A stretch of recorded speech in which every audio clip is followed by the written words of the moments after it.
So let's get started. So thank you all for coming today and joining us for this celebratory event.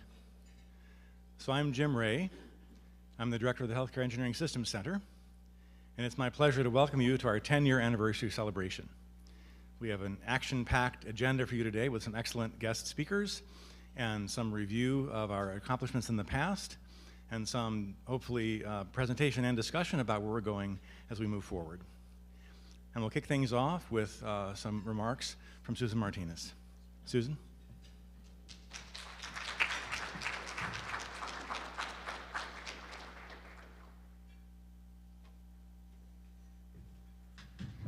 Well, good morning, everybody. John and I were just talking, it's kind of like church. Everyone's in the back. I always sit in the front so that I pay attention. But anyway, I really want to say hello and welcome to this celebration of the 10th anniversary of the Healthcare Engineering Systems Center. I'm really pleased to kick off this event today and to welcome you all to the University of Illinois Urbana-Champaign, for those of you who aren't on our campus. The story of the center is really a story of vision, impact, and momentum. But more than that, it's the story of a relationship and partnership that it's just been a thrill for me to watch over the last 8 years just really grow and flourish. We've seen some people come and go. In fact, we know there's some transitions right now in both of our leadership. It's an exciting time, but our commitment to research remains really strong throughout any of these transitions.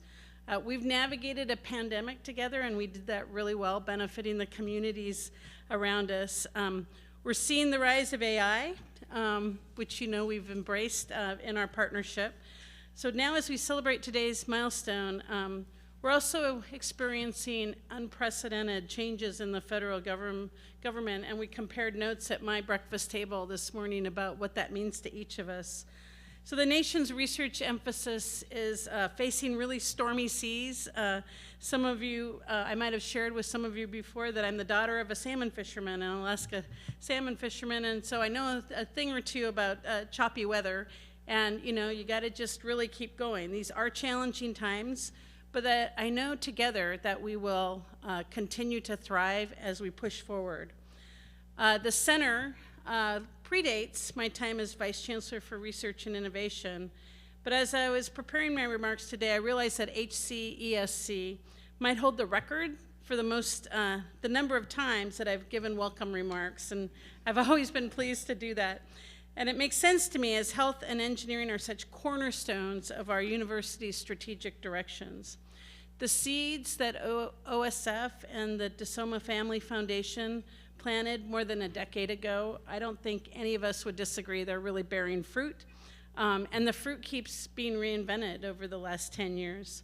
I'll know that we'll hear more about these projects later today, and I want to emphasize the importance of your commitment to uniting researchers and clinicians to advance tackling the most pressing healthcare challenges.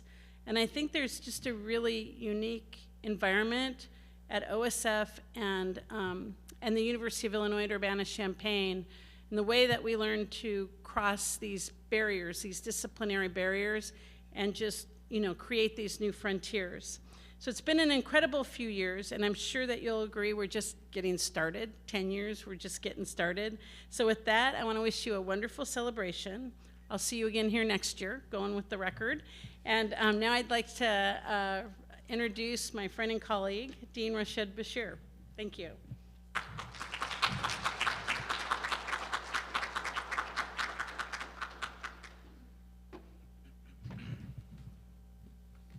All right, good morning, everyone. Good morning. All right, it's great to see you all. Thank you, Susan. And thank you, Susan, for your leadership. I mean, as you know, there is so much going on around the research enterprise. And Susan currently is, I think, one of the longest-serving vice chancellors for research, probably in the country, and is playing a leadership role at AAU and APLU on defining that agenda and actually working to provide some solutions. So I think it's really very, very difficult times. But as we were saying earlier, too, our institutions have been around for hundreds of years, and I think they will continue to move forward. We'll find a way to kind of work through these current challenges. It's really my honor to be here today. I'm just so excited to celebrate the 10th year of excellence and innovation at the intersection of engineering and medicine and healthcare. And this is an area, as many of you know, is really also near and dear to my heart. So the Healthcare Engineering Systems Center was established in 2014. Actually, Jim and Tony asked me to just say a few words about the history briefly, so I'll make some remarks on that front. So we started this in 2014. I think some of you are here in the room that might remember that. I see some familiar faces on that table, and a few others, of course, John and many others here. So this center is actually housed within our coordinated science lab in Granger College of Engineering, and has really grown into a multidisciplinary destination where engineering meets medicine in many, many innovative ways. Healthcare systems as a whole has played a leading role in advancing simulation, health data analytics, medical robots, and clinical education. And that's exactly been the areas that Healthcare Engineering Systems Center has really focused on over the last 10 years. And again, we continue to evolve. AI was not where it is today, and now I know that's become a big part of what we're doing in healthcare technology. So they're continuing to really focus on trying to meet the triple aim of healthcare, which is helping to lower cost, improve quality, and improve access, still remains a goal. And the collaboration between engineers and physicians has resulted in solutions that really, truly improve the human condition through better healthcare outcomes, expertise in simulation technologies, smart health systems, and more. So at the HCESC, solving problems first is truly modeled. I want to mention then Dean Arishida, who some of you might remember. He was the Dean of Engineering and had just become the Provost, and Andres Cangelares had just become the Dean when we started the center in about 2014. And clearly, the fact is that it was instigated by, initially, OSF and Bill DeSoma and our college and Adi coming up with this Jump Arches partnership, which was really Bill's vision, and through OSF to us. I remember the very first meeting where Adi invited me to meet Bill, and we were talking about medical simulation. I think John was there. And the fact is that we all at first thought that medical simulation meant computational simulation, numerical modeling, and so we brought in our simulation experts, our computational experts. But then, we were very quickly told, no, this is medical simulation, where you simulate the medical environments and train physicians. Anyway, but I think it was a great beginning, and actually to house that Jump Arches partnership is why we created the Healthcare Engineering Systems Center, and it was around the same time when we were also thinking about the Carl Illinois College of Medicine, so it was all happening around the same time, and the thinking was that within our College of Engineering, at least, we want to form an engineering systems center that focuses on systems, that brings in industrial engineering, computer science, the other parts of engineering to healthcare. We were already working on imaging. As you know, medical imaging has been going on for years in bioengineering and in ECE. Biomechanics was going on for many, many years, and many other areas of sort of engineering for biomolecular technologies. But here the idea was to really expand engineering into the system space and bring in operations workflow and logistics and healthcare systems and simulation in other broader areas as well. So that was really the intent. And I think this, clearly couldn't have happened, again, without the Jump Arches and Bill DeSoma and the DeSoma Family Foundation and our partners, OSF Healthcare. So the HCESC became a way to really amplify the engineering and computing systems research in healthcare. I don't know if any of you remember, but I think Tony is here. We'll talk about Tony in just a little bit again. But I was honored to serve as the interim founding director to get the institute set up. It was Tony and I that were charged by Andreas and Adi to really move this forward. Clara led a search committee to hire Kesh Kesavaris, who you might remember. So Kesh was here for 5 years and did a great job expanding the center. Then when Kesh moved on, actually Liz Shaw-Wexler, I don't know if Liz is here right now, so Liz stepped in as an interim director, really kept us moving forward. And then a few years ago, we hired Jim Ray to join us as the director, as the next director of the HCESC, and help us through this next evolution.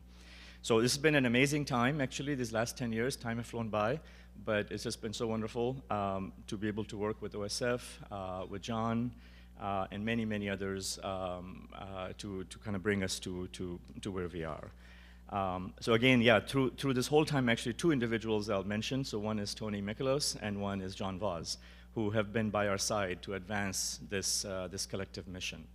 Of the many distinguishing projects of the center over the past 10 years, stewarding the JUMP Arches partnership, as I already mentioned, through the JUMP Simulation and Education Center at OSF Healthcare in Peoria, has really been tremendous. That's been the crown jewel of the HCESC. There's been other projects that HCESC manages, but really JUMP Arches has been the crown jewel. Just very briefly on this, I know we celebrated a 10th year anniversary of that partnership separately as well at OSF, actually. But that JUMP Arches partnership was established also in 2014 by a $62.5 million equivalent gift. That was 25 from DeSoma Family Foundation, OSF's match, and our campus's match. And again, that was to provide competitive grants for engineering and clinician faculty from both sides, from across the disciplines, both between the UFI, OSF Healthcare, and UFI meaning also the University of Illinois College of Medicine, Peoria, to collectively solve these pressing health problems. So those seed grants have been moving forward and have been great impact, and have had great impact. So since its inception, JUMP Arches has provided over $15 million funding, a variety of research projects to really improve healthcare delivery. And in 2019, we also realized that we really cannot make an impact on healthcare without bringing in the social sciences and the arts and the humanities to think about the social and behavioral determinants of health. That is just critical if you really want to address that, especially in rural Illinois or the community that we live in. So we went back to our benefactors and our partners, together with our partners, and the JUMP Arches partnership was expanded actually with a new commitment of $50 million, getting backed by the DeSoma Family Foundation and OSF and UIUC. So now this equivalent of over $100 million is continues to be used for, and we need to continue to really think deep and hard about how to make the best of this gift and this great opportunity that we have to really make, continue to make a profound impact on healthcare delivery. So it's really, really important to measure outcomes, to look at impact of the center as we continue our work. So we added the social and behavioral determinants of health, and now for every project, the idea was to expand our collaboration with the Center for Social and Behavioral Sciences on campus here, with CSBS, and with other colleges. So HCESC had really had a major impact on our college and campus, too many to name. Just mention most recently, actually Jim Ray led an AI for Health cluster hire program that he'll talk about later today. That's been very successful, and we hope that those faculty will also make tremendous impact. So there's been multiple initiatives that then come out of the Healthcare Engineering System Center. So that's kind of a brief history, but that's where we are in 10 years, and I hope that, it's only 10 years, as Susan said, but the goal is really to think about the future, envision, imagine the future, and let's work backwards and be the leaders in continuing to push the frontier.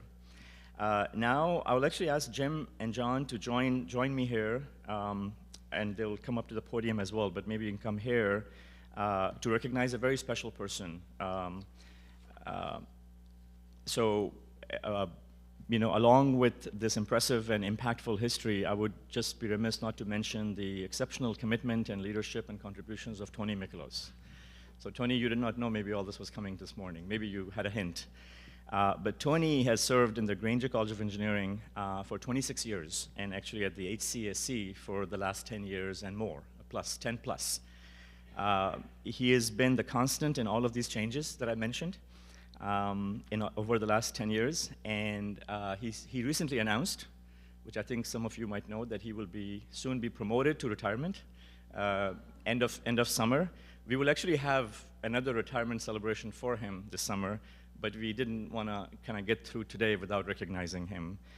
We will miss him dearly, and we'll celebrate, like I said, his incredible contributions over the years in another event this summer. But Tony was with me from the beginning, was with all of us from the beginning, and in forming the center.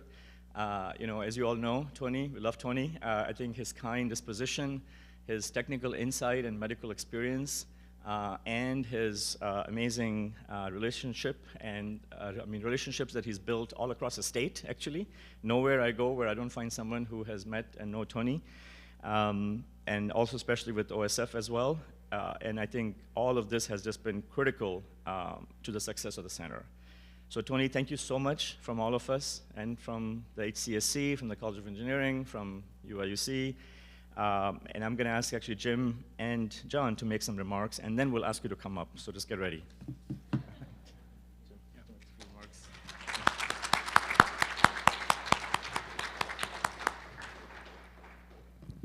So I think all of you that know Tony know his diligence, his loyalty, his absolute professionalism, but also his warmth that Rashid mentioned. And as a new member of the U of I community, when I first arrived on campus and began to transition into my role, Tony was an invaluable person that helped me every step of the way, from figuring out how to navigate these two little towns that are so close together but not the same, with different downtowns and a very confusing geography, frankly. The basic stuff to understanding the role of the center in the larger community, understanding who our partners were, understanding how to work with them most effectively. I learned so much from this man. And Tony, just so grateful for your support during my time here, and for your support to Illinois. Thank you.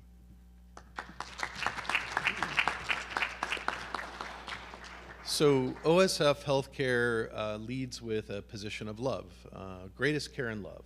That is our special place. And there's nothing more distinctive than to find that type of love embodied in someone who has been so helpful and has mentored and developed this program so well. Tony Mikolos brings that love every day.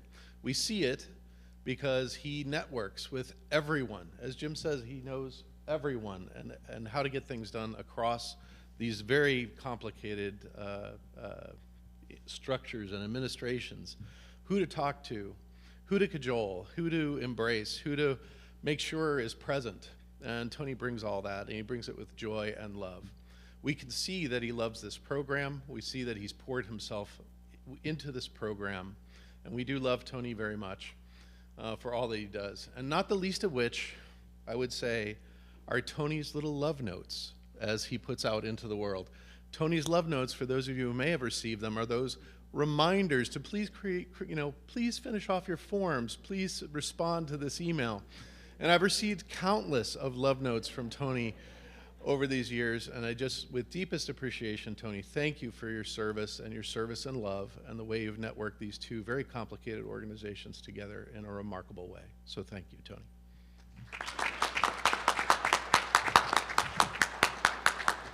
All right. Tony, I'll ask you to come up, and I know we have a... Oh, wonderful. All right. Maybe we can go down there. It might be easier. Yeah, sure.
Honestly, I don't know this guy. Thank you all. It is emotional. It's a very emotional moment. Thank you very much for the honor. For the age of 4 until now, I have been a student. I have great teachers, great mentors, great role models, and I try to follow their steps. I have been an instructor, investigator, and an administrator. In all these roles, I have only one aim, to do something good. And I hope I'm going to be remembered well. Now, I'm not going to disappear in the thin air. Keep inviting me to your events. I will be there. Thank you.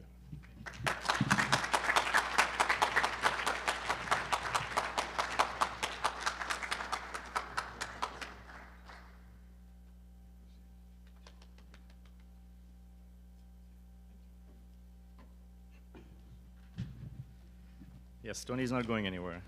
Usually when people retire and they're still in our community, I tell them 2 words, 60 days. Okay, that's the time you have to be away before you can come back part-time to help us. Okay, next, so thank you, Tony, again, really appreciate it. Now I'll turn it back to Professor Dr. John Vozlanek, another critical contributor to not only Jump Arches, but also to our campus and college here at UIUC. He also has a position in bioengineering, and we're really also excited to get him more involved. This is coming, in having him involved in our Technology Entrepreneurship Center and the outcomes of Jump Arches projects so that they can have a bigger translational impact. So hopefully we'll get him to play a bigger role with us very soon. But again, he's been there from the beginning with us as the physician-in-chief. In the gift contract, it was really interesting. There was an engineer-in-chief and a physician-in-chief, and the two are supposed to be working together. So he has been really the physician-in-chief for this entire project, and then also played a critical role in us advancing the Healthcare Engineering Systems Center. So thank you, John, and now the floor is yours. Thank you so much, Rich. Very good. Well, it is really a distinct pleasure to be here. 10 years of anything is a great accomplishment. And through the lens of OSF and OSF Innovation, wanted to provide a few stories, if you will, about how the seeds that were planted so long ago have now come to bear good fruit.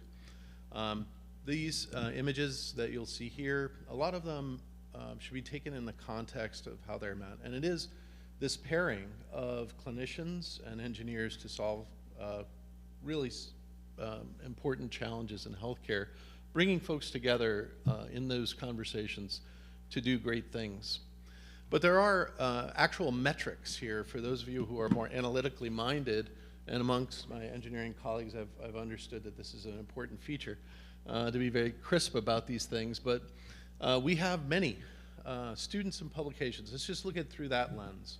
Many investigators were funded over the 10-year impact of the Jump Arches program, housed and supported here in the center. 200 students, graduate and undergraduate students, 14 PhDs are out there in the world with support of our programs, again, through the mutual support and funding. Many theses, many, more than 100 publications, and those are just the ones that we found that acknowledged the program, and there's many more out there that have launched and then gone on to seed other ideas that progress beyond our reach. And not the least of which, and you'll hear me say this a few times because it is part of my passion for this program, is this idea of really developing and mentoring ideas, and student interns are a great opportunity for focus, and we've done that. Year over year, we have spent quite a bit of dollars to make things happen in the collaborative effort, to create patents and disclosures, most of which are here in OTM. Licensing technologies to startups and other companies, 3 companies launched. Many external funding opportunities, and expanding radically, even despite our current times where these things are a bit more troubled. We've had just this year 46 projects closed and 47 ongoing, so a healthy portfolio of projects. And not the least of which to remark upon is we took 44 applications in our last call for proposals and are sorting through them now with great effort. This is an opportunity to recognize the wonderful staff from OSF Innovation who are here: Seth, Hannah, Noel, Christy, Sarah, all at this table right here. They do a lot of the very serious work to make this all come together, so gratitude to them as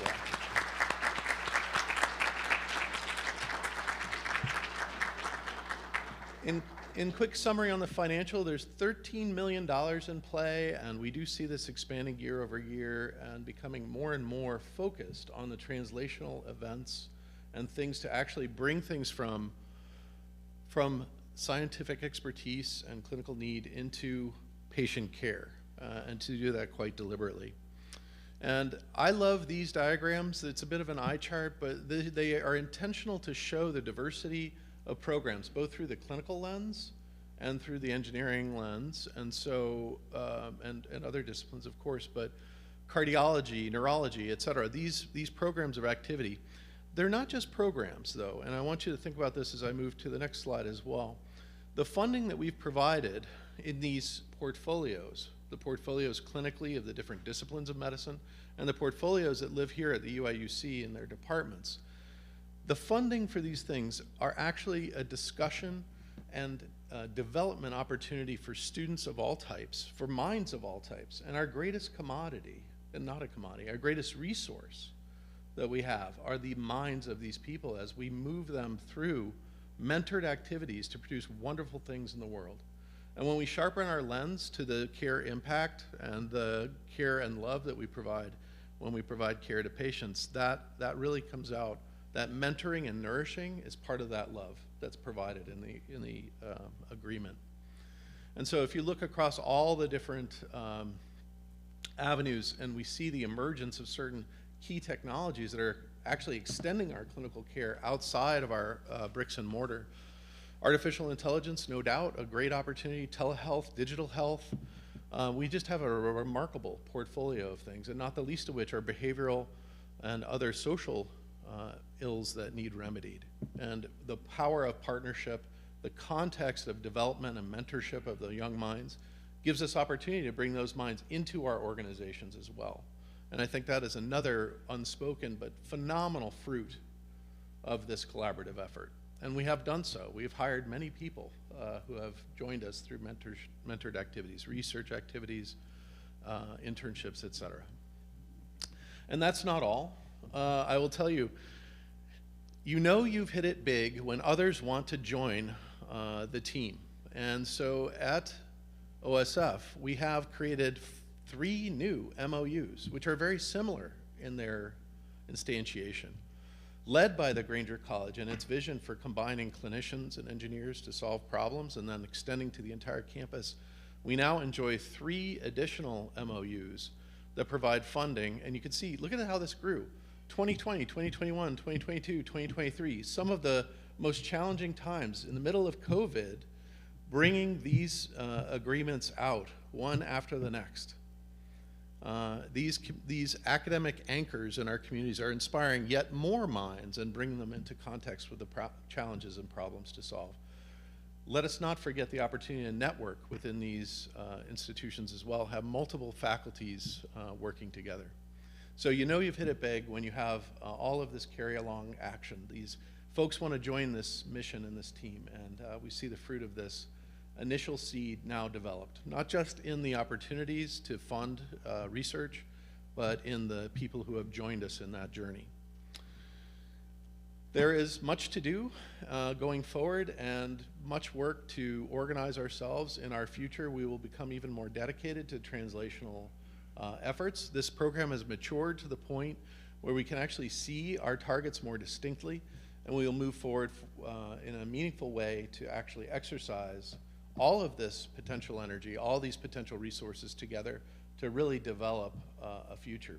So, with deepest gratitude to the center, the 10 years have borne great fruit, multiple partnerships expanding well beyond this campus and its initial vision, and really engaged pretty much the state of Illinois. So it's a point of pride for me that we're involved in this. Thank you.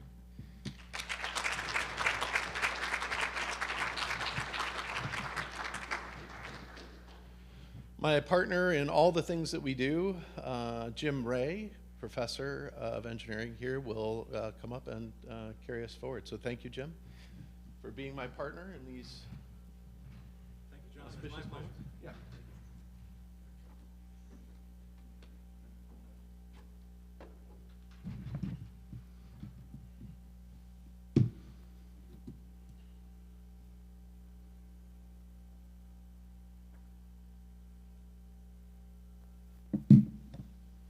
All right, awesome. So I wanted to take a few moments here and just share some thoughts on kind of where we're headed and what we might be doing in the future. So in many ways, a lot of the important aspects of the center are not going to change. So we remain housed in the CSL, in the Granger College of Engineering. We remain the stewards and the shepherds of the Jump Arches program. As Dean Bashir mentioned, this is our crown jewel, and this is the focus of a lot of our efforts. And we will also work closely with our colleagues in CI Med and with the Jump Simulation Urbana Center that they house, and have that partnership that's been so fruitful in the past 10 years continue into the future. At the same time, we have an opportunity because there is this unprecedented advance in the ability to work with and collect health-related data. And this is something that is in the wheelhouse of all engineering departments around the country. And there's an opportunity to leverage this advance and these advances and really think about how to transform healthcare. And so we're now thinking about, let me just get this to advance here. Oh, okay, I see it, great. So we're now thinking about how we can exploit these advances and define a mission, a research mission for the center that can really leverage this opportunity. And a key theme here is really the fact that health data is available today in a variety and a quantity and links to conditions, to health conditions that is really unprecedented. And at the same time, the tools for analyzing this data, the methods for extracting information from this data are more powerful than ever before, ever in human history, actually. And of course, I'm talking about AI, and there's a lot of hype about AI, as you know. But I can tell you from my own experience that most of these advances are real, that there is hard work to be done to fully realize these potential benefits, but our ability to solve extremely challenging problems with complex data is more advanced and more powerful than ever before. And we're going to take advantage of this opportunity going forward. So I want to take a few minutes today to really talk about the technology for a bit. So I'm going to mostly actually share some excitement around what could be done with these methods. And this will be kind of a framing for things that we'll be developing programmatically as we go forward. And so I want to just, if you don't mind, I want to just geek out for a little bit and talk about a specific technical advance that has been, in my view, the most exciting development in the past few years and has really transformed the way I think about how we might work with data. So what you're seeing on this slide is something that is sort of well known in kind of the computer vision AI circles as a foundation model. And the way to think about this is a really large model. It's a large piece of code that can process data, and it can solve many tasks. Okay, so a single model that solves many tasks. And this model has a creative name, Dino V2, don't ask me why. And what do I mean by a large model? Well, you can see some of the statistics there at the bottom left. So it has more than 1 billion parameters. So if you think about logistic regression, and then think about 1 billion parameters, there's the stark contrast between classical statistical methods and these modern machine learning methods. And it was trained on a data set of more than 740 million images. So this is a massive data set encompassing much of what we think about as the visual world. And this training took a huge amount of computation, as you can see, and it was extremely expensive. So expensive, in fact, that no university could even hope to build these kinds of models. But fortunately, the company that built this model, Meta, made it freely available to the research community. And that is a trend that is continuing. These models are being developed and produced and then made available in various ways through various mechanisms for use. Now, what does it mean to be good at multiple tasks? On the right, you can see 2 classic tasks in computer vision that I was trained on when I was a PhD student. The first one is called depth estimation. And it means in that image, the algorithm, the AI, is predicting how far away the surfaces in the scene are. So the table that's in white is the brightest because it's the closest to the camera. The algorithm knows the table is close.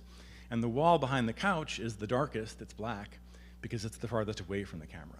So this model can look at this image with no other information and figure out the layout of the objects in the scene in terms of depth. And you know, as a student, we were essentially taught that this was an impossible problem to solve for a variety of reasons. And now it's being solved at a high level of accuracy with these new, exciting models. Below this is a picture of the same scene where now each of the objects has been segmented, meaning the pixels that belong to the couch are colored the same blue color because the AI knows they belong to the same object. And the pixels that are in yellow are the pillows, and it knows that they're the same object, and it knows their label. It knows this is a pillow, it knows this is a couch. So this is a powerful way to organize this image into semantically useful information, knowing the names of the objects that are present. And the key property of this setup is that this model can perform all these tasks with a single representation. So a single way of describing images that's in this model is sufficient to solve all of these tasks without further fine-tuning and manipulation of that model. So you can have one thing that you create, which is very expensive to create, but then you can disseminate it to the world, and it can be used to solve a variety of problems. Now, the key property for our purposes, you know, as folks that are interested in healthcare and healthcare improvements, is that most of these advances to date have not been done with healthcare in mind. So there are lots of applications, autonomous driving and so on, that are really driving the market in many cases for these AI models. But it turns out we can actually exploit them and repurpose them for different tasks that are very relevant to healthcare. And this is an exciting opportunity for us to pursue. So I just want to, you know, take a little bit of time to walk through some ideas around some cores and some projects we're beginning to start. So these are areas that the center is going to begin to make investments over time. And I would say in most of these areas we're still getting started, so there's some nascent work that we're building on that I'll share with you today. But we really want to work closely with our partners in the community and develop these projects further. So one area of interest is this AI for children's health. So really thinking about these advances I described and then thinking about how they could be utilized to improve health outcomes for these populations. And in that regard, we have a project to build a foundation model, a new kind of foundation model, that would be useful for understanding development and disorders of development in children. And we're also putting together some resources in the center to be able to support this kind of work through human studies and annotation of data and so on that I'll talk about briefly. We're also beginning a project around the community health angle, so looking at populations and bringing healthcare to communities, to people where they live.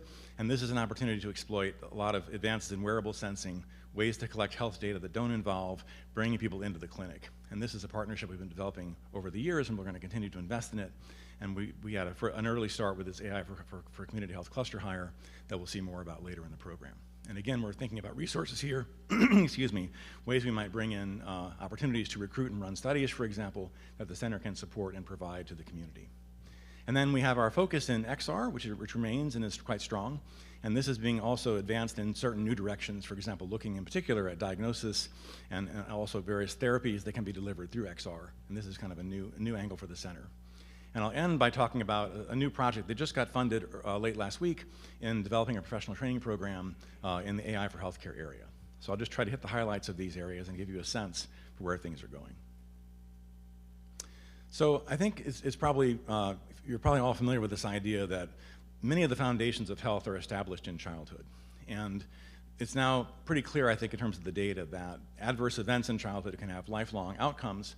And dealing with those events and addressing their impact can have substantial benefits in terms of both individual quality of life and outcome, as well as savings for the healthcare industry that is going to care for people throughout the lifespan.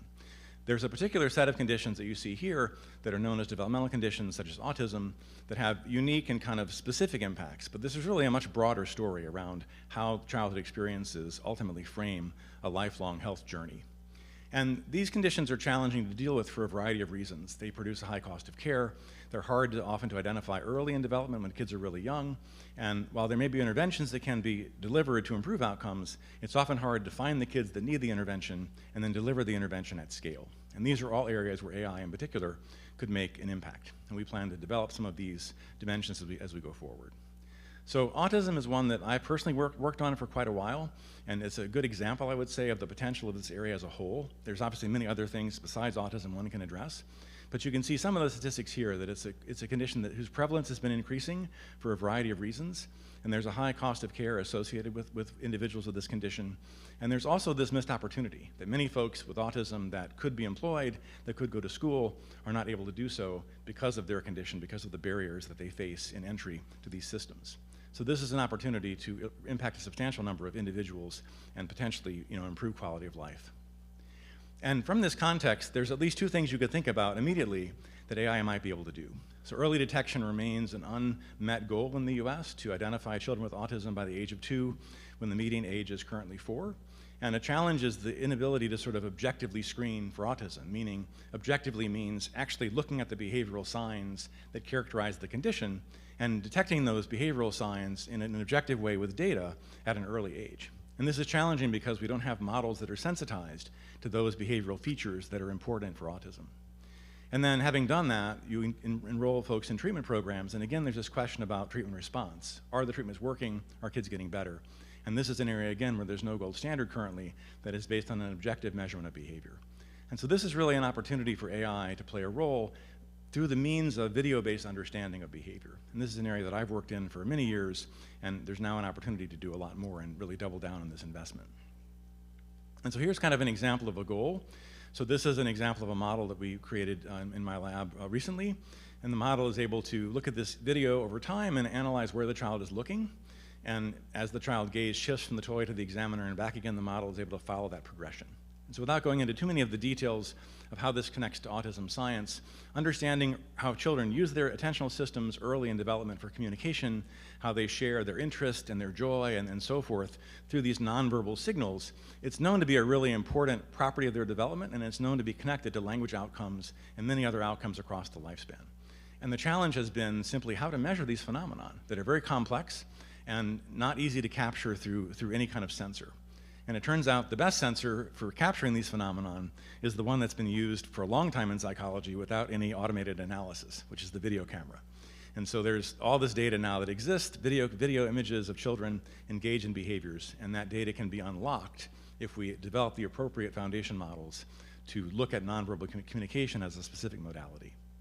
And so we've been working on this for a while, and I'll just share one of our early successes. So this is a model that detects eye contact.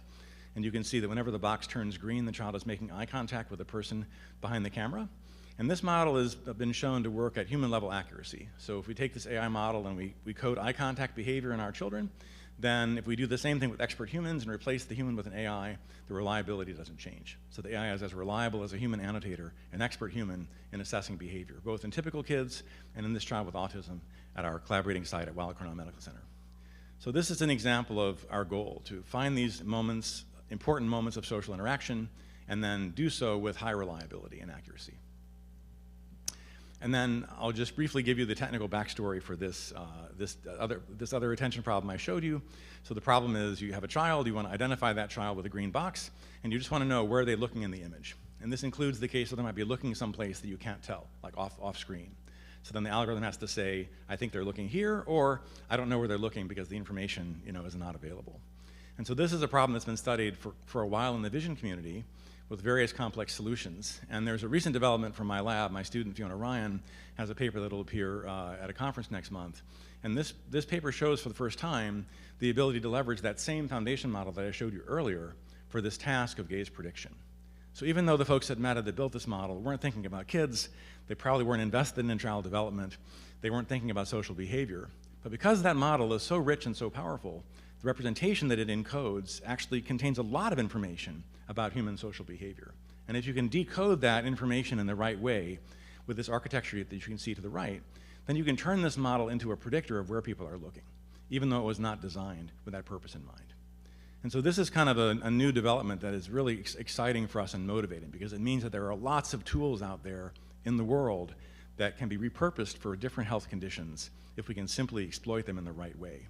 And it means we don't have to find a way to find $10 million to train a model in order to advance our agenda of working with these complex types of data. So I'll just show you the performance of this model briefly so you can get an idea of how it's working. So this one is not yet human level accuracy. There's a mistake right there, for example. It misses the side eye. But in general, I would say it's working pretty well. And so we're planning to keep pushing on this and investing in this model, and then looking at other things like gestures and emotion and facial displays and so on, and gradually building a network of collaborators in the area to look at other conditions besides autism with these tools. And so these are kind of the key questions that we're going to address. So there's a question about how to repurpose these existing models for these new health-related tasks. And there's a question about how to actually validate these models. We know that AI often is hallucinating, it's often incorrect, and coming up with the wrong answers to a variety of questions. And there's a real challenge in just assessment, understanding how these models are working. And in developmental settings, the challenge is to find representative samples of children. How do we actually know that our tools are working for a broad collection of individuals around the world who are growing up and developing in very different contexts? And so we've begun a project to start to look at this. We're calling this the Developmental Data Consortium. This is an organization that we're beginning to build that involves some participating sites that you can see here. And the idea is to build a framework so we can begin to collect a lot of this video that exists out there in the world but has never been used before for AI analysis and AI training. And so part of this is a challenge around working with existing data sets and the ways they were consented, working with IRBs to figure out how to bring this data together in an effective way for a new purpose. And then this can become ultimately a mechanism for folks that are collecting videos today to consent that collection in such a way that these videos can then be part of a global resource. And so the plan here is to collect a large validation data set that will be used to validate these models as they emerge and make these models and our understanding of their accuracy available for free to the world as a basis for research in the objective study of children's behavior. So this is a direction we're really excited about and plan to continue to invest in as we go forward. Another area that we're really pushing on here is looking at community health. And we were fortunate to hire recently a new faculty member in CS, Mashfiki Rabi, that you see here. And he's going to play a role in the center. He'll be our lead for mobile sensing and intervention and help us to begin to advance this important area. And once again, as I'll show you very briefly, there's this opportunity to build foundation models, to build these powerful AI models that in this case would be designed to work with wearable sensor data. So one of the opportunities when you think about providing care outside the healthcare system, when you think about meeting people in the communities where they live, there's the opportunity to use sensing to gather states of health and states of risk that would otherwise be unavailable. And these wearable devices that people can carry along in their daily lives, these can provide new sources of insight into healthcare outcomes that you wouldn't have if you simply had to rely on clinical encounters. And the challenge, again, is to turn these sensors into truly useful and reliable, actionable sources of data. And once again, we think there's an opportunity for AI to play a role. So I just want to say a few more words about that opportunity briefly, and we'll hear, I think, more about these conditions from our keynote speakers later in the afternoon as well. But there's this kind of unprecedented both opportunity and challenge, which is around the growing role of chronic health conditions in affecting mortality and outcomes in the US. And you can see the graphs here that show change in a variety of conditions over the years that affect people's health outcomes. And one key property of these conditions is that they're linked to risk factors that relate to behavioral health. So people's diet, their nutrition, any kind of substance abuse problems, all of these are essentially problems that relate to health-related behaviors. And those health-related behaviors, in the end, produce these adverse outcomes. And often people that are, for example, smoking, have a desire to quit. They have a desire to modify their behavior to move themselves to a better state, but they're not able to do it, on their own because of the challenges that are involved in any kind of behavioral change. And so there's been a kind of a quest or a challenge for many years now to use these wearable sensors as a means to give people better tools. People that want to make a change in their lives, support them in a more direct way through technology so they can accomplish that change. And this is particularly important in rural populations because we've seen over the past several decades this sort of widening gap in health outcomes between the urban and rural segments of our population.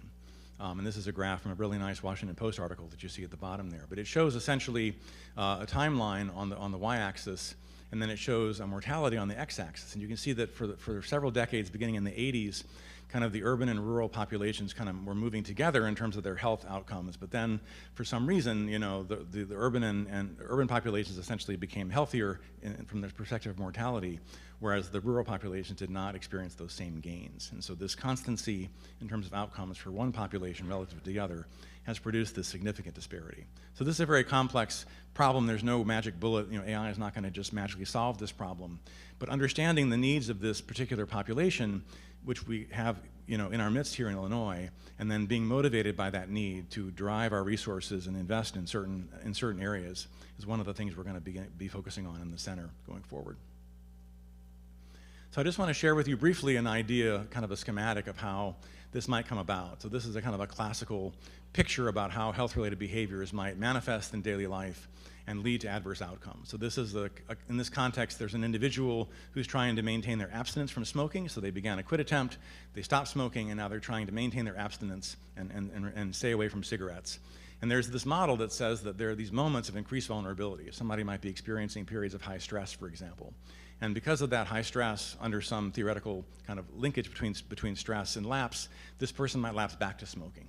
And we'd like to identify these periods of high risk and then intervene to give this person better tools to manage this period of demand, and then in doing so, remove the risk or reduce the risk that they would lapse back to smoking and fail in their quit attempt. And the key to being able to do this, to identify these sort of proximal outcome markers like high stress, is the ability to measure the risk of stress in the field environment. So in your daily life, a device that you might carry, you might wear, could measure your risk for stress, and then in doing so, give you these new tools to understand what's happening and how you might maintain your abstinence. And so the idea of how this might be done is this concept of an adaptive intervention, something that is delivered in the moment based on a measure of risk, and then allows you to reduce your response to this stress and maintain your abstinence. And so in this picture, we have this basic tool here called a just-in-time adaptive intervention, which is a means to identify states of risk, trigger interventions based on those states, and then in doing so, hopefully eliminate or reduce these adverse outcomes. And so a key to this process is the ability to extract actionable information, understand when people are stressed, understand when they're getting physical activity and when they're not, understand when they're eating in a healthy way and when they may not be. And then this information you can gather in the daily life environment can then inform these different interventions and different tools people can use to improve their health. And this is just showing how you might trigger, for example, interventions based on a risk score that encapsulates this idea of risk for lapse that might involve many different measures, stress as well as other things. So in this context that I was briefly outlining, this technology can play a variety of roles. It can be used to better understand the relationship between these states of risk and outcomes of interest. It can give you the ability to identify when you might intervene, so you can intervene effectively in time. And it can also simply tell you what's happening, identify when, for example, an adverse outcome occurs without relying on the individual to report that back to the researchers or to the clinicians. And there are lots of reasons why we're not seeing this technology in broader use today, in our communities. And a lot of it has to do with these challenges, once again, in working with these noisy sources of data and extracting information from them that's usable. And there's just a tremendous activity right now in trying to develop new sensors that are wearable, that capture new states of health and risk. There's lots of advances in dealing with well-known problems like missing data. So data often goes missing if people adjust their watch or their wearable, take their phone out and do something with it. It may interrupt your ability to understand what's going on. But we have new tools for imputing and filling in this missing data that are now becoming available. But the one that I'm going to just very briefly focus in on is, once again, the lack of these powerful models that could take a variety of complex biosignals as input and then produce from those inputs actionable information about states of health and risk. And I'll just highlight some recent advance. Again, from our lab, we have a paper with Apple that appeared at a conference just a few weeks ago in Singapore. And this paper shows the first example of what's called a foundation model for motion data, which is an accelerometry that's on your watch and in your phone. This accelerometer is a basic wearable sensor, and this is the first foundation model that actually has demonstrated the ability to be both trained on a large amount of data that Apple owns, and then is able to work on a variety of motion-related tasks without the need for further fine-tuning or retraining. And I'll just highlight one advance in particular, that there's a measure that can be linked to frailty called the double support time. So when you're walking, there's a period of time when your feet are in contact with the ground. And if you're walking briskly and you're very agile, then that period of time may be very short. As you get older, that period of time tends to get longer as people need more stability when they walk. And this is a measure, a kind of a basic measure of locomotion that's linked to a variety of different outcomes. But up to now, it's only been really measurable in the lab. And what Apple has showed in an earlier study is the ability to measure this double support time just with wearables that you could carry on your body, with a watch and a phone. In this paper, we show this foundation model is now kind of the state of the art for that double support estimation using this powerful representation that we created. So really the takeaway from these parts is that, you know, these models are coming, you know, they're here already for certain modalities like images, and for other modalities, you know, they're well on their way. And I think that when this all plays out, it's going to be really transformative for the way we utilize data in healthcare. And our mission is to help, you know, advance those developments and then ensure that these advances are available to everyone that's involved in health research, you know, both at Illinois and more broadly, so they can really just take advantage of the fruits of this labor. All right, so I won't say a lot about our core in XR. This is the part of the center that's been very constant, was really, you know, developed long before my time and is continuing today. And Inky Kim, a faculty member in ISE, is leading our core in this area. And Inky's been with the center for many years, and I'm sure many of you know him. So this isn't, one of many examples of things that are going to be continuing that we've been doing for a while and will continue to do. So I want to just close by mentioning the last kind of more exciting development, which is this program in professional training. So there's an opportunity to, you know, take advantage of interest in AI, and there are a lot of folks that are not students that are out working in the community that understand that AI is coming, you know, it's going to impact their job in various ways, and there's often a desire to really, you know, learn to figure out what AI might do for their particular job role. And in response to this demand and this interest, there have been a variety of training programs that have been launched by different universities and institutions of various kinds. But looking at those programs in depth, what you find is that often they're not super helpful because they tend to be really generic. They tend to come, you know, their origin is some university course on AI for clinical data, which is great for getting PhD students or undergrads excited about how to work with certain types of data. But the gap between those types of materials and someone's job function as a chief information officer, that gap is really large. And you're asking that professional to sort of do their homework to translate relatively abstract general findings into something which is actually suited for their role. And so most folks really just can't bridge that gap. And I think most of these resources, as a consequence, are not very helpful. And so the question that we asked in a proposal that we submitted in collaboration with folks in CI Med and other parts of campus last year was, could we actually use AI to make this process more effective? In other words, could we find ways to generate content, training content, which is highly targeted to specific roles, specific healthcare system roles, like a CIO or a CEO. You can just make a long list of, you know, more than 100 different job functions in healthcare systems that might be impacted by AI. Could we make it feasible, you know, effective and efficient to produce materials that are suited, targeted for those roles without having to invest in the human labor and the capital to create 100 courses, which we would never be able to do. So this is really an experiment. You know, the tools for doing this are kind of out there, but their use for this particular application, as far as I know, hasn't been proven yet. And we're very fortunate to get an investment from campus, as you can see at the bottom, through a program we have called the Institute for Growth, and this allows us to you know, advance this going forward. And so we're going to be doing this in collaboration with many of our partners that you can see here on the screen, and we're really excited about this opportunity. All right, so I'll stop there, and I think we might have time for maybe one or two questions if people have questions, and otherwise we'll try to get back on schedule, actually. Yes, please.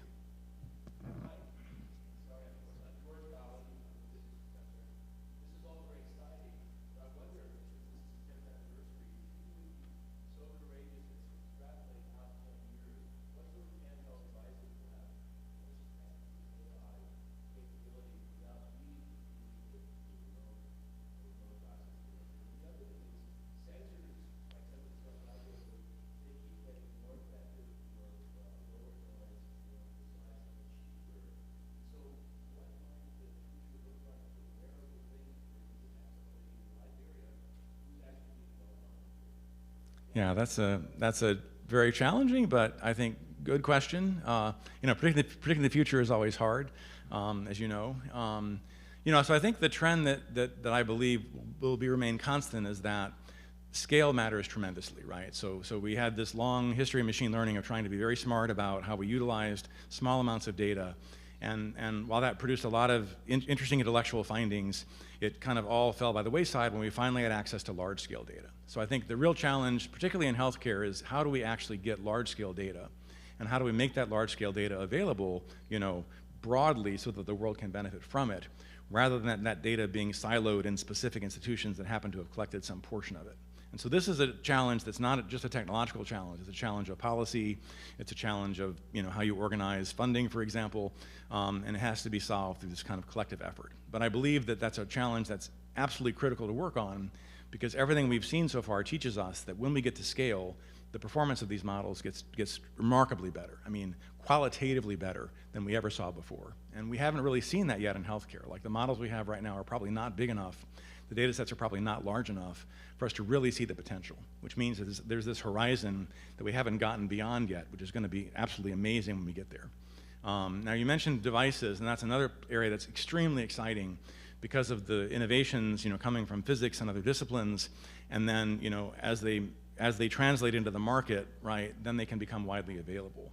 And that's the other piece that I think is really important, is how do we actually ensure that these innovations make it in the context of broadly usable devices.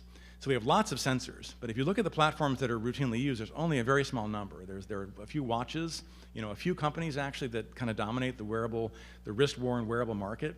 There's smartphones, there's a few companies that dominate that market, and there's very little in between. So I think there's this challenge of how do you sort of make the value of these devices sufficiently clear that there's a cost model for actually developing them as products and then paying for them so people can actually use them. And that's been done mostly right now through the consumer side of the house, that consumers just buy these devices, not probably because of their health concerns, but for other reasons, and then they can be repurposed for health applications. How you might change that around so you could write a prescription for a device that somebody would then be able to afford and would wear regularly to improve their health. That's, again, a complex problem that has both technological and policy and other dimensions, but I think it's really important to address.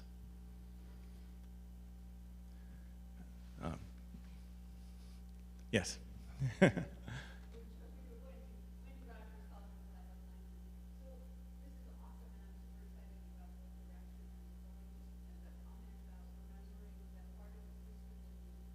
Yes.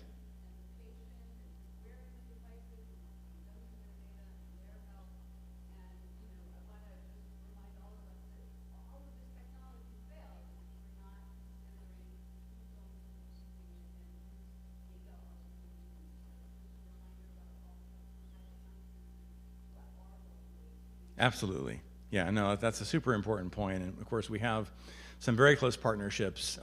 Most of the work that I'm able to show you, which kind of fuels my excitement, came from a time when I had less of those kinds of collaborations, and the work, I think, shows that, to be honest. But one of the excitements for me personally being here at UIUC, I'm a relatively new member to campus, just joined a few years ago, is precisely the chance to make these connections and develop this work in the way that you articulated, Wendy. So 100% on board with your comments. Okay, I think we might let's do one more, and then we really need to get on schedule, actually.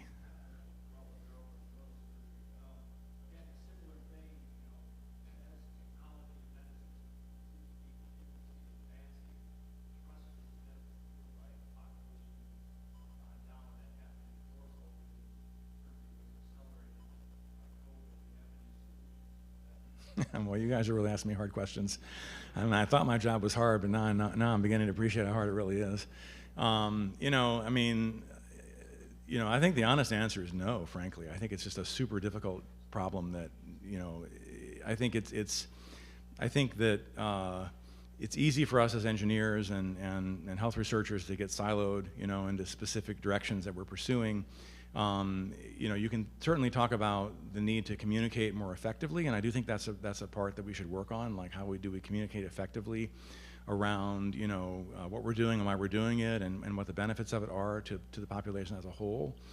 But I also feel that there's this element of, like, if the benefits of these advances are not made uniformly available to everyone, that inequity is going to drive a lot of issues, and that's a challenge that I think we face, is how to address inequity, in fundamental ways. And there may be ways that technology can play a role in addressing that, but I don't think that's fundamentally a technology question. I think it's much more of a kind of a policy, question, maybe a political question in part. So, it's difficult for me as a technology person. That's my only expertise. It's difficult to really see how that might advance, but you're right about the importance of it. Yeah. I think we'll see a few other comments along these lines later today, but this is a truly, truly challenging problem that you raise. I'm going to stop here and turn the program over to John Vaz, who's going to lead us into the next set of speakers.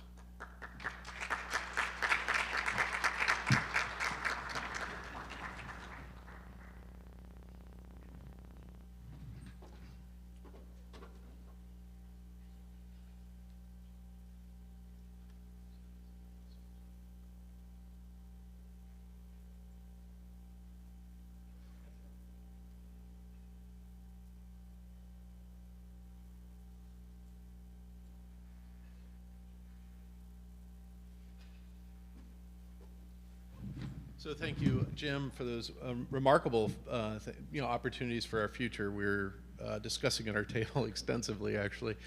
We're going to take just a 5-minute break in the program for this time, little body break, and then we'll come back with our next session. So thank you so much.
Ladies and gentlemen, let's reconvene ourselves to continue our program of activity.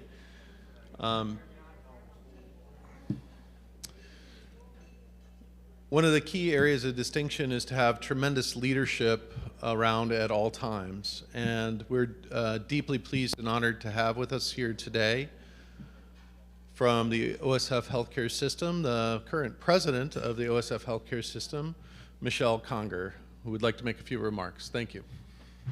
Michelle. Thank you. Sure.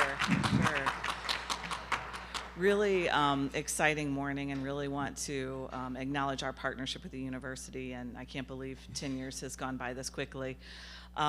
Certainly a lot has changed in our world, really reflecting on the conversations that just happened around the application of AI to healthcare. I can't think of a place where we need to focus more. When you looked at the data that was just presented around the gaps in rural healthcare, I mean, that's us. That is our neighbors, and certainly excited to see this partnership and bringing all of the colleges together. I'm a graduate of the University of Illinois, graduated, so yes, I got my master's in social work. That's where I started my career, and certainly see the application of the social sciences to where healthcare needs to go. So just extreme gratitude to all of you for the continued progress, and really excited to see where the next 10 years take us.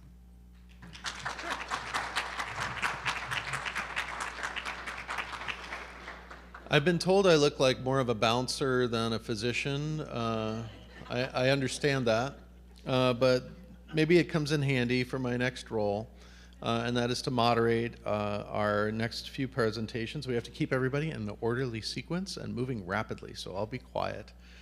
So let us begin first with Professor Matthew Bramlett, who is here to speak with us about his current opportunities with funded projects in our collaboration. Thank you.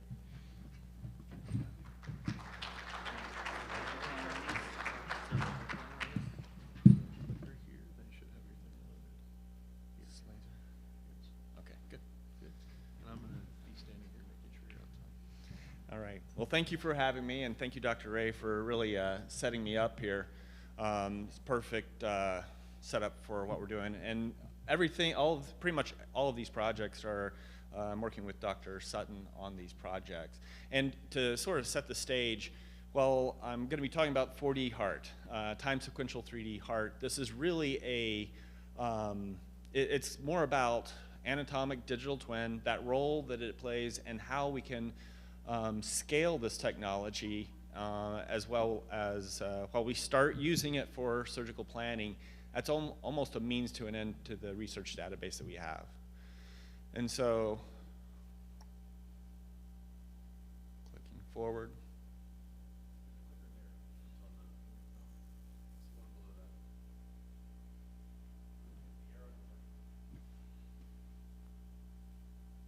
You say 1 minute?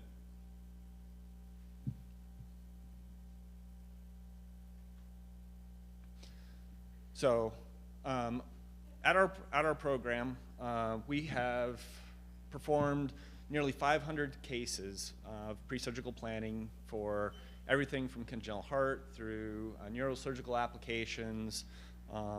And when that is considered, that really allows us to demonstrate that we have one of, if not the largest experience for anatomic digital twin in the nation. And this is critical because the bar that we set for creating these models is anchored directly on what the surgeon needs. And so, as we're talking about need for data and AI training, the quality of this data is essential. And so, since I'm talking about the 4D heart, our standard workflow is up here. I'm not going to go through all of the components of it, but I will say, when we first did prove that we could do a 4D heart, it was in 2018, and I had a med student who spent an entire summer segmenting all of the different hearts in order to prove that we could do that. And so, up until November of this year, we've been trying to automate it, and machine learning to the rescue. And so, I'm going to describe 2 examples, and then I'm really going to dig into what challenges does this bring out, what did we solve for to get there, and where we can go in the future. So hypertrophic obstructive cardiomyopathy is a condition where the surgeon needs to go in and cut out a section of the obstructive muscle in the middle of the heart. It's, you don't want to cut too much out, you don't want to cut not enough out, and you want to do it in one cut. And so to think about the application of this technology, the patient arrived at 11. We had completed segmentation of 19 CT scans and stitched them together so that it was ready for review by 8 or by 6, and the surgeon was actually in it in the evening. And so this is really what it is. It's taking a retrospectively gated CT, which is over 5,000 images. It's about 19 different sets with over 270 images in each, and those are then, we perform automated segmentation of the soft tissue myocardium, and we can do that because we have one of those large databases. And then the surgeon actually reviewed this case the night before he went into the OR. The reason why this is a critical component is because it is a dynamic obstruction, and you need to be able to evaluate it in a dynamic manner. The more exciting case I'm going to describe is one of a double outlet right ventricle with malposed great arteries, a remote VSD, and pulmonary atresia. It is a lot, and it is a very difficult mixed up heart, so much so that we had 5 different surgeons evaluate this case, all with standard of care, echo, TEE, cardiac CT, and they all chose to perform a Rastelli, which is essentially taking the VSD hole and patching over to the aorta. And so that was universally amongst all 5 surgeons at our center and at a couple centers in Chicago. And so I rarely actually play audio, but I'm going to play audio. Can you click on that? So I'm going to show you something here that gets me worried about this kid. All right? This is the So, surgeon Here you have, in this, where I'm now, who was going to do a Rastelli. I have on the left the aortic valve. Then there is some probably intervening muscle of some sort. Then there's a tricuspid valve in the center. Yes. And then there's a VSD. So in my mind, I cannot commit that VSD to the aorta. If you put a baffle in, it would seem like It would on the top of that valve and just prevent it from opening. That's absolutely right. That's my feeling in looking at this. And it's really far away. Yeah. So based on this, I mean, just this view here, is there any way that you can actually freeze this? Yes. Put it in diastole. There. That's a perfect view, actually. Right here? See, that to me tells me the whole story. Yes. Now, is there any possibilities of moving this around? If you want to walk around it, imagine it's just stuck there in space. If you want to look at it from a different viewpoint. I just do that. Wow. I tell you, man, this is unbelievable. It's incredible. Yeah. See, to me, this is enough to make my mind pretty much. And knowing that I really don't think that this is doable. I see this every time a surgeon comes into my lab. Not every time does it change the surgery, as it did in this case, but the problem is, and these are just some of the comments that he was part of our research study where we were capturing this, and he was very good with his words. You know, this is the next frontier. The most important one is now almost feels like I was relying on 2D imaging, triangulation, sagittal, AP, and axial. This just gives a constant 3D view of the entire component, as well as the dynamic nature. And so I see this reaction. I know it's real. The problem is getting the surgeon's eyeballs into it to experience good models too. There's a lot of bad VR out there. And so that is the universal first time someone sees some of our work. And so we've really when we know that there's impact, we have to scale this. We have to get it out there because it changed the surgery on this case and many others. And so the vision of our AIM lab as we're doing this big refresh is really transforming the paradigm from 2D centric when it comes to medical imaging to a 3D centric digital twin methodology. We want the patient to go in one side of the scanner and segmented 3D anatomy coming out. And I'm going to tell you why that happens and why that, the impact of that. And I know this is a very busy slide, but the standard workflow that we've been working for remains the same. This middle section is where we actually perform the magic, as Vaz says. But I'm going to come back to this later. The thing that this is the data infrastructure and data warehouse that we're building right now as we have a hold on these processes. The front end are where the hospital comes into play, as well as the back, and then the processing is in the middle. And then these are the research funded projects. A lot of arches over the past 10 years have been very good to our lab. But it's not, hey, this is an interesting project. It is, what problem are we solving in this entire pipeline? And so computer vision is really the key for generating and automating this process. When it comes to segmentation, you can see it is the #1 focus of all of our funded projects. So I am not going to make a fool of myself and go into complete machine learning. I'm just going to say it so I can understand it a little better once more. We start with a CT data set, 3D CT or MRI, and it's a big grayscale block of data. And within it, I can see the heart, but the computer can't. We will then perform manual segmentation. That's where we're actually painting that 3D model of the heart. And so now we have 2 identical 3D blocks of data, except on the right, it's just a binary mask. It's ones and zeros where we have just the heart in it. Then we take those, put them into the computer, and we ask them to predict and generate its own version. Dr. Sutton stated that the computer keeps trying and trying a different set of rules until it gets the outcome we like. We don't tell the machine the rules. It just does it at tremendous scale. And even when I asked our postdoc, I'm like, is it reconstituting parasagittal? And he's like, we don't know. It's unexplainable. And so where are we going with this?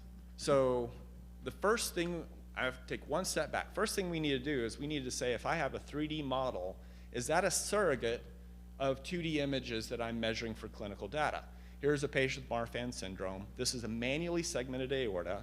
And we just created a MATLAB code that finds the exact perpendicular spot. And we compared the automated measurement, again, of a manually segmented aorta.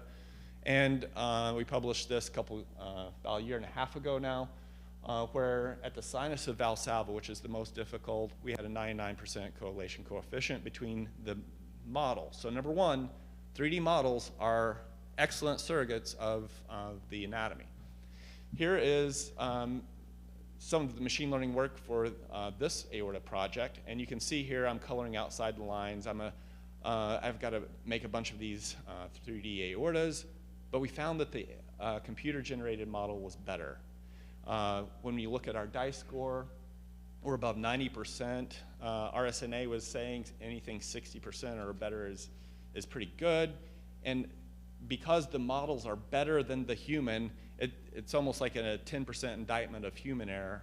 So this is almost like 110% that we're getting with our 3D methodology. And so if the projects we're doing align with the motivations of the healthcare system, in this case, let's find improved treatments of aortic aneurysms, how can we deploy it? So this is actually the current state of this project.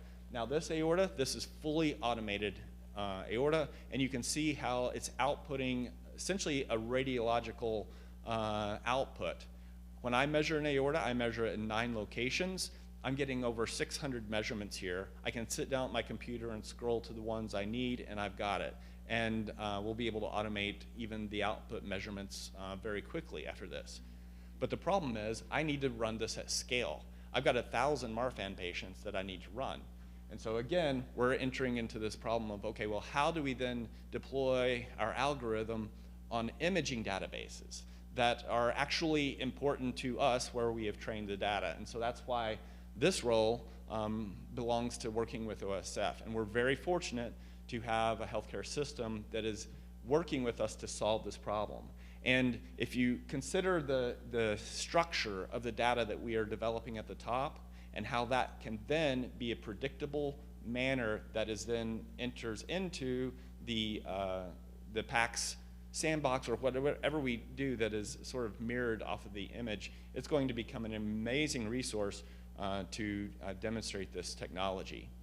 And so, you know, it's been 10 years. We've got, this is not just, the 4D heart's just one of those little dots on the bottom. The next phase of this is if we straighten out the aorta, again, it's a 3D model. I'm not performing automated diagnoses off of 2D, it's off of the 3D. We can automate diagnosis based on the morphology of this 3D model. And we've written up aortic arch project to do this. And again, now, instead of it being a generic map of the data structure, we have a very structured for this project.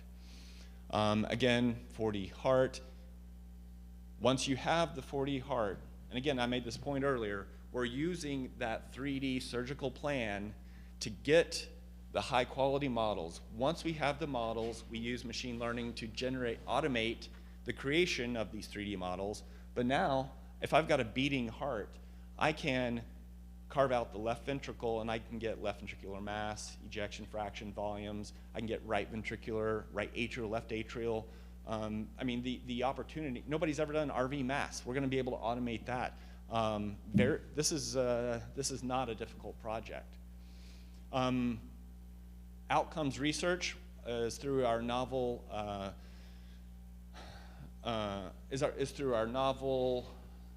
Think Aloud survey. So the reason I had the surgeon on audio and video is because that was part of a research survey where we are applying metrics to the expertise level of the surgeon, and with our output format, we can determine expert versus novice.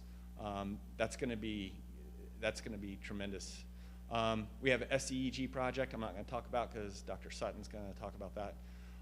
Again, I think the thing we're most excited about is we solved machine learning. We only used 60 hearts to get fully automated segmentation. We have solved it, and we actually put a halt on performing any more automated segmentations until we complete this data infrastructure, because this will now, with a click of a button, allow us to do that. I couldn't do this without a team at Jump, as well as the team here in Champaign. It's a perfect arches connection. And this is, I always end every talk with this, especially when I'm going around the nation, because this is a representation of a free segmentation service. Again, feeding our lab with more and more data so we can build more models. Thank you very much.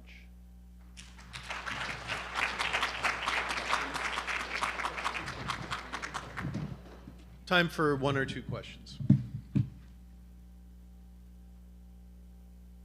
Dr. Handler. How do you know when, if the human is the gold standard, how do you know when the 3D model's wrong? when the 3D model is right and the human is wrong? Well, by visual inspection. So one of the components in that whole thing was quality control.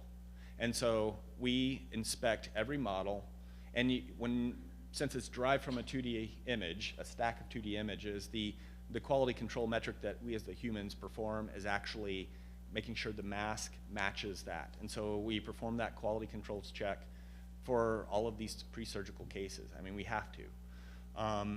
Because it is a quality control research objective, Dr. Sutton was pointing out that if we had competing automated segmentation algorithms that were built differently and they both get a 99.9% result, then we get to a point of automated quality control. And so that's the direction we're going with that. Thank you. Thank you, Dr. Bramlett. Thank you. Our next presentation is Professor Brad Sutton, who's going to be speaking to us and furthering the conversation. Thank you, Brad. All right, so thanks. And I will leverage that Matt's talk here to try to make some of the connections back here too. I'm going to talk about SEEG and epilepsy, and I just want to point out the team before we get started for that. We have quite a growing team for being able to address this epilepsy problem with VR. And so James Evans is a graduate student. Dr. Maldonado at OSF is our neurosurgeon, and he's been a driver of this, and of course Matt.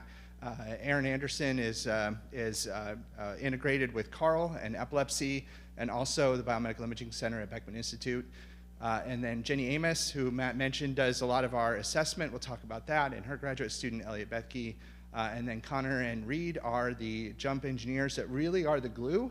We can develop a lot of algorithms. We can run them on the university network, but we really can't have impact unless they are executed on the clinical data. And Connor and Reed allow us to do that. And then Graham Huseman and Fadi McHale are our epileptologists at Carl that have joined the team and really are helping us to drive our tool towards something that's going to have a high clinical usability. If the projection system lasts through Matt and I think we're going to be okay with the rest of the day. So a lot of movies and animations here. So, but I just wanted to point out, we've been doing this for a while. We have a lot of projects where we've been trying to turn clinical medical imaging data into actionable 3D objects. And so we've done congenital heart defects, glioma patients. We're doing epilepsy. We've done the heart, as Matt showed. And I pulled up our segmentation from an HCESC back in 2017 that I got to present. And so we've made a lot of progress. We're really trying to improve mental representations of these complex anatomical structures. One thing, Matt, I didn't say is that the cases that get into VR for the clinicians to look at are usually the most challenging ones. We don't get the easy things. But really getting that 3D visual spatial information from turning these into objects, segmenting and interpreting them has been key. So we're going to talk about epilepsy here and talk about some of the work that we've been doing in this avenue supported by Jump Arches in the HCESC. So 3.4 million Americans have epilepsy, and about 1 in 3 of those epilepsy cases have people still have uncontrolled seizures even after medication. And so this is called drug-resistant epilepsy. There are a couple of effective treatments. One of those is to resect the portion of the brain that is causing the seizures. And the other one is to embed a set of stimulation electrodes where the system will monitor for epileptic activity, and then it will apply stimulation to a particular region to try to stop that seizure activity. But in order to be effective, we have to determine where to resect or where to stimulate. We have to find the seizure onset zone. So despite this treatment being determined to be effective, only about 60% of the people have seizure freedom after surgery. And so that's likely due to missing the actual epileptogenic zone in the resection. So we have to resect or stimulate this epileptogenic zone in order to have seizure freedom. And so really the goal and what we're trying to help with is how to localize these regions, how to find the seizure onset zone and the epileptogenic zone in order to be able to guide the surgeon and the surgical team in resecting this region.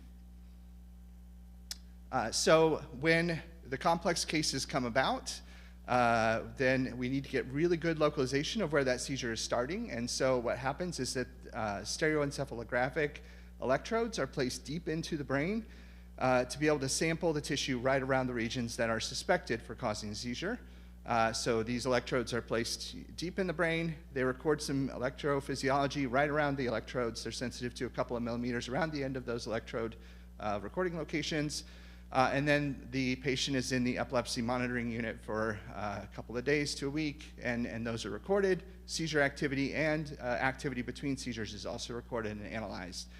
The epileptologist wants to use this data to really determine, the primary goal is to determine the seizure onset zone accurately, but then also needs to assess, did we actually sample the seizure onset zone? It's possible that those electrodes, they have very limited sensitivity.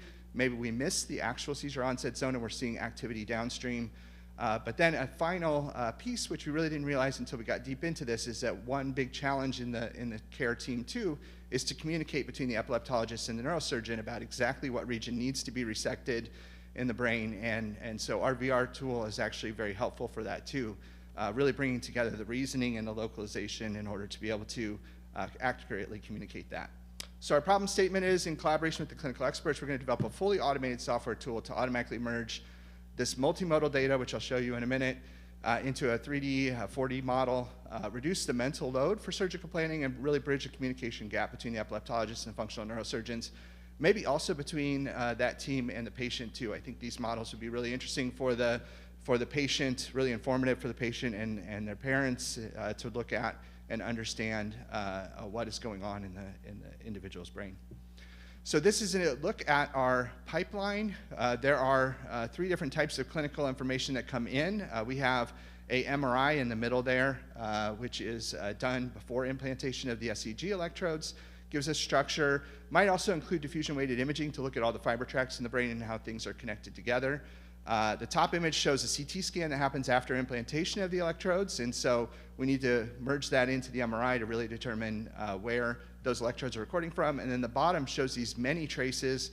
There are hundreds of traces of electrophysiology recording from those SEG electrodes and a variety of things that has to happen there. And we're going to take all of those and we're going to merge them together in order to get this one model that sort of brings all that information together spatially and temporally. So I won't bore you with the whole details of all of it, but I just wanted to talk about one particular problem, which is challenging, and we recently published a paper showing that we can accurately do this step, which is to isolate the recording locations on each electrode. So an electrode is inserted in the brain. It has several recording locations along it, and we need to really determine where each one of those recording locations are, because we're going to have a time series of electrophysiology data associated with each location. And so this kind of goes through the steps of segmenting and thresholding, and then fitting with we have a synthetic electrode recording location, a synthetic contact that we replace with as soon as we get a good idea of where the center of mass is, and then we can go iterate through and determine where the rest of the locations are. And at the end, we get a really accurate determination. And so we looked at a couple of manual raters, we looked at our automatic rating, and we're closer to each of the manual raters than the manual raters are to themselves. So we feel like we have really good accuracy here. Some configurations can be very complex, and I'll mention that again in a minute. So we have all these contacts segmented. We put them into electrodes just by looking to see which ones are close to each other. We know what the contact spacing is, and so we can sort them into electrodes, to full electrodes that are placed in the brain. The data, the electrophysiology data, is organized according to those electrodes and then the different contact locations. We then need to do one thing. We need to go and align the recordings from each of those electrodes with their actual placement in the space. You can see up in the, I don't know if this will work, but you can see up here, we have all those electrode recording locations identified with our automated algorithm, but we do need to correspond the actual label of which electrode is which, so we can line it up with the data set. Right now it's a manual step, but as you can tell from this, it's a really easy step. We're currently automating it. You can see how the arrangement here matches the arrangement in the planning map here that the clinician records during the surgical planning stage here in the embedding of the electrodes. So we're going to be able to replace this. In the US, there's no standardized naming scheme, so we're going to pretty much have to use computer vision to do that. All right, so with that, then we can then animate those electrodes. So we will take the activity in each one of those recording locations, which was a series of time series plots. And I don't know how the epileptologist does this, but he needs to understand all those different recording locations, look at that map that we just looked at and put them back into space. And they may spend a day doing this, and their brains work differently than ours, and they can actually remember where these things are. But what we're doing is merging the spatial information and the temporal information then in this. We provide a 4D VR object, and at this red line is where the seizure was marked by epilepsy monitoring unit technicians. And so we're going to see some activity around there. But we're basically, to animate this and make it clear, we modulated the size of the electrode contacts based on their energy after we filtered it to an appropriate bandwidth. So I want to sit here for 1 second. You're going to see a big blip right where they marked it. That isn't the seizure that propagates. And so you'll then see, shortly after that, you'll see some activity associated with that seizure. And then I'll do a zoom in on the next slide too. But with this, as you saw in Matt's presentation, you can go around, you can look from different angles, you could get right to the electrode where the seizure happens, and then you could watch it propagate around. So we're going to see now some activity. and then you're actually going to see it propagate on the electrodes nearby. And then we can actually even see it follow white matter fiber pathways we know are there, like the inferior longitudinal fasciculus. So pretty exciting that we can kind of see all this activity happening and where it's going. If we zoom in on that, it's pretty impressive just to see it travel down the electrode, that activity in the seizure too. So you can kind of see it go down. And yes, picking the size of the electrode growth is really important here too. So those were pretty large. So there are other, besides just getting the epilepsy activity, there's also other biomarkers that come out of this too. And so one of those is high frequency oscillations and fast ripples. Those occur relatively infrequently, they propagate minimally, and they are really related to epileptogenic activity directly. And so it's really important for us to present that information back to the epileptologist. If there's an electrode that doesn't have this type of activity, it's important to know that the seizure is probably not coming from that electrode at all. And the literature supports that too. So in cases where, I'll start with the bottom one here, in cases where the resected region included all the fast ripple activity. 11 of 14 people had positive outcomes, meaning reduced or no seizures after surgery. If no channels showed fast ripples that were resected in that area that was resected, then poor outcomes resulted. So identifying these locations is really important. It can provide a good measure, but it is kind of static information. It's just characterizing those electrode activity. So we've been able to incorporate that in our model by color coding those electrode contacts differently. So you can see here, this is the surgical map, the placement map, showing the recording location of the electrodes. The red is where, in a standard approach, they determined the seizure was coming from. The big red box around C is where they determined the actual seizure onset zone was, and they resected the yellow region. But you can see in our map here too that the color coding is blue where there's none of these fast ripple activities, and red where there's a high amount of it. You can see that corresponds really well with electrode C. So we're pretty happy about providing that information too. As Matt mentioned, we have, how do you know we did any good? How do you know this worked? And so the way we're doing that is assessing surgical team confidence. And so we have this Think Aloud session that happens looking at the clinical data, and it's awesome. You got to hear one of those happen with a cardiac case. So the clinician gets in there, is prompted by a clinician on the review team or on the research team in order to be able to speak aloud what is they're actually thinking and what's clinically relevant. And we listen and record that, and then we analyze the video associated with it later.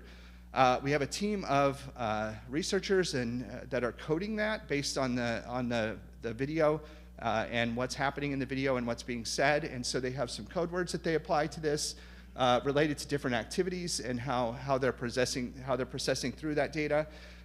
We then take those code words and we do some analysis on top of them to come up with more cognitive processes associated with the data. But this provides us a temporal map of how the clinician is processing through that information and what they're doing. And so this is an example down here. I have a couple of the major cognitive categories that we extracted from the basic code words over the time during the VR session. And you can actually see patterns in this data too, where they start exploring, they make some decision or hypothesis, they reduce back down, just exploring again too, and then they propagate through it. In the end, they end up at the top. They've made a decision. They know what they're doing. They're progressing on with the plan. We've been expanding that team and incorporating more, and this is going to go into why we're trying to make this data go into a database that's very accessible to other researchers on campus. And so we've been able to work with Carle Illinois College of Medicine students to look at automated seizure localization, looking at connectivity of the electrode of the data that we have. We have about 35 patients worth of data right now, and so it's a really interesting data set to look at these connectivity measures.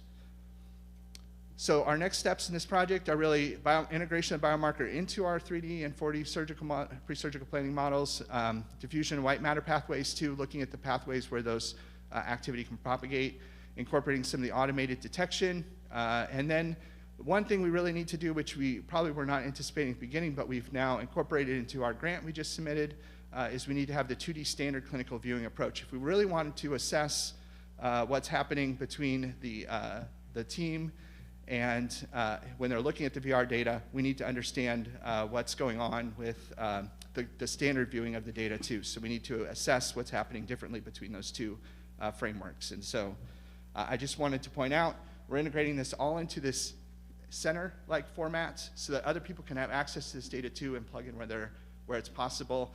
we will have standardized data formats and integrate and ingest all this data. And I will get off the stage because the bouncer is coming to get me. So thank you very much for the support, and I appreciate Time for a question or two? yeah, if you want. Question or two for Professor Sutton? Yeah, Bill.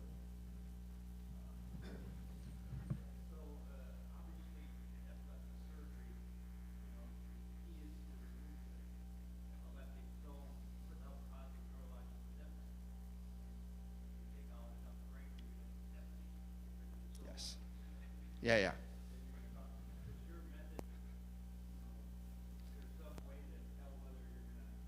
Yeah.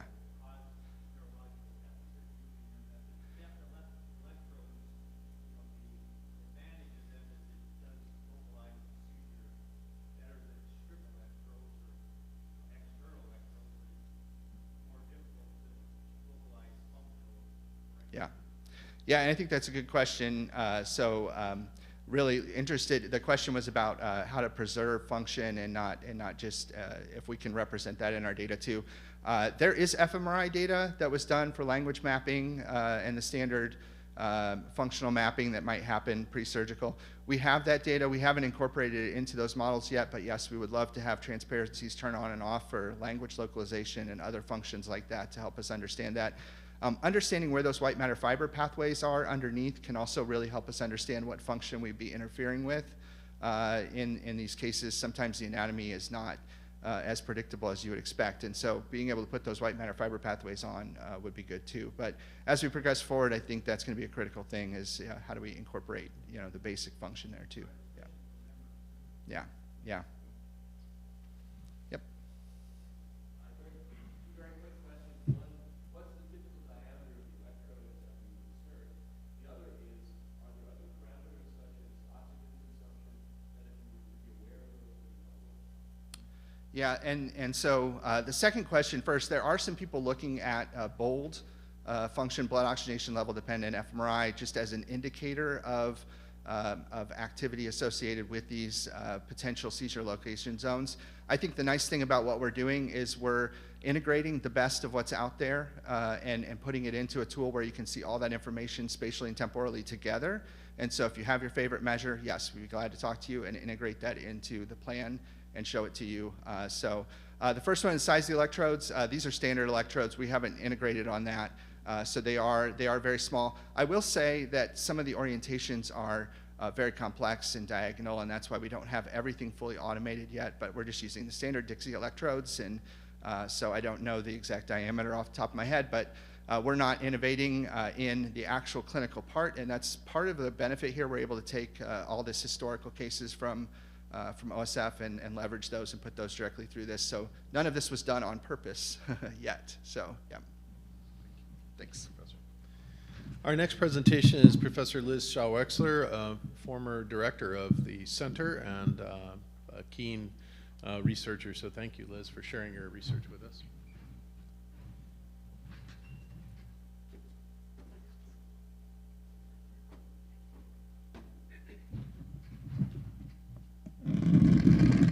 Sorry, have to adjust to my height as always. First off, I really am excited to be here for celebrating this 10th anniversary. As Vaz mentioned, I was the interim director between Kesh and Jim. Rashid Bashir contacted me and said, Kesh is leaving, and we need somebody just for a short term while we're looking for a new director. Can you possibly take some time and help us with this this center? And I was like, oh, sure, this is fine, short term, no problem. 20 months later, Jim finally arrived on campus, and we're very happy to have him in this new direction that we're going to go for the next 10 years plus. So I had the great honor of being one of two of the first Jump Arches Awards. And I'll be telling you about some of that work that we did there and all these other wonderful medical education task trainers that I've been working on since that time. It has moved me into a whole new area of research. My work is involving mechanical design, and especially user-centered mechanical design. So this Jump Arches opportunity was perfect because I was able to work with clinicians who are telling me, this is what we need to help with our healthcare learners. And can you help us develop devices to improve, especially haptic feedback interface for our healthcare learners? So I'm going to talk about some trainers that we've developed both for neurological examination and for cardiac procedures. So as I said, we'll talk about the neurologic task trainers, which we see over in the upper right-hand side, and then this transeptal heart puncture trainer. So just a little aside. So the Jump Arches awards used to always be a one-year award. So when we first proposed this neurologic task trainer, we said within 1 year we would like to create a robotic arm that could mimic spasticity, rigidity, and clonus. All right. 8 years later, we finally have the ability to do that, but we also have an arm and a leg to be able to do these. We're a little ambitious. So let me tell you about why are we interested in creating medical education task trainers. So in terms of the neurologic exam, which is a very physical evaluation, so you see an upper left-hand image, and during the clinical evaluation, the clinician is manipulating the joints to try to understand characteristics such as muscle weakness, spasticity, which is a velocity-dependent change in the amount of resistance as you're moving the joint. Rigidity is another muscle resistance that you often see in individuals with Parkinson's. Clonus is another behavior that you will see only in the distal joints or the ankle or the wrist, where you kind of are able to elicit a beating behavior due to upper motor neuron lesions. And then sometimes when you do the deep tendon reflex in either the knee or the ankle, those are often early indicators of pathology. And so these all are observed when passively moving a joint. And the standard of care, the standard of training often had been large rooms of individual students observing a standardized patient and being able to work with one. One of the issues with spasticity, especially, and these are individuals who maybe had a stroke or cerebral palsy or spinal cord injury, the more you move that joint, the more that behavior changes. The level of severity will decrease because you're moving that joint more frequently. So if you've got a class of 20 students working on that one standardized patient, then the measurement that you would record, or the level of severity could be different between the first student and then the last student. And this actual image is from Bradley University, which is the first clinicians that I was working with, which is the head of the physical therapy department, Steve Tippett, and I'll show you that in a second. But so these are some of the behaviors that I'm talking about. Let's see if you can see. Hopefully these videos will start working. In a healthy individual, as you're moving them through the range of motion, you shouldn't see any sort of difference in the behavior. The next image is lead pipe rigidity. So throughout the range of motion, you'll feel constant elevated resistance in the individual. You can't really see it so well in that video. Cogwheel rigidity, you'll see sort of this tremor-like or motion as you're moving the individual through that range of motion, elevated resistance. Spasticity, as you're either flexing or extending the individual's joints, you get what's called a catch and release. So you sort of see as they're moving through the range of motion, this sort of catch, and then the resistance releases. And you only actually elicit that when you're moving the joint fast enough to create that behavior. So it's a velocity-dependent behavior. Whereas rigidity, it doesn't matter if you're moving that joint fast or slow, you're always going to feel that resistance. And those are some of the telltale markers for a new learner to be able to distinguish between spasticity and rigidity. And if you're not quite sure whether your patient is experiencing these difficulties because of the onset of Parkinson's, or as possibly some other neurologic condition, maybe like MS, these are ways that we want to be able to distinguish the differences. Clonus as we will hopefully see, oops, it skipped. Let's see if we can, whoa. Now I'm gonna have to try going through all of these over again.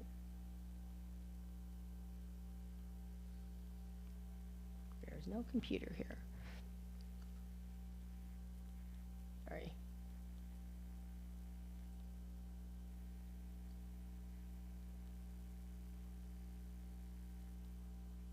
All right, well, you'll see the CLONUS video later, hopefully, and it'll work, but as long as CLONUS is a special technique that you have to be very good at your technique to elicit CLONUS. CLONUS, you need to be able to move the joint fast enough, hold it in a particular configuration, and sustain that load in order to get a beating behavior. If you don't, then you could misdiagnose the patient and say, oh, no, they don't have CLONUS, or it's just because your technique was bad. And then, of course, the last one was this deep tendon reflex and being able to find the right place, hit it with the right amount of force in order to elicit that behavior. So these are all about being able to manipulate the patient in a proper amount of speed, force, timing. So, for example, if we think about these spasticity and rigidity behaviors, clinically, they're using these qualitative scales that are not numerically driven. They're numerically driven. You can scale a patient between a 1 and a 4 based on what you feel, but is it different between individuals, between different schools and how you're being trained? So if a patient were to go from one clinic to another clinic across the country, for example, well, if they're classified in MES2, would they be classified in MES2 in another place, or would they be a 3? Which says, is the patient really getting worse, or is it just the way that that clinician was trained?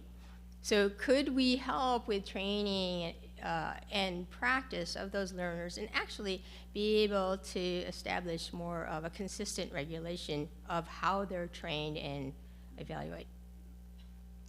So as I was saying, our very first one was trying to create a simulator, and we said, I at the time was very much involved in using hydraulics and pneumatics for actuators, so we didn't want to do electronics. So my clinical collaborators on the right-hand side is Chris Zellick. He's a neurologist at OSF, but I was also, as I was saying, working with Steve Tippett, who is the head of the physical therapy training program at Bradley University. And then I was working with Randy Ewalt, who's a specialist in mechanical engineer on fluids. So we said, well, you know what's really interesting about spasticity? It's velocity dependent. So the faster you move a joint, the more resistance you would feel. And oh, by the way, there's a mechanical device called a damper or a dashpot that if you move this thing fast enough, you get resistance, but if you move it slowly, you don't feel that much resistance. And so what we did in this case is we had hydraulic fluid that is running through the arm. Through here as a piston, it's pulled down as a consequence of linkages as the arm is moved. You can feel different amounts of resistance. And then my graduate student, Carrie, she was very clever and said, oh, if I put holes in this piston head and then open bigger or smaller holes, I can get different amounts of resistance as the piston head is moving through. So we were able to do this and create very specific resistance levels for MES levels 1 through 4, and we evaluated these with some clinicians at OSF to determine whether or not it worked well. We had fairly good agreement, about 70% agreement that yes, this seems right. But the problem with this is we aren't able to create enough variability, which is what patients have, a huge amount of variability. So we decided, could we do this now and in electromechanical design? So we chose to go with what's called a series elastic actuator, which uses a motor and combine it with a spring system to be able to change the amount of resistance that you get.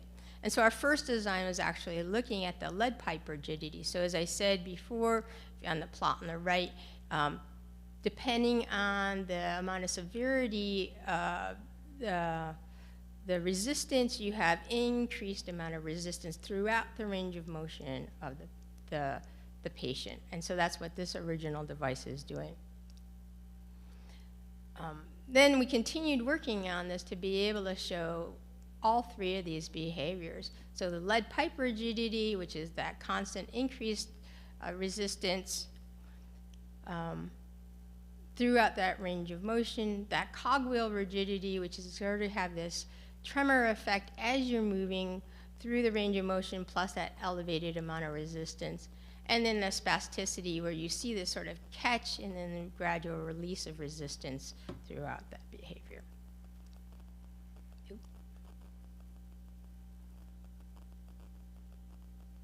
All right. And then we did some clinical evaluations with clinicians at OSF to see whether or not they thought that the device worked. So we had some blinded and disclosed assessments to see how well they could distinguish between the healthy, the lead pipe rigidity, cogwheel rigidity, and spasticity. And we had fairly good agreement with what the devices were able to achieve.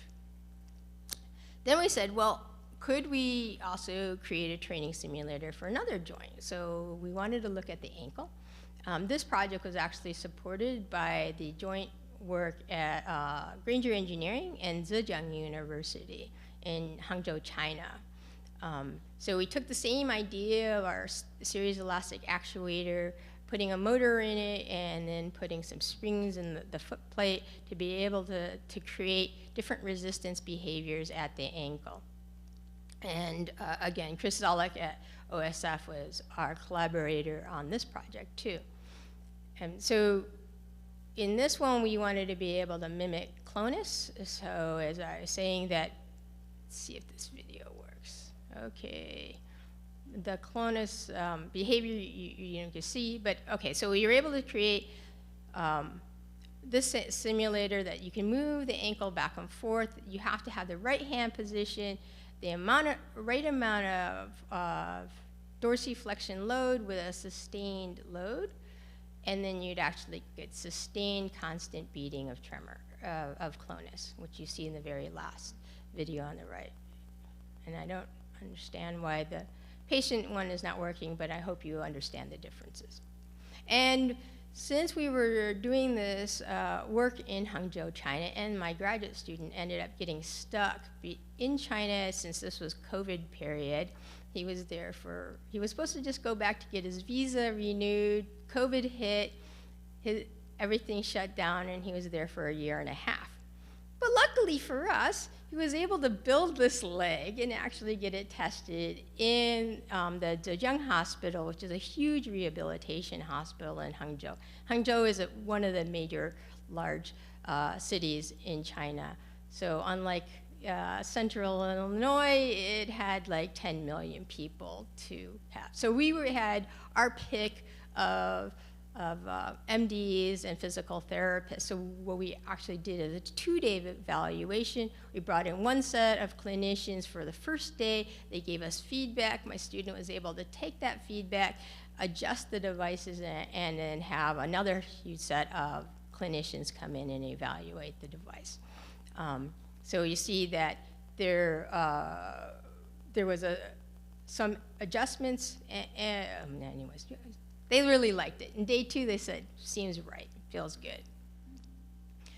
Additionally, we added the capability for this to do the deep tendon tap. So we added an artificial tendon on representing the Achilles heel that you'd have a little load cell. So if you hit it in just the right spot with just the right force, you get the elicited behavior of that deep tendon reflex. And so we had different types of resistance amounts. Right? We also did a muscle weakness trainer, which we use mechanical engineering senior design teams with Chris Zollek to create these different muscle resistance trainers. Finally, in order to get some of our quantitative data to tune these robots. There really is not a lot out there, so we developed our own device, which we call the Position Velocity Resistance Meter, or the PVRM, to be able to put on patients and record their behaviors for both spasticity and rigidity. And we also we've patented this idea, and we think that it also could be useful for measuring for orthopedic purposes. Finally, our future, we're hoping to use mixed reality and a virtual patient and be able to take this haptic feedback from these devices, both the arm and the leg, be able to see a virtual patient using augmented reality glasses, and have that full experience of having a patient that could speak to you and have different facial expressions, and maybe do something else with the contralateral limb while you're doing haptic evaluations through the trainer. In regards to the transseptal puncture, this one was brought to us by a cardiologist, Abraham Cottrell, to think about, can you help us with doing the transseptal puncture, which is often seen with atrial fibrillation, catheter ablation. So what you have to do is you come up through the femoral artery,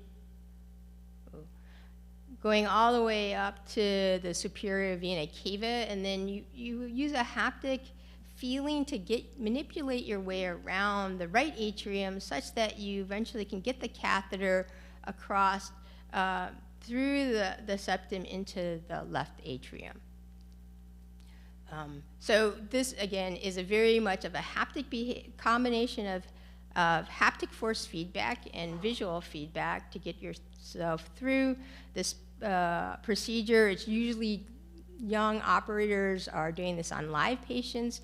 Past trainers have been static, so there's no heart motion. So what we wanted to do is be able to create this pulsing behavior. So along with Girish Krishnan from ISC, who's a specialist in these pneumatic muscle designs, which are called fiber-reinforced elastomeric enclosures, and Nick Thompson, our grad student, who created these curved heart patterns. And we had a simulated vision system. So Nick created this pumping heart that allows the clinician to be able to feel through different parts. So there's an aortic notch that they bump off of, and then they make their way down to the fossa ovales. And then with this vision system, we're also able to see, did you puncture through or not? And then we did some evaluations, both doing blind and disclosure evaluations with clinicians who thought that this would work very well. Oops. So, thank you very much. Thank you. Maybe a question quickly for Professor Shawexler. Really great visuals. Love the pumping heart feature. That's really cool. Well, thank you, Professor. Really appreciate this. Sure. Thank you. Thanks, Thank you for all of it. Our next presentation is from Anusha Mulidharan. Oh, I did all right. Mulidharan. Please. Thank you. Thank you.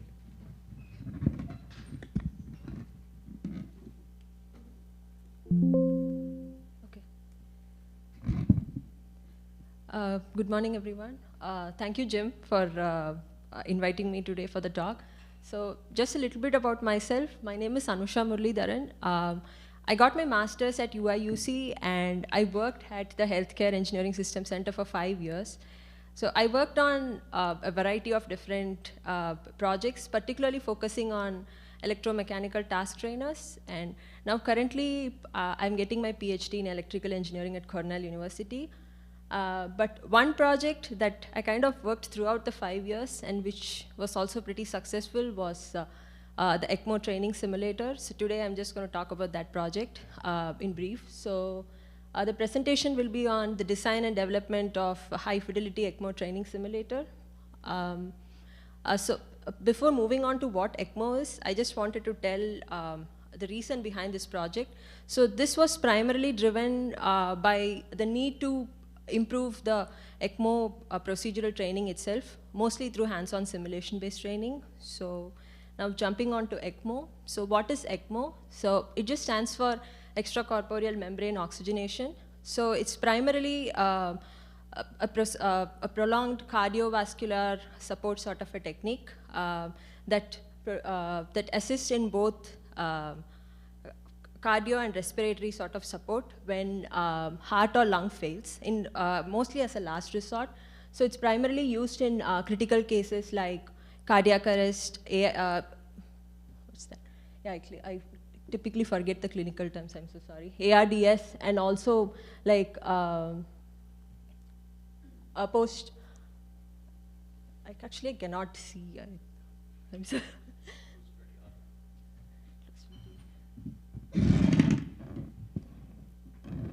Okay, I think I can do like this. Yeah. So it's usually, I'm really sorry about it. So it's usually used in critical cases like cardiac arrest, ARDS, or post-cardiotomy support, often as last resort. So it's usually a complex procedure, and it involves rapid clinical decisions that needs to be taken by a multidisciplinary team, which requires the need for essential training, but yet it's quite challenging. So why ECMO training is challenging? So there are several hurdles with the ECMO procedure.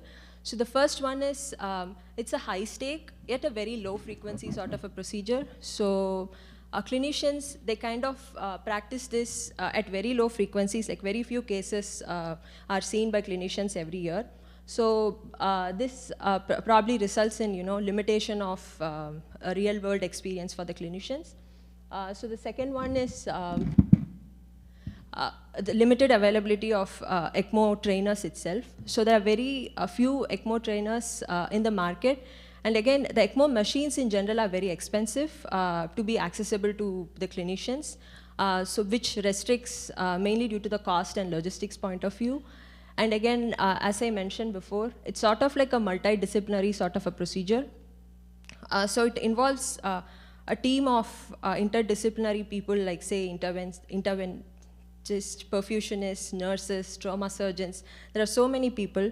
So this really results in, you need to have this team coordination sort of a thing, which is kind of lacking in a traditional simulation-based approach. So this is where sort of the high fidelity simulation comes in. So this high fidelity simulator kind of bridges the gap that we saw in the previous slide. So the first one being this sort of a simulator, it helps in creating critical simulation conditions or scenarios, such as you can, in case of ECMO, there are it's a very complex circuitry, the machine itself.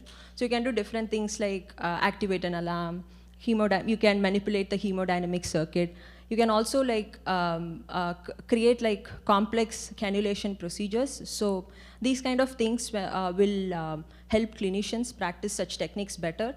And another thing is, we are not putting any patient at risk here. It's mostly a safe environment to practice, both as a team and as an individual. So that's one of the advantages of this. And another thing is, since this is a simulator, you can practice repeatedly, multiple number of times, so which would help in skill retention. And also, since you're practicing as a team, it would help in team coordination. So I just wanted to talk about the development timeline, since it went on for a really long time. So the project started in 2018, primarily to bridge the gap in ECMO training, particularly focusing on needle insertion, which is the cannulation procedure, and then vascular flow sort of a system. So in 2018, that's when I joined the center, but then there were research scientists and PhD students working on this project. So they focused on understanding the clinical gaps by talking to trauma surgeons and perfusionists. And one of the things that was cited was needle insertion being a high risk, high stress sort of a procedure.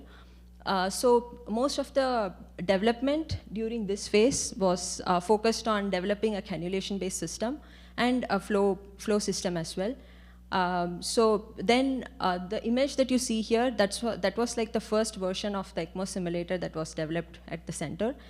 And then the next couple of years, we moved on to focusing more on the system level design, where we tried creating a programmable a flow system, sort of a pump that recreates a pulsatile flow of how a heart pumps the blood out.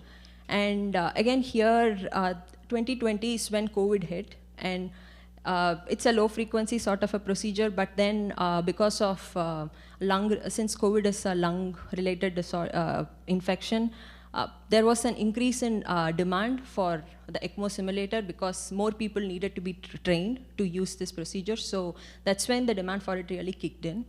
And then the last couple of years I was here, by this time we had already deployed one of the units at one institution for ECMO training.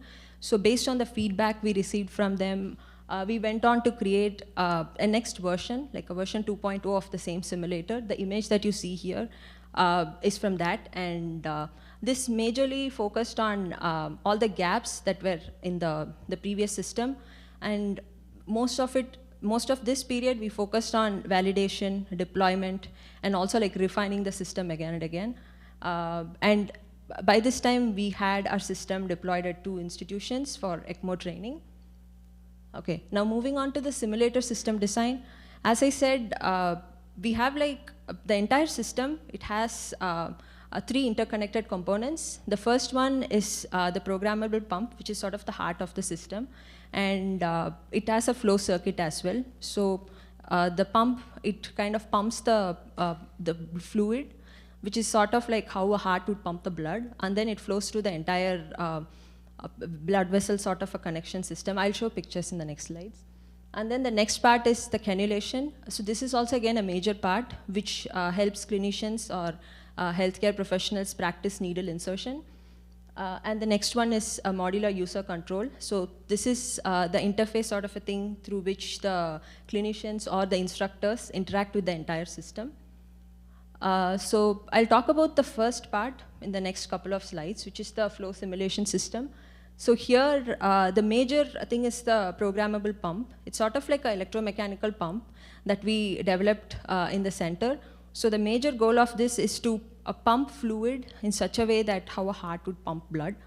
And we also needed to create the pulsatile nature of it, and there needs to be fluid inside as well. So that was the goal of this pump. And there were, again, 3 modular units. So we wanted to create something that's portable as well. So that was the goal. So we created this small pump case, and inside of the case, we had like 3 small different modules. One is the fluid delivery module, which kind of circulates the fluid inside the entire flow circuit. And then we had the electronics, particularly the control board, which does 2 things. One is control the entire pumping system, and the other is to generate the flow signal, which mimics the pulsatile nature of the blood flow, the arterial or venous blood flow. And then we had a custom user interface. This was kind of, we made it look as simple as possible. Primary reason being, it's sort of like an emergency procedure, and people need to act very quickly in this kind of an emergency situation. And we didn't want them to spend a lot of time working with the user interface. So they just had like 2 or 3 parameters to tune so that they could start working on the simulation right away. That was the goal behind the user interface. And then again, another thing we focused on was, while creating the flow, the focus was not just to create a regular flow, but then something that's realistic, like how a blood would flow inside the body. So I worked on digitally recreating arterial blood flow patterns or pulsatile blood flow patterns from publicly available hemodynamic data sets. I just use simple statistical methods like regressions to map the flow profiles or the flow rates to the pump speeds. And then I built this algorithm and deployed it into the controller so that when you click on the flow pattern that you want, it will be able to like pulse or push the blood of fluid out of the pump accordingly. And another thing, this might look like a little bit more like on the velocity flow profile side of things. The end users wanted something that they could easily interpret, which was beats per minute or heart rate. So I again mapped the flow rate to using Fourier transform analysis to get the beats per minute, which is the heart rate. So I was able to map each of it. So the system was able to control from, say, 55 beats per minute to like 120 or 140 beats per minute. So that's another thing that this system could do. And again, the user interface. Here, with all these features, we were able to build this front-end design, which could let the user select the kind of flow they want, which could be a continuous flow or a pulsatile flow. Continuous because we want the entire flow circuit to be calibrated, or we need the fluid to be pushed through even before starting the cannulation process. And then we also have different kinds of systolic and diastolic phase-based flow. Another thing we do is let the user select different kinds of scenario that they want to implement during the training procedure, and then the heart rate. So that's with the first half, or the pump system. And the next half that we worked on was the second part of the simulator, which is the cannulation system. So cannulation, it just means needle insertion. And it's also sort of like a high risk and complicated process in the entire ECMO procedure. So the primary goal here was to create something that is ultrasound compatible, so that when a person inserts a needle inside like this realistic phantoms, so we built a phantom that mimics the feel of skin and tissues, and there are also like vessels inside. So the boxes that you see here, we just 3D printed these boxes of different dimensions depending on the user's needs. And then there are blood vessels inside, which is like a silicone-based tube. And then the skin and the tissues are made of different compositions of silicone. So when the user inserts the needle, they would want to know where exactly the needle is being steered, what depth it's going at. So we wanted it to be ultrasound compatible as well. So that's one of the goal behind this. And these are in boxes because I think the next picture will explain it. So this is like the picture of the overall system of the pump, which sort of acts as a heart pumping the fluid out, and then it's connected to the mannequin. So we have these boxes placed at 3 locations. So the reason being, this is again customized for a user. The goal is to insert a cannula at the femoral artery or vein region, and then it's pushed or steered all the way back up to the neck, which has the jugular vein, and from there it goes to the ECMO machine. So ECMO, the machine primarily oxygenates the blood, and then it sends it back. So it's again sent back to one of the boxes here that you see. So it sort of forms like a closed loop circuit. And you can see there are pictures of users puncturing it, and there is a ultrasound probe placed on the top. So the 3 goals that we wanted to achieve were probe placement, needle insertion, and vessel identification. The users wanted to keep it simple, yet be able to access all these features, and we were able to achieve that. And the pictures are from one of the training sessions where you can see a very thick or a very big cannula has been inserted into one of these cannulation pads, and they were also able to identify the location where it's exactly in using the ultrasound probe. So now, so these are, I didn't want to go too much in technical with the system design, so I kept it simple. I also wanted to talk about the clinical deployment. I did mention we deployed this at 2 different institutions. One during COVID, because there was a rise in need of ECMO simulation. So the first place where we deployed is the US Army Institute of Surgical Research. So they have more ECMO cases being dealt every year, and they looked at so many simulators in the market, and they wanted something that's more customizable, modular, and flexible. So we were able to customize our simulator for their need, and they have been using it in their simulation curriculum at the hospital. And the picture here is taken during one of the training sessions at the USASR. And the second place where we deployed it was the Ascension St. Vincent Hospital in Indiana. So they have a very big residency program in their hospital, and we went and deployed it there, and they have particularly be using this simulator in their team training, also in training doctors and their residents on this procedure. Another thing that they have been using the pump especially is on perfusion-based systems and also on LVAD sort of training. So the pump is not just restricted to ECMO.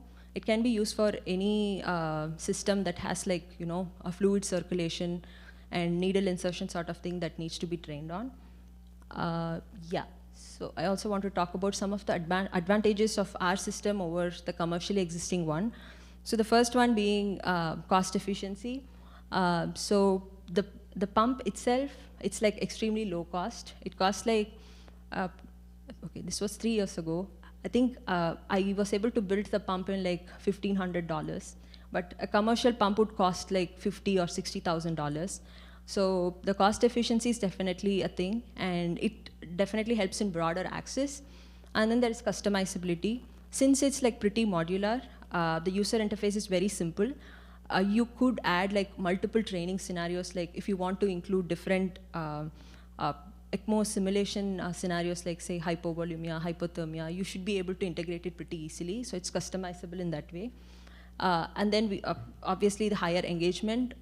So you can do both individual as well as team training, which helps in good communication sort of in the entire team, and team coordination, which is like a very, very important thing in ECMO procedure. Yeah, so here are some of the outcomes. So we were able to present this work in different venues, especially at the Military Health Research Symposium, which kind of helped in them liking the work, and then we were able to deploy it through that. And then we also presented it at American College of Surgeons Symposium and AHA. And we also had like a couple of students work on this, and some of this work was published in 2 venues. And yeah, this is like a media mention by the Defense Media Network. Yeah, so to conclude, I just want to say, based on our experience with the deployment at 2 centers and the responses and feedback we got from them, we definitely see that it has demonstrated improvement in clinical training skills, not just with ECMO, but with, for example, with cannulation pad, you can not just use for ECMO, but you can also use it for practicing like needle insertion in general, because that's like a common thing that's done in any medical procedure. So that's one. And then scalability and customization. So it's pretty modular. So you can implement a wide range of training scenarios using this system. And then again, towards broader adoption. So this system, I think it's pretty useful, and it's pretty, I think, relatively easy to deploy and implement. So it could be used in widespread ECMO curriculum, and it can be easily integrated as well. So I think that's it for me today, and I would definitely like to thank the funding support Jump Arches and Granger College of Engineering for giving us the facility to build all the cannulation pads, because it required a huge space for us to build all those. And my entire team at HCESC, without whom this wouldn't have been possible, and all the clinical partners who worked on this project. Yeah, that's it. Thank you very much. Thank you so much. In the interest of time, we have 2 more presentations before lunch. We'll have our presenters hang out at the lunch area. But next, Mr. Haris Nazar. Thank you for coming and presenting your key information. Haris and I go way back. He was working with us for many years before he became a PhD candidate here at the University of Illinois. So thank you, Haris.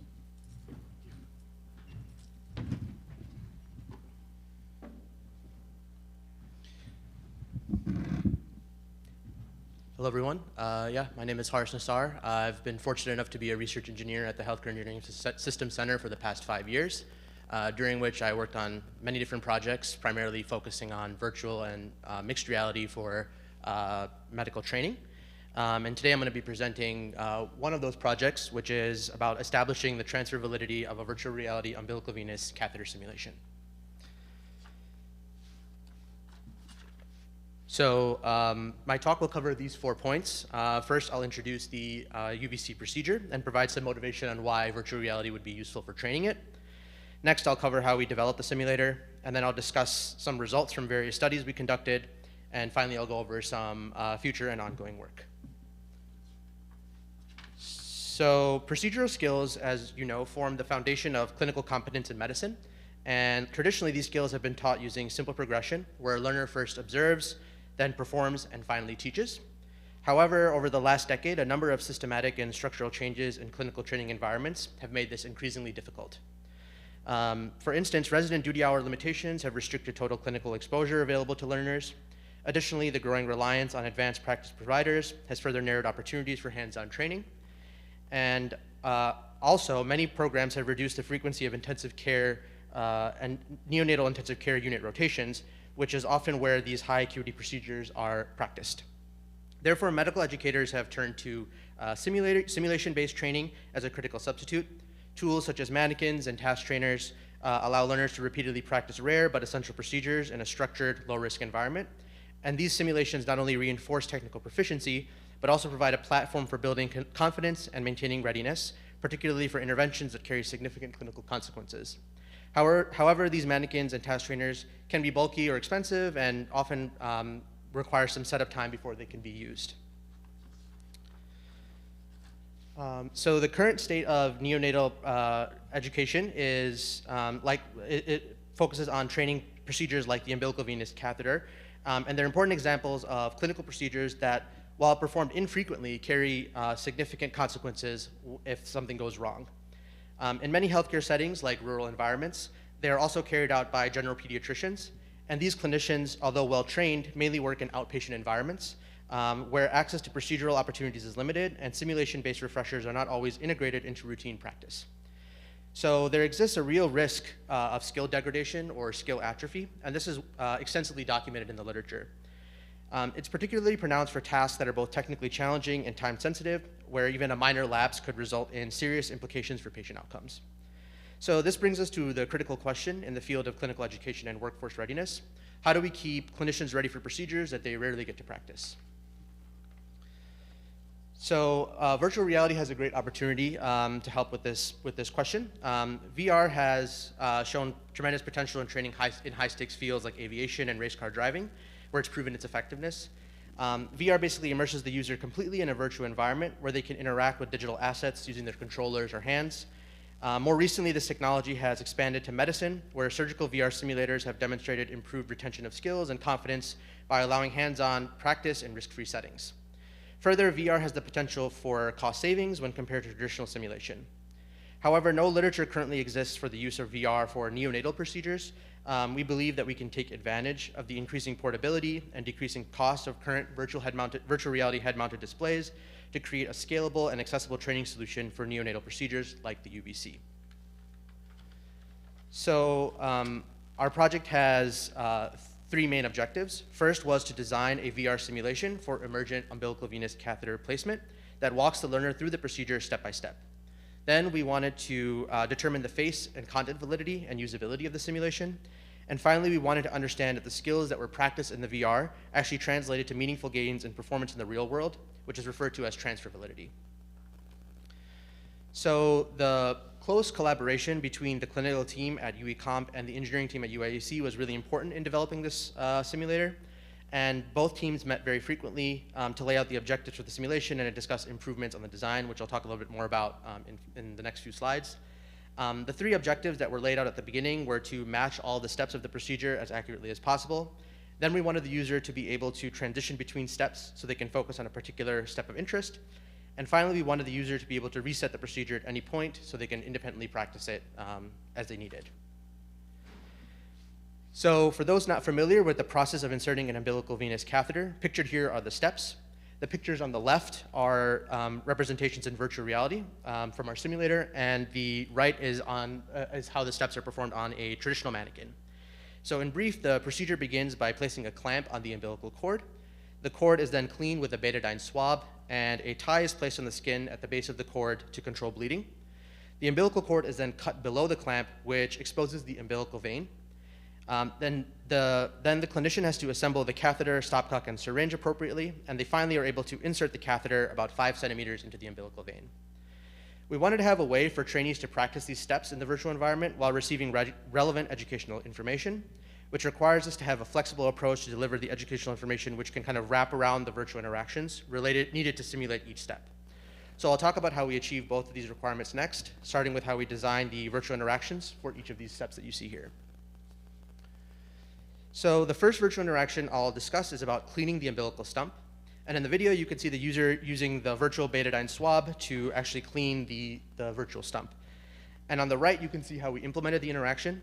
So we basically cast a ray from the tip of the swab, and if the ray intersected with a specific part of the swab, we colored that along with the neighboring region with a vertex color shader. And once 75% of the stump was colored, we considered that as a successful completion of the step, and we based that off of the clinical feedback that we got.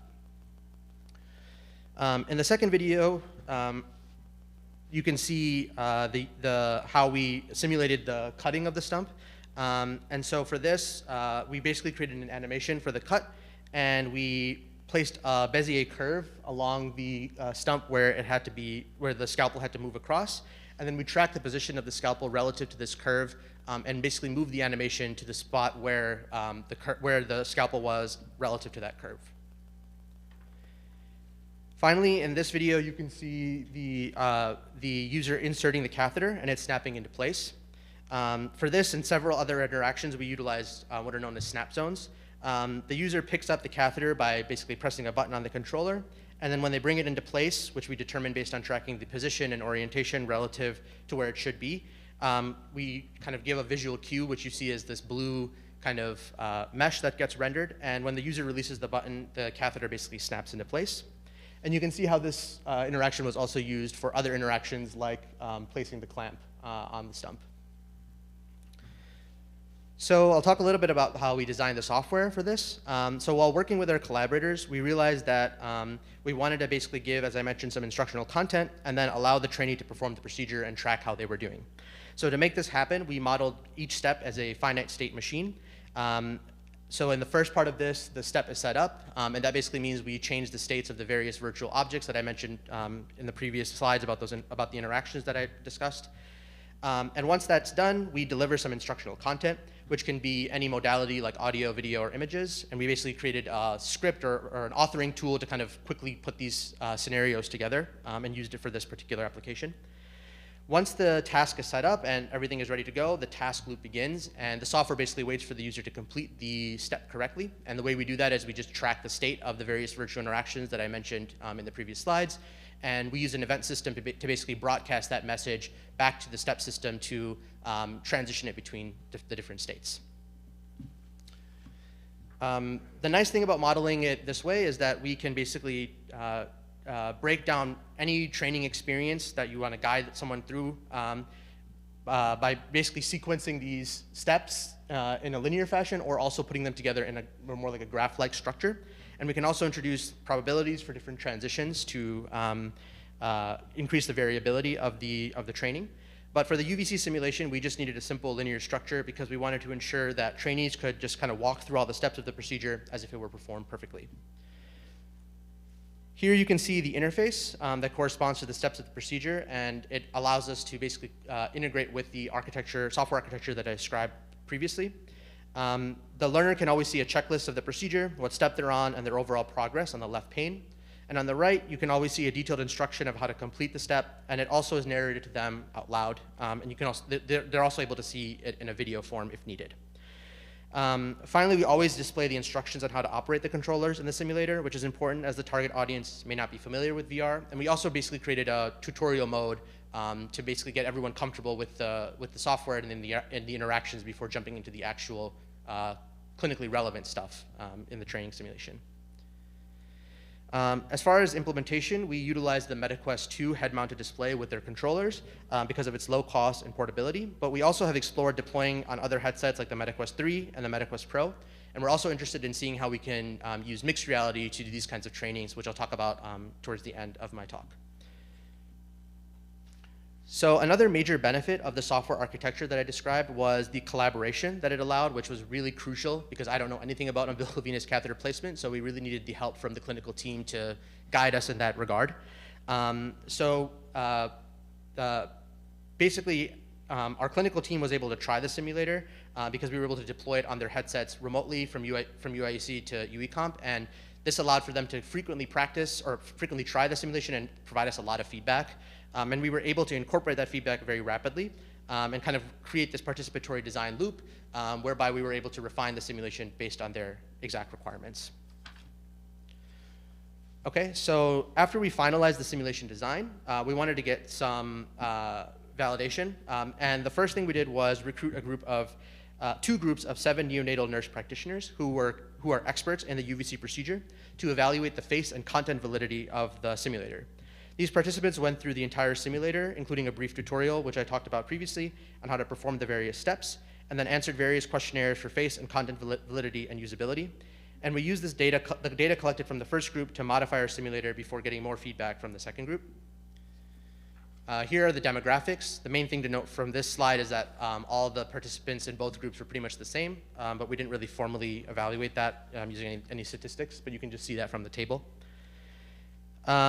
So here are the face and content validity results. Face validity aims to understand if the simulator appeared realistic, and content validity focuses on if the educational content presented was accurate. After completing the simulation, participants rated the statements regarding the face and content validity on a 5-point Likert scale. And you can see that after the feedback from the first group was incorporated, all participants basically gave at least a 4 or 5 on their answers. We also wanted to understand the usability and load placed on the users when using the simulator. So for this, we used tools like the SimTLX and the System Usability Score.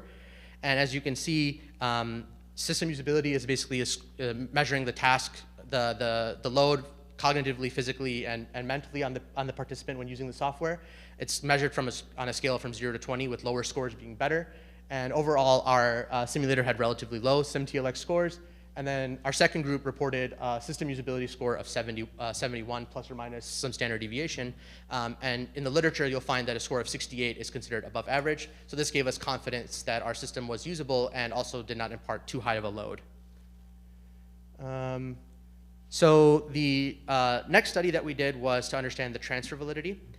So to do this, we recruited 18 residents and randomized them into an unblinded randomized controlled trial to either watch a video of the procedure or use the VR module, like how the experts had done previously in the previous study that I described. They completed a pre and post assessment of their comfort to perform each step of the UVC placement. And finally, they performed the procedure on a mannequin, and we basically scored them and timed their performance. Again, this is the demographics, not really too interesting, but the only thing to note is that in the red box, you can see that 89% of participants had never actually performed this procedure, so these really were novices, which is what we wanted. Then here are the results for the comfort. For the pre and post assessment, residents rated their comfort to perform each of the 9 steps of the UVC insertion on a scale of 1 to 5, with 1 being extremely uncomfortable and 5 being extremely comfortable. And both groups demonstrated a statistically significant improvement in their comfort to perform the steps of the UVC. And there was no difference between the degree of improvement. So this gives some evidence that VR is at least as good as traditional modalities in training. Finally, here are the results for the mannequin performance. And here the participants were scored and timed performing the various procedures immediately after the educational intervention. Both groups scored equally well, correctly performing 85 to 90% of the procedure. But the VR group did perform the procedure slightly faster, taking around 2 minutes and 26 seconds compared to 3 minutes and 45 seconds. Though this might not be very clinically relevant, however, it does show that the VR perhaps gives users more comfort in performing some of the more hands-on steps of this procedure, which you don't really get from watching a video. So I'll briefly now just talk about some of the ongoing and future work for this project. So we're working on answering a question about whether the skills retained from this training actually last over time. So for this, we're conducting currently a longitudinal study with over 25 residents, where we ask them to use our simulator, and then we reevaluate their competency in the procedure 1 month later. We finished collecting this data, and we're working on analyzing and publishing it shortly. We're also developing a VR assessment mode, which places the user in one of the random states or steps that I talked about and asks them to kind of perform what's correct to go on to the next step. And for this, since it's not really a linear walkthrough, we're trying to track the user's movements to see what they're intending to do to understand their competence or their lack of knowledge in performing that particular step. Finally, we're also interested in exploring the use of mixed reality for this type of training. And you can see a demo video of that at on the slide. And we're also interested in recording egocentric video data from the mixed reality headset to basically collect data of experts performing the procedure from a first-person point of view. This could be used as educational material, or also potentially to be used for training data for computer vision algorithms to automatically detect how a person is performing the procedure and give them real-time feedback. So that's everything I want to talk about for this project. I really wanted to shout out my clinical collaborators and other collaborators, Drs. Nicole Rao, Jawad Javed, Avinash Gupta, and Taylor Goldman, and all the students that helped work on this project. And if there's any questions, I can take those now. Thank you.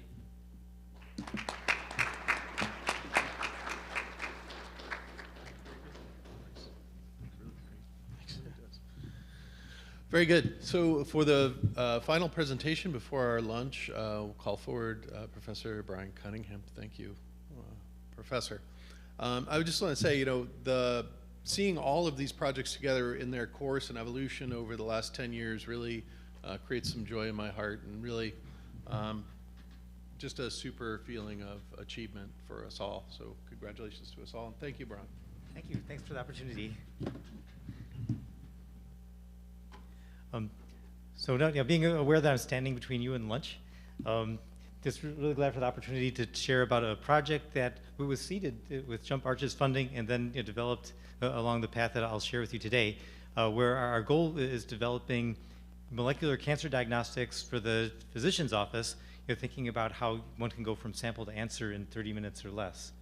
I should mention that I started a company seeking to commercialize the technology I'll share with you today. A company is called HCESC Biosensors. The project is really motivated by a comment that my collaborator Aaron Mansfield made to me.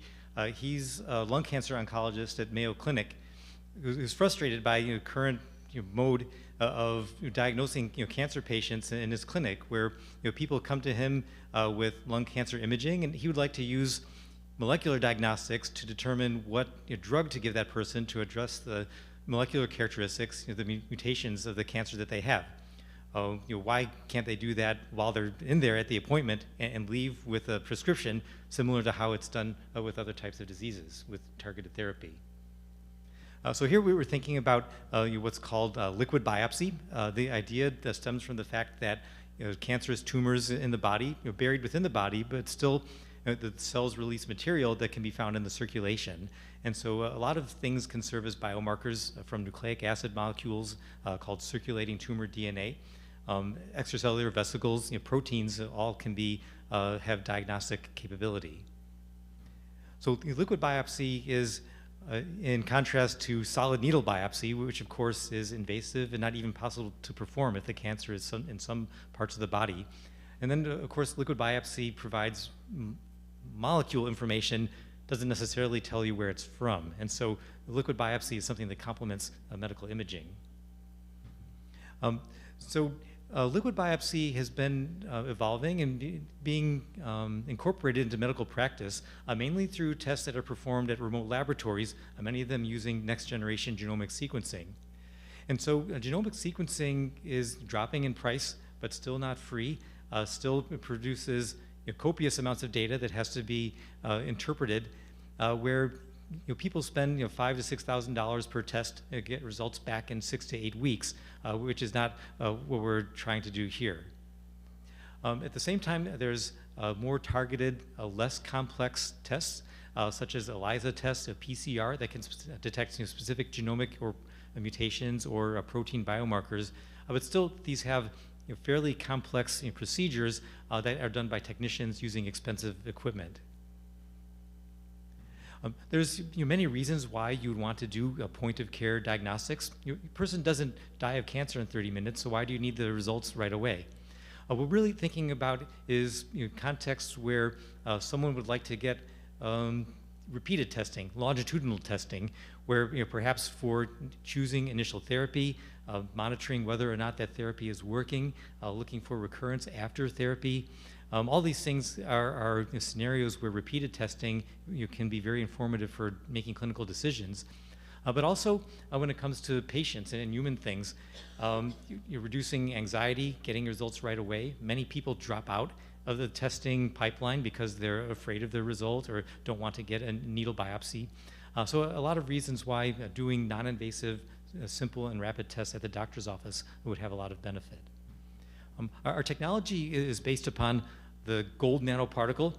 Even though they're made out of gold, they're still very small. And so people ask me, are they expensive? And they're not. They're actually made out of, by chemical synthesis, very inexpensive. Gold nanoparticles absorb light in the red part of the spectrum. So if you have a jar full of gold nanoparticles, it would look red like this, not because of colored dye, but because of this band of wavelengths in the red that gold particles like scatter and absorb. We've all seen these. If we've done a lateral flow test strip test, the stripe is red, not because of red dye, but because the gold nanoparticles in the test strip are labeling the molecules that got detected and concentrating them in that small line-like area. And so lateral flow test strips, we know about those, that they're simple, inexpensive, but not very sensitive. It actually takes billions of gold nanoparticles in that line to make it look like the red line to our eyes. So the technology that we're developing is based upon gold nanoparticle labeling of molecules we want to detect, but actually digitally detecting and counting individual ones. And that this enables us to get down to very low detection limits. We're also developing assay methods that are alternatives to PCR and ELISA that are very simple, like single step, room temperature, no enzymatic amplification that can give results in 30 minutes or less. And so in the few minutes that I have with you, I'll tell you about the bioassays that we're using to detect. The methods involve labeling the molecule that we detect with a gold nanoparticle, so one molecule equals one gold particle that we can see and count with an imaging technology that we invented. We've also developed some bioassay methods that can take one molecule and convert that into many gold nanoparticles as a way of getting amplification that allows us to reach down into super low detection limits. So the technology that we're using is something called a photonic crystal. It's a periodic structure that has bright reflection. It looks kind of like a butterfly wing.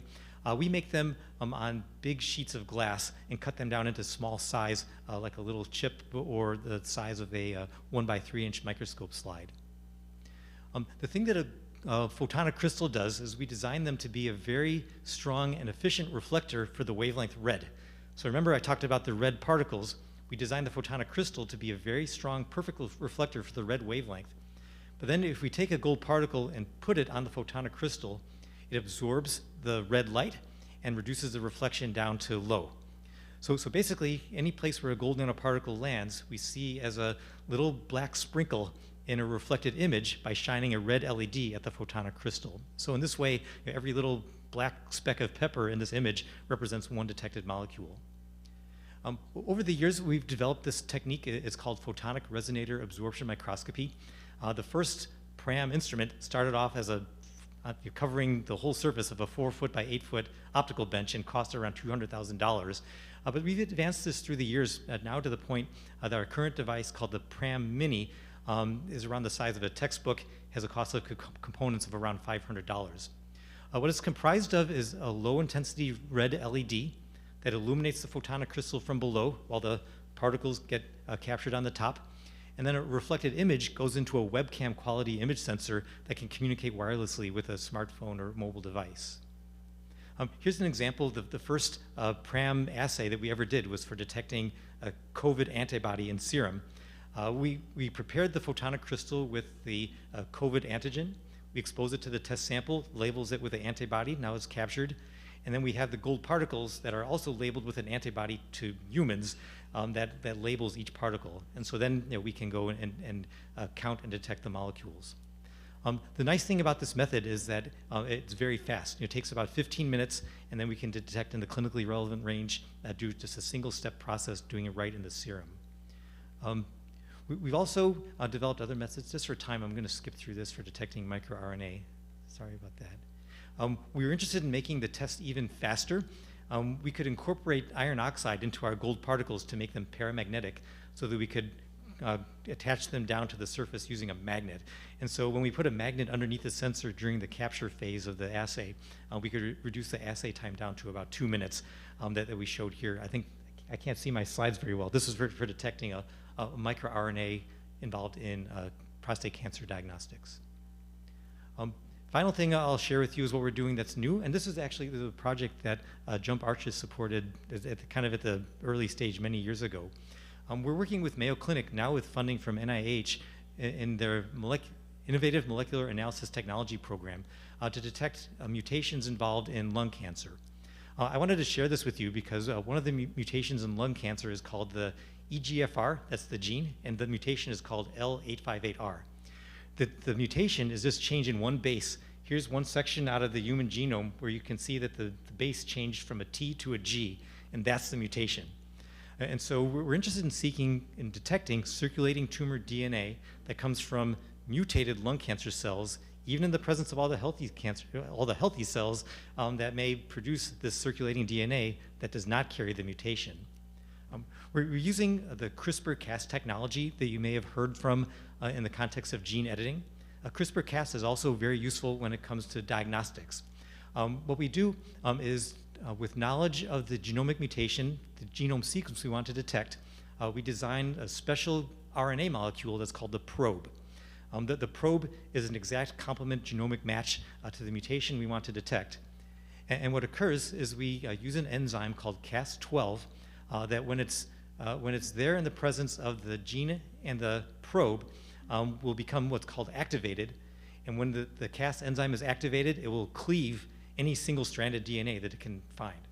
And so what we do is provide plenty of targets for it by tethering gold particles to a surface where one activated enzyme can go and cleave many gold nanoparticles that then we can detect with our platform. There's some biochemistry involved in this. What I'm showing you here is an electron microscope image of a magnetic bead that's tethering hundreds of gold particles to the surface. We mix these magnetic beads with the test sample and the enzyme, and then allow them to do their cleaving work in a short amount of time, generating many gold particles if that genetic mutation is there. So what I'll share with you is that this method has turned out to be fast, about 30 minutes, and also very sensitive. We can detect down to about 3 to 5 molecules in the sample. That these levels of detection are counted in zeptomolar, where a zepto is 10 to the minus 21 molar. So overall, we were seeking to make diagnostics that can go into the oncologist's office by making them simple, fast, but also still very sensitive.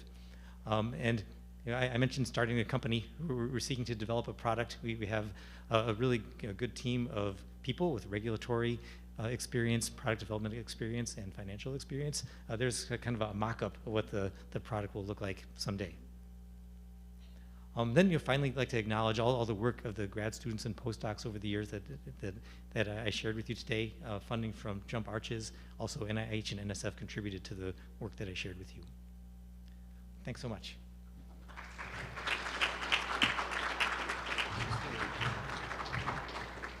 Any just one or two questions for Professor, and then we'll break for lunch. Yes.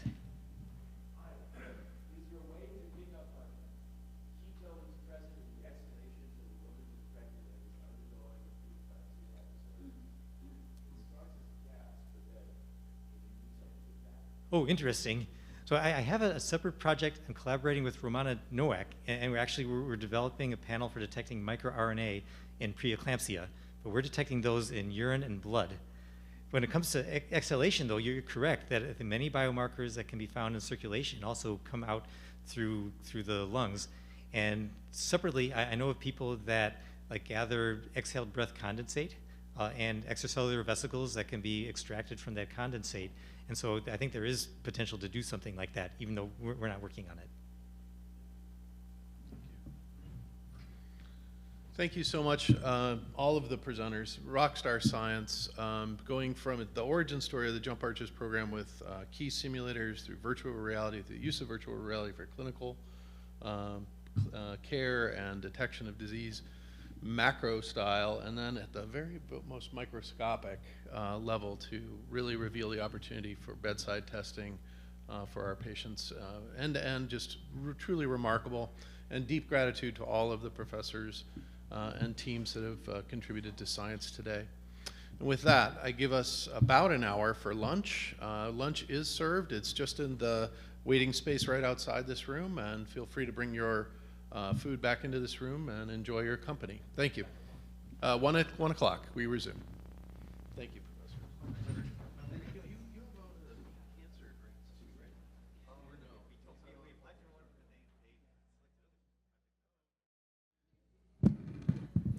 So let's get started for our afternoon program. So it's my great pleasure to introduce to you Dr. Nitish Chowdhury, MD, PhD. Dr. Chowdhury is a professor of medicine at Harvard Med School. He's a professor in the Department of Health Policy and Management at Harvard's T.H. Chan School of Public Health, and he's executive director for the Center for Healthcare Delivery Sciences at Brigham and Women's, where he's also a practicing hospitalist. He has a large number of other titles and other positions of responsibility. Quite impressive. I just want to highlight two things that I think are relevant to this audience. He directs 2 National Institute of Aging funded research centers, the Roybal Center for Therapeutic Optimization using Behavioral Science, and then also the Massachusetts Artificial Intelligence and Technology Center that fosters the development of AI-enhanced technologies to support healthy aging. So it's a great pleasure to welcome Dr. Chowdhury to the stage.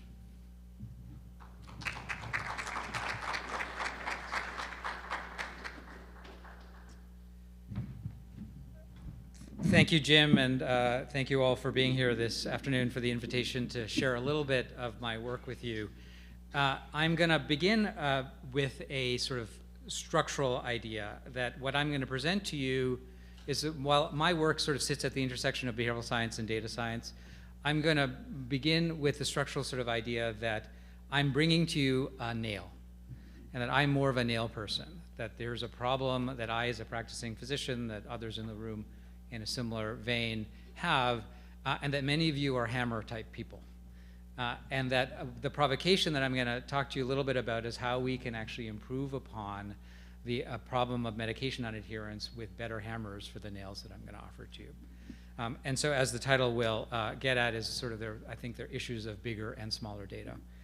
Another disclosure is I'm hoping that I'll be done in about half an hour or so, because I'd love to hear some of your ideas or questions, and so we have enough time for conversation. So the context, this will build off what Jim sort of laid out this morning as the future of this amazing center, really sort of lies in the generation of data that we know has changed human life over the past number of decades. And so I'm going to talk today about medications as an example of a healthcare problem, but we can think about a lot of what I'm going to talk about in terms of many other health behaviors. And the context of medications really falls in the broader context of chronic disease and the thousands and thousands of therapies that we now have at our disposal to treat and prevent those illnesses. So when I was a trainee, now sort of 25 years ago in medical school, we used to treat diabetes with one of 2 medications plus insulin. My wards were full of young men who were dying of HIV.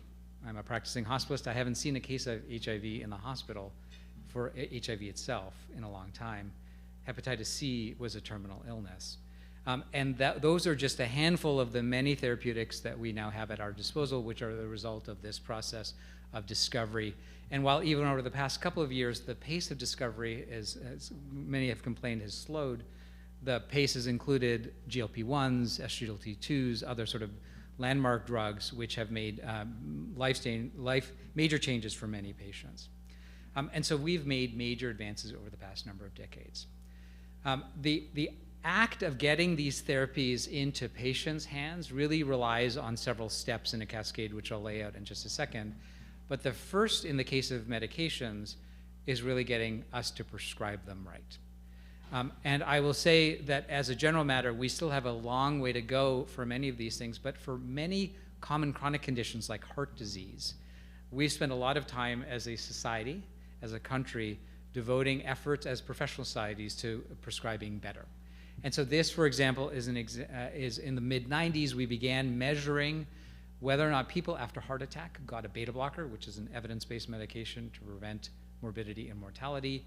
We began around 60%. By the mid-2000s, we were almost at 100%, so much so that this quality metric, which was widely used in hospitals around the country, was retired. So we've done a much better job in many cases of getting people onto the right drug. And again, I'll say that we have not solved this problem, but suffice it to say that in some cases we have. But there follows from that several things that has to actually happen, which are really the context of what this nail I'm going to give for you today. So if I write the prescription, somebody has to go fill that prescription.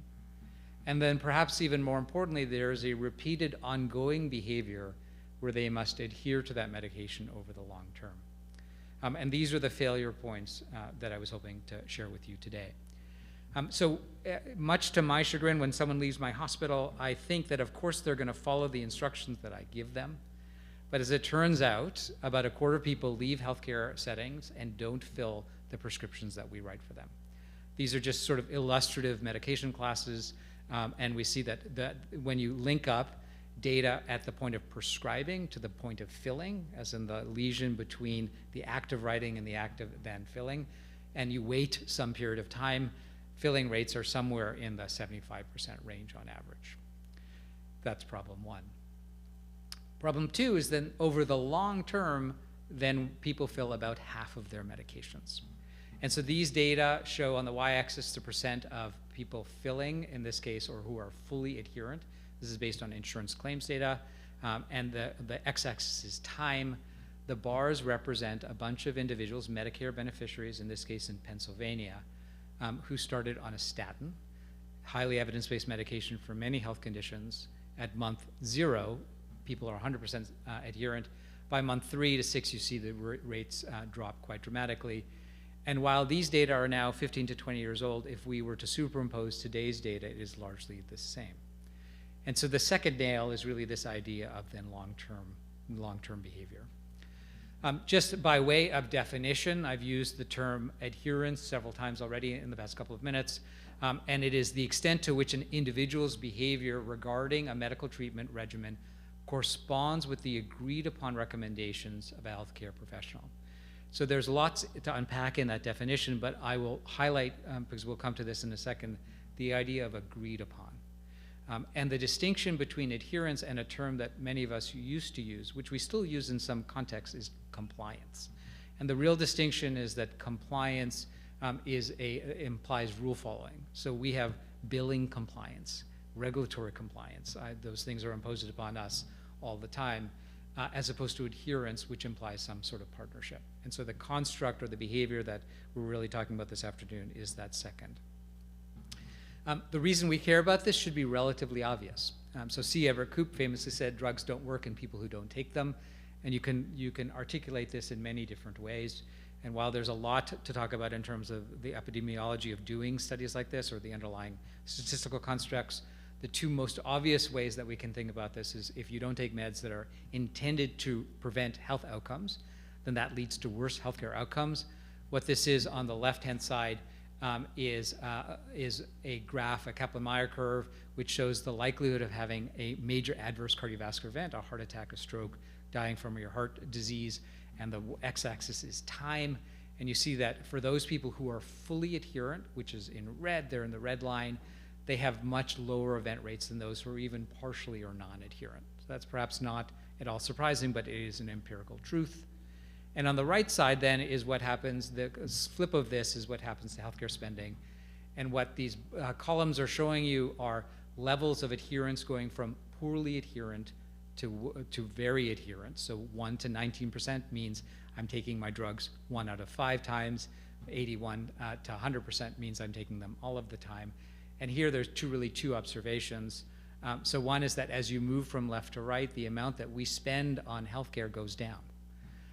But perhaps more importantly is that even though I'm spending more on the drugs, which is the little orange slice, I am preventing heart attacks and strokes, dialysis, other things like this. and which are much more expensive and more than offset the cost of the drugs themselves. And so this problem of non-adherence, at least the way that I think about it, and the reason why I'm sharing it with you today, is that it really at a national level is a public health problem.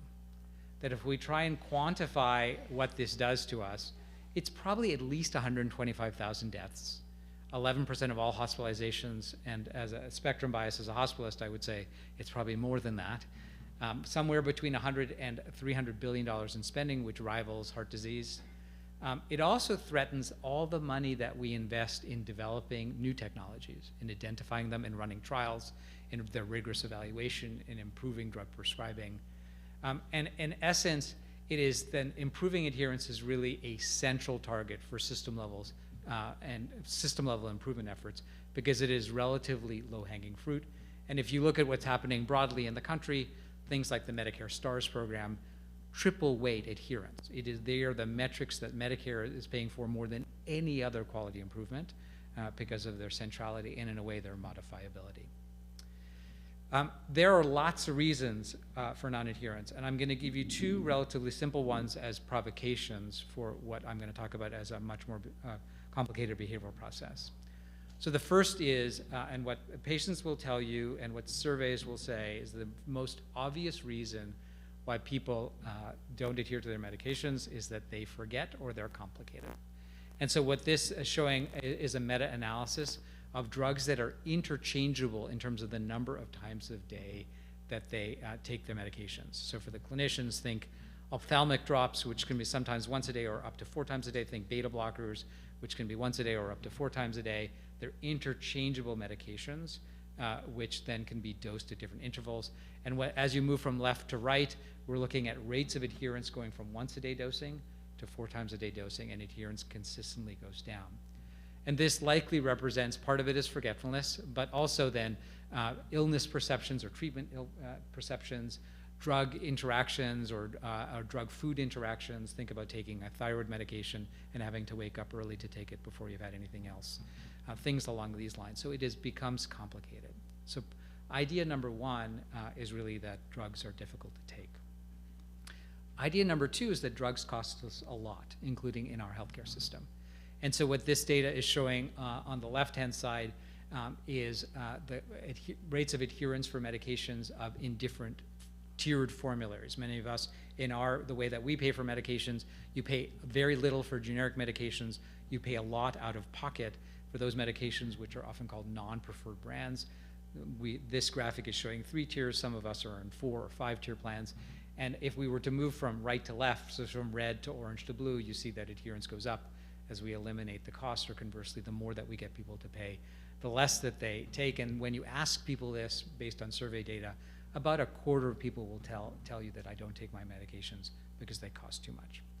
And so these are very common reasons that in and of themselves don't lend themselves to a sort of a technological solution. They really require a policy solution. There are, based on these ideas, based on forgetfulness and the need for us to learn more about our medications based on how much they cost, we have, over the past couple of decades, generated huge numbers of potential interventions to improve this problem. So we have informational strategies which we can teach people about why they should take their medications, what their diseases are about. We have behavioral strategies in which we can remind or reward or shape their desired behaviors. We have family and social support, which I think is one of those interventions which we've used least well of, but you can think about directly observed therapy for tuberculosis, where there's somebody who's helping and monitoring you.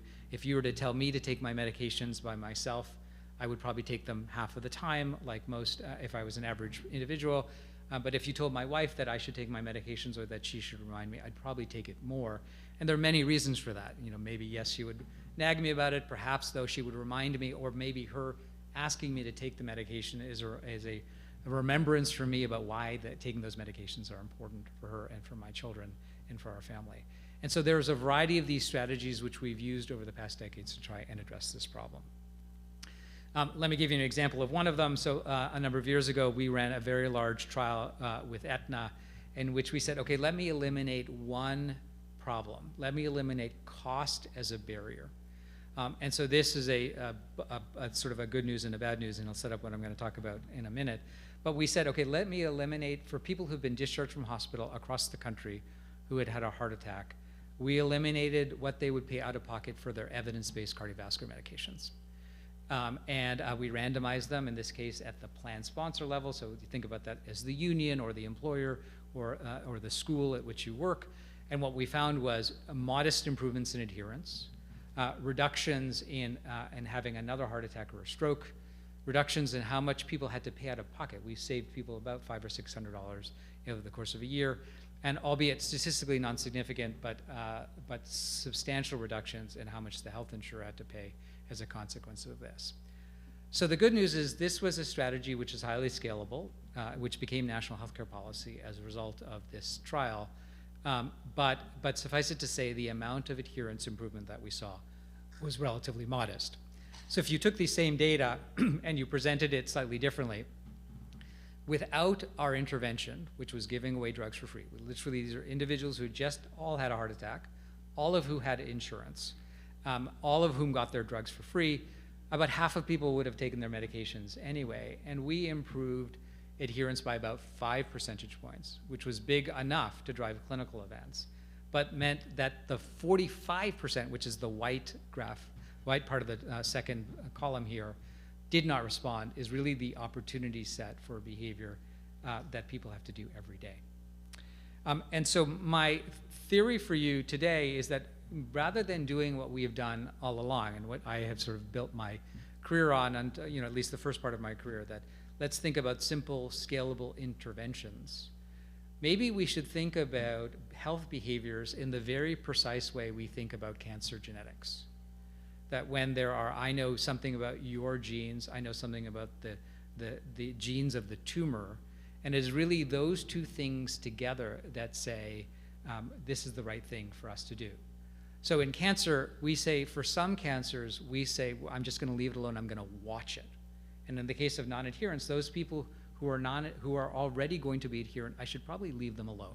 I should not harass them. And then the other people, some people will respond to text messages, some people will respond to payment, some people will respond to social support, some people will respond to a message from their physician or their nurse, some people will respond to counseling from a pharmacist. And if we could identify who will respond to what, we come up with a model of precision population health, which rivals the moonshot ideas of cancer that we've been thinking about for the past decade. And so that's really my provocation for you and for the engineers in the room to help us solve this problem really in two ways. And the first is that non-adherence is in and of itself a complex behavioral process. And that in order to understand this complex behavior, we need bigger, and as in by which I mean rich contextual data, to understand the underlying reasons why people are non-adherent and to what interventions they may respond. So we need something more than we have, and I'll explain what I mean by that in a second. So the first of, as I promised, and I've sort of used this term a couple of times, non-adherence is really a complex process, and to some extent it is normal. And so I sort of sometimes ask the question, in particular to clinicians, who here has been ever prescribed an antibiotic for an upper respiratory tract infection? Who in this room? Okay. How many people actually finish the course of their antibiotic? Right, so fewer. And now those of us who've had children in the past 20 years, if your children have to take amoxicillin 3 times a day for 10 days, how many of those kids finish their antibiotic? Even for those of us that are clinicians, the answer is almost none. Now think about medications that are multiple medications that are intended for everyday use for the rest of your life. And I mean evidence-based medications. So going back to that slide of growing number of drugs, when I was training, we had 3 or 4 drugs for after heart attack for most patients. Now we have somewhere between 10 and 12, you could argue, and potentially soon more. And so this process of taking medications is really a complex interaction between patients, and it is seldom one barrier. It is multiple barriers that really get in the way. And so one framework to think about this sort of says that non-adherence is this complex interaction of patients and providers and the healthcare system. and that along each of these axes are some of the barriers. And so, for example, if I am burnt out and I don't communicate to my patient in an appropriate way, and I'm prescribing them a drug, the drug is a representation of me. They're not going to trust me or take this medication. Similarly, if I don't know how much the medications cost and what implications this has on their day-to-day routines when they take this medication, then they similarly may not take that medication either. And so it's really these interactions between components of the healthcare system that leads to this behavior. And if we're going to solve this problem, then we need to understand this as we develop interventions, as opposed to things cost too much or that purely people forget. And so there are lots of ways, right, that we have already, and we've had for now decades, to measure medication taking behavior. And broadly speaking, there are subjective measures we can ask people, with their objective measures, which are either direct, where we can see them take the medications, or they're indirect, in which we use health insurance data, amongst other things.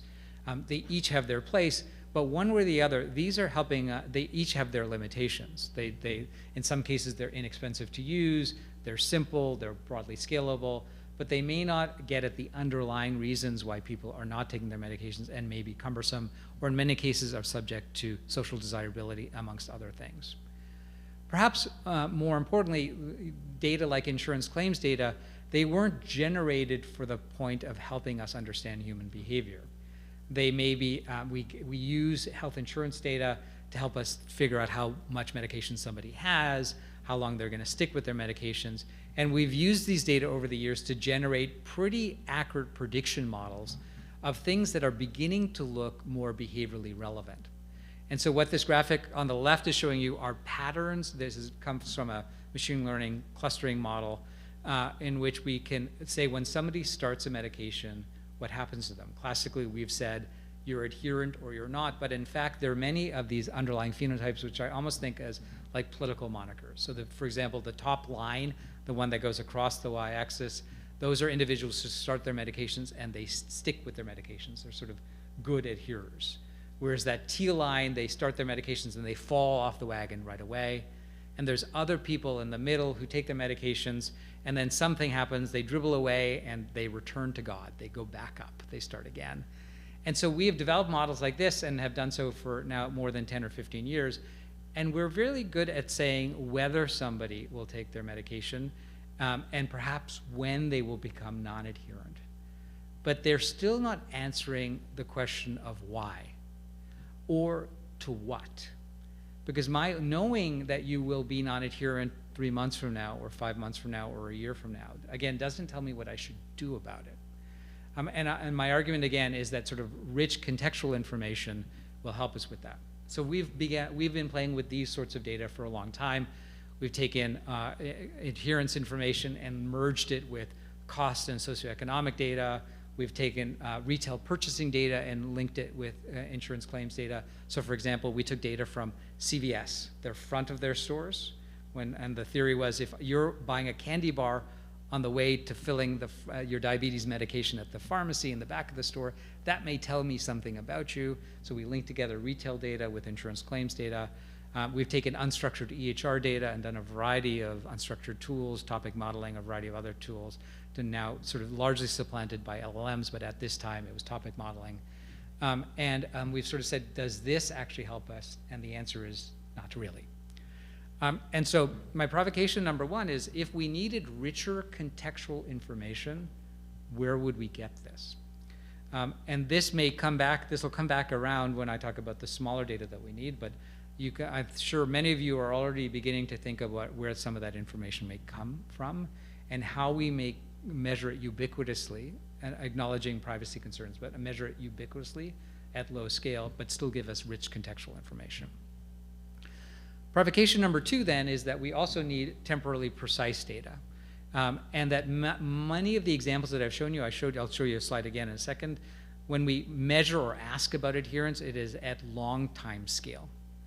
When changes in health behaviors, and again, I'm talking about medications, which may be once or twice a day, but think about food consumption, which is anywhere from 2 to 6 times per day, or exercise or walking or standing, which are many, many, many times per day. These are behaviors which Jim talked about, states of vulnerability. I think Santosh will talk about similar things in the next talk, that we need temporally precise data to adapt to day-to-day variations in medication behavior and the context in which they are actually happening. And so just to amplify this idea, this is what insurance claims data looks like. So when we use insurance claims data, which again are wide scale, available, I can do this for the whole country. This is big data from the perspective of huge volumes of it for long periods of time. We and many others have worked with these data for decades now. But what we have are refills for individuals. And so most refills for medications that are intended for long-term use are 30 days. Sometimes they're 60 days, sometimes they're 90 days. We take that data and we clean it up and we make a time series of that data. But as you can imagine, if I have data inputs that are every 30 or 60 or 90 days, that's not very temporally precise. It's not telling me what's happening on a day-to-day basis. I have to make assumptions that you're adherent over the next 30 days, and I'm ignoring what the temporal variation is underneath there. In reality, medication taking over a period of time, on a day-to-day basis, is actually highly variable. So this data comes from a group which was using electronic pill caps to monitor multiple times a day medication. And each group of colored dots represents a different time of day. The red are missed doses for this one patient over a 30-day period, I believe this is. Over a 1 year period. The red line, vertical lines, are when they missed altogether. But then you'll see variability across the days or the timing of dosage. And in some cases, having precise temporal information will be important to keep them on track. And that's really a distinction that I'm trying to draw, that as we develop ways of sort of thinking about changing this and other health behaviors, we need stuff that is more temporally precise. Temporally precise information is useful. And so a few years ago, published actually not long ago, we ran a trial in which we said, could we use data from electronic pill bottles? So these are things which screw onto your regular pill top, and they tell us whether you open your medication. We used a reinforcement learning algorithm, a basic machine learning algorithm, in which we had the agent try and optimize whether or not we could get people to take their medications, and the vector to do that was a text message. We developed a catalog of text messages which got at a variety of barriers, reminding people. Some of them invoke social constructs. Some people gave them their history over the past 7 days. You've done this. Sometimes they reminded them of the disease and the disease process and why they're taking their medications. The variety of underlying constructs which the algorithm was picking from, and selecting the model, selecting the text message to send to the patient for the next day. In the middle is then sort of what happened to the learning. So the model got smarter. It got smarter not only for the individual patient, but for other people like that. And what we saw then were pretty large improvements in adherence. So this was a randomized trial, and you see that for all patients, we see large improvements, and for those people who are non-adherent at baseline, we see even larger effects. And compare these to what I was showing you before with that trial I ran, MI-free, which we saw 4 or 5 percentage point improvements here. These are substantially larger. And so this is beginning to get at the promise of, if I had temporally precise information and were able to interact with patients on a more frequent basis, then maybe I could do better than what I can do today. The state of the art in terms of the technology to do this, and again, my provocation to the engineers in the room, we have these pill bottles. We have sort of ecological momentary assessments in which I have to tell you whether I took my medications. And I'll tell you, like I flashed this up before, but when you ask people if they've taken their medications, you should never believe them unless they tell you I have not. But then there's electronic versions of this, electronic directly observed therapy, using computer vision techniques to look at swallowing. There are dispensing systems, which again is similar to a pill bottle that's slightly more complicated. There's an FDA-approved pill, just one, by a company that has now unfortunately gone bankrupt, that linked a copper sensor to a pill for Abilify, an antipsychotic medication, and so you can sense ingestion with a patch on a day-to-day basis. And so you could imagine that there are a few others, but suffice it to say, all of these have their problems, not the least of which is they're cumbersome and or expensive, perhaps with the exception of the ecological momentary assessments. And so my provocation is, how can we get better data of the same thing? So this is really what I was hoping to leave you with today, that non-adherence is in and of itself a major public health problem. There are many people like me who have devoted many years to studying this behavior and have made some progress, but not a lot. And that in order to make even more progress, we need both bigger, rich contextual information, as well as smaller, temporally precise data to help us advance the science further. So I'm going to stop there. I would be happy in our 15 or so minutes to take questions or to hear your reactions. Thank you.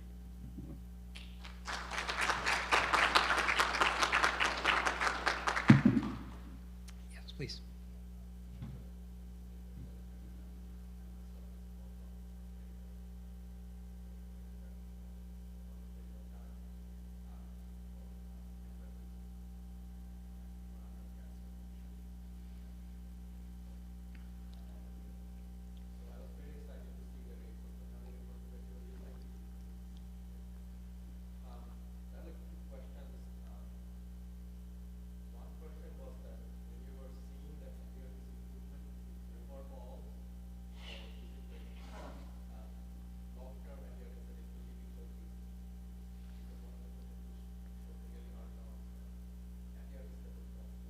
Mm-hmm.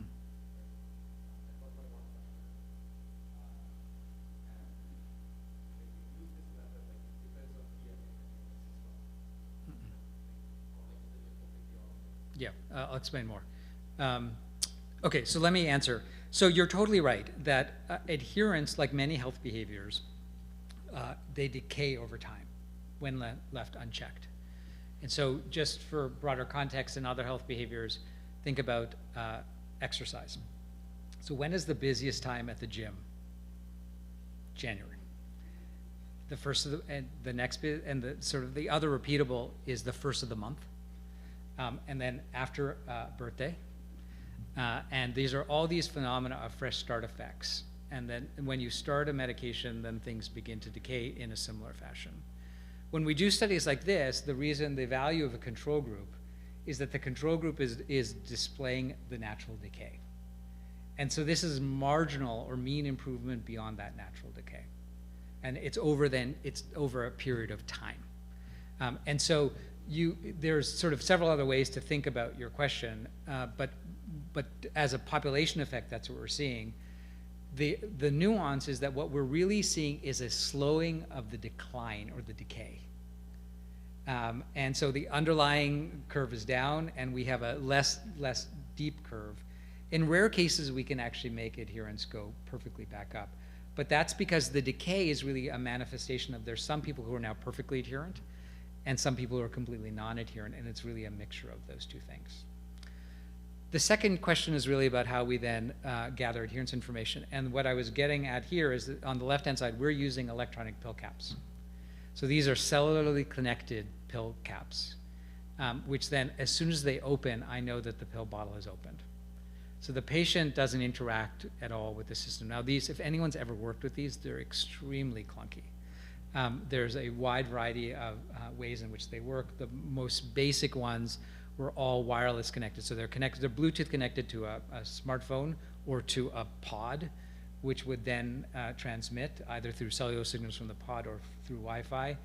And then as soon as you kill the app or there's a problem with connectivity or you're out of the house, they don't work anymore. The devices that we use now are all cellularly connected, but they're still clunky. And they still mean that if you're out of signal or out of range or something like this, or the thing dies. But suffice it to say, what I was getting at with this slide was this idea that we need stuff which is broadly scalable, ideally does not rely on app-based DMA in any way. That would then sort of, ideally, if we're to merge the idea of bigger and smaller data, ideally both give us this fine-grained data, but also give us the context in which those behaviors were happening. So I know that they're not taking, or they're taking this medication in a certain way. So we, for example, have done other work in which we were trying to engender habits. And we did that, and we interviewed a whole bunch of people who took their medications or didn't, and asked them how.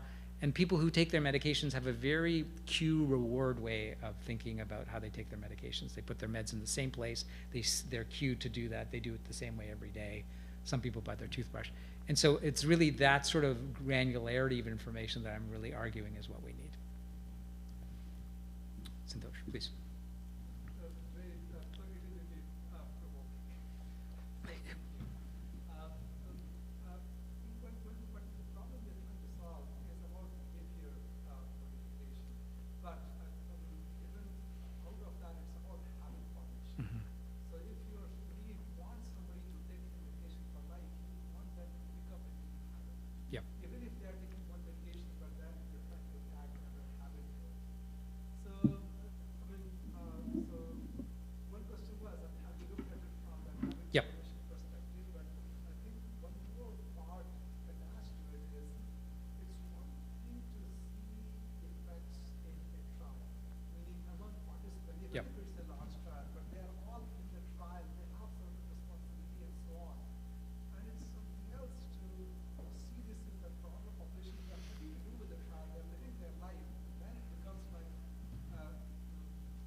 Yeah. Okay, so those are both excellent questions. So let me just try and take them. So I agree with you entirely that ideally, with most health behaviors, we would think of them as things which we somehow help people modify and then they sustain. The reality is, across virtually every health behavior, that as soon as you extinguish the stimuli, the cue, things return exactly back to normal. So weight gain, for example, or weight loss is the canonical example of this. You know, there are very effective, intensive lifestyle management activities. There is diabetes reversal with extreme calorie restriction and carbohydrate restriction. You can cure disease with these things. But as soon as things go away, then they go back to normal. And so the work that I was beginning to describe to the prior question was around the same theory, that should we not think of medication adherence like toothbrushing? And to sort of define the terminology, a habit is an automatic repeatable action. It doesn't mean that it's consciousness. So how many people here brush their teeth twice a day? Probably most people. Could you imagine going to bed without brushing your teeth? Most people could not imagine it. Most people could not imagine leaving the house without having brushed their teeth, other than my 11-year-old child. But you know what I'm talking about. But somehow it's this automated behavior. And so when I started doing this work on habit formation 5-7 years ago, I thought about exactly the same thing, that if we could just automate it.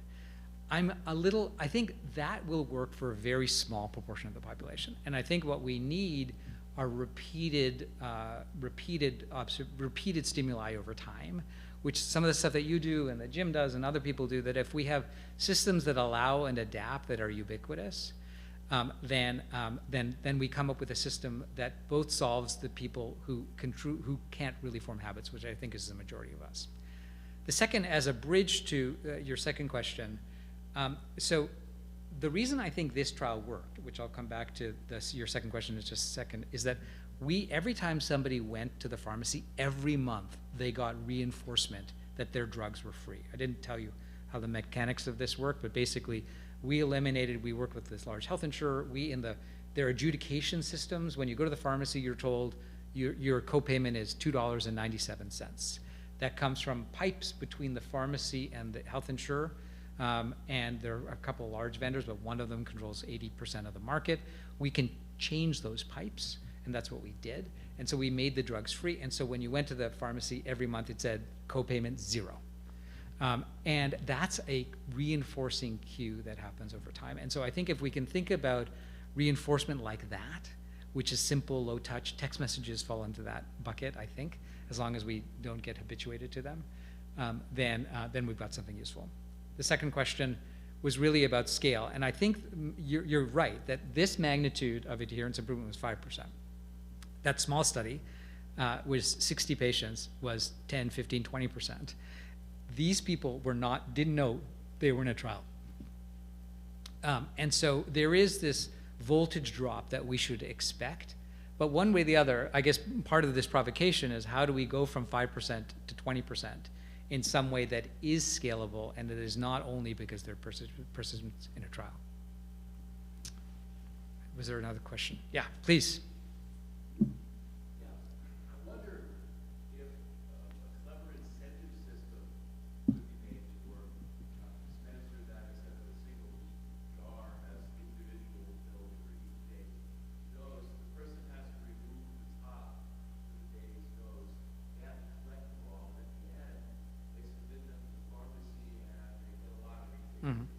Yeah. Yeah, it's not crazy, and it has been tried. So I'll give you 2 or 3 answers to that. Ask me one question, I'll give you 3 answers.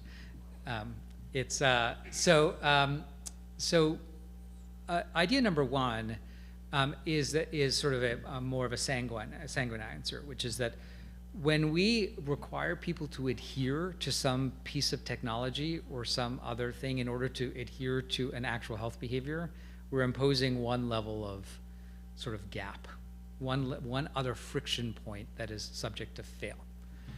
And so this for me is part of a broader sort of thing I have, which is almost a love-hate relationship with some of the technology that I myself use and have helped create to influence health behaviors. That I think we need to think thoughtfully about, if we're going to use those at scale, how effective we will be at that. And so think about, this little picture I showed you of some of these devices. Like imagine using some of these devices. Some of these are relatively cumbersome to use, as I was explaining. The second answer is really around some of what you're getting at sort of comes from this broader field of behavioral economics. And so one of the criticisms of the trial that I showed you is that it seems kind of dumb, right? All you're doing is eliminating the cost that people pay. You're not leveraging what we've now learned about cognitive psychology and behavioral economics, that we respond differently to different types of incentives. And so the most obvious one is losses. And so there are a variety of theories around loss and loss aversion, but one of them is prospect theory. And so the basic way that I often think about this is that if I gave you $10, you would feel a certain amount of happiness. If I asked you to open up your wallet and give me $10, you'd feel a certain amount of sadness, and that the magnitude of that sadness is more than the amount of happiness you would have gotten. And so we try to avoid losses. And so a variety of people, including many of my colleagues, have said, okay, can we employ these sorts of techniques, lotteries, loss aversion, deposit contracts, there's a variety of behavioral economics techniques in order to get people to adhere to their medications. And as it turns out, they have not worked at all. And that's not because they're not sort of theoretically good ideas, but perhaps back close to Santhosh's question, it's that the gap between when you do things in research and the reality of sort of practice at scale, things like this become cumbersome for people to operationalize. And so I think, again, I've criticized my own work that we saw small improvements by eliminating copayments, but at least it was done in a scalable way, and I think that's the tension that we need to straddle. Yeah, please.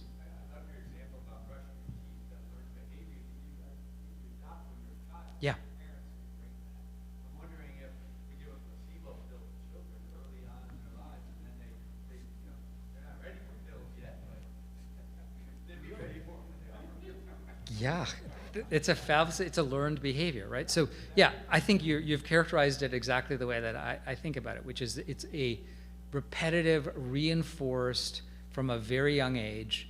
And there are other learned behaviors like this. So think about our food dietary patterns and preferences. Think about exercise. And there are many of these habits that we ingrain. Even our religious practices, our cultural practices, our linguistic practices, they're all sort of learned and reinforced and socially reinforced behaviors. I think one of the challenges that we have, and beyond the fact that I'm sure many people will be upset by your idea, but I like your idea a lot, is there's a stigma and a disutility associated with taking medications. And I think that's one of the problems that we need to overcome.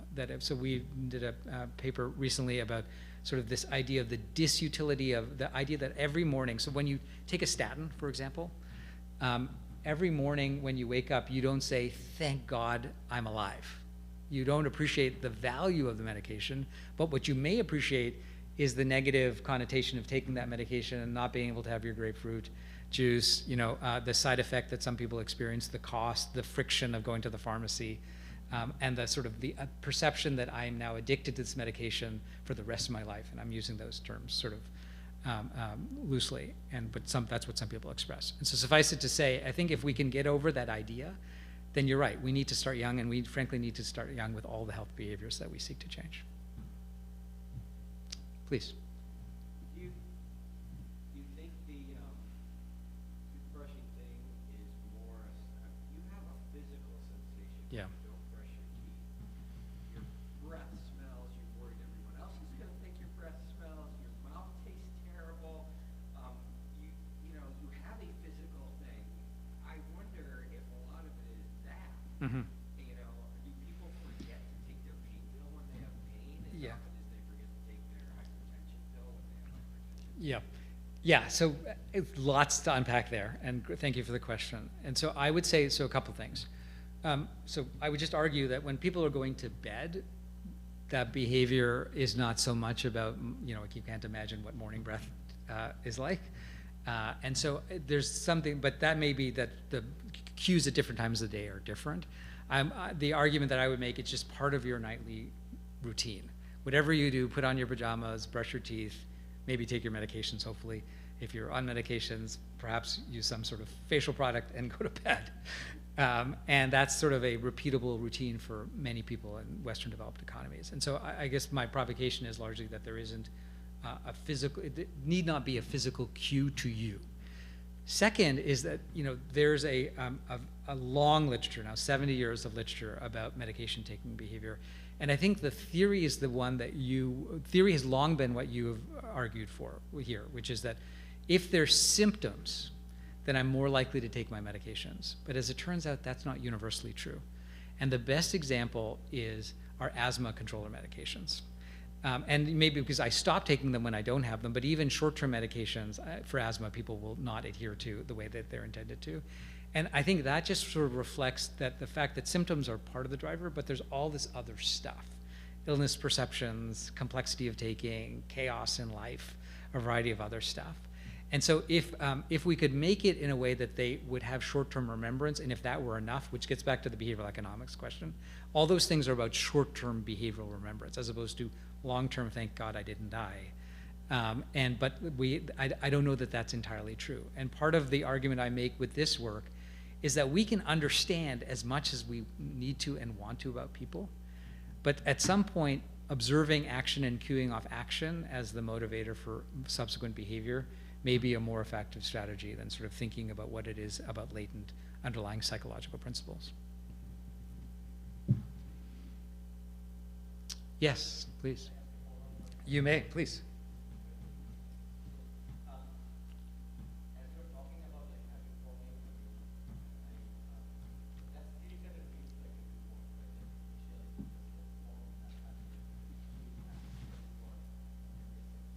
Yep.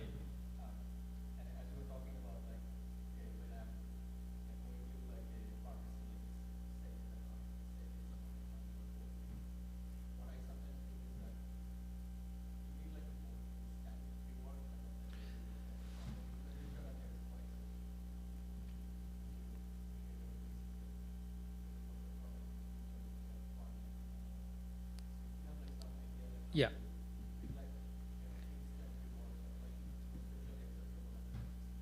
Yeah. Yeah. Okay, so let me, I'll give you sort of, again, two types of answers to that. So the first is that I think you're entirely correct that in models of habit formation, so the one that's, I think, easiest to think about is that you need some sort of cue. You need to repeat action a certain number of times, and then you need some sort of reward. And that reward has to be associated with the behavior. If the reward, it seems completely disconnected, then it's not reinforcing anything. What's the value of that reward? But the second answer is that at least some people believe that if you have a reward, it's like Pavlovian, where you always get it when you do a certain behavior, then at least it reduces intrinsic motivation. And you will always be reliant on the reward, and therefore it won't actually create a habit. And so one of my collaborators, she sort of talks about rewards being like a slot machine. As in, you pull the arm down, And it may not give you a reward every time. In fact, it may give you a reward every so often. But you know it's from having pulled the handle down when all those coins start coming out. And so I think as we think about habit formation, which I agree very much is there's much more to be done here, that we should think of them not as things which are reducing intrinsic motivation by providing exclusively external factors. It is, but again, the caveat, and that's fair, the caveat is that unless it's completely scalable. So what I've sort of offered two things, which sounds like I'm talking out of two sides of my mouth, but I'll try and justify them. So if we have a repeated scalable queue, like a copayment, that doesn't require much change, then that can work, and that does work. But that fails to sort of take the nuance of then variation day over day, and may in and of itself reduce intrinsic motivation. So we have to find this balance between the two. And my sort of graphic of precision population health really argues that perhaps we need different things for different people. If I could just follow up. Please, Jim. I'm sort of curious about maybe the state of literature. So I really liked your earlier slide about all the phenotyping approach, the different phenotypes that might explain the non-adherence. And then you had a lot of evidence for different, approaches, different interventions that didn't succeed. Has the cross product of those been explored adequately? So in other words, it could be if you had vascular strategies, right, and then you had the ability to do phenotyping, you could do this fine-grained matching. Yeah. This particular group would in fact respond to this strategy, but the group effect was zero. Yeah. Because they were washed out. Is that a thing to move forward with? Or? Yeah, it's totally a thing to move forward with. And stuff that's been generally challenging to do because the overlap of the data sources, which are then, and ideally that are also subject to intervention. So if we were consumer technology companies and we could perturb the environment, and we would not only be able to sort of look at the cross product, but then the response to intervention, which I think is the part of this that part of the argument that again I was making to a prior question was that purely understanding doesn't mean I will respond. And at some point, some of that is empirical. We were having a conversation over lunch that what I state as my barriers may not be my true barriers. They may either be socially convenient or my belief, but not my true driver. And we see this on all health behaviors, patients and physicians as well. Great. Thank you.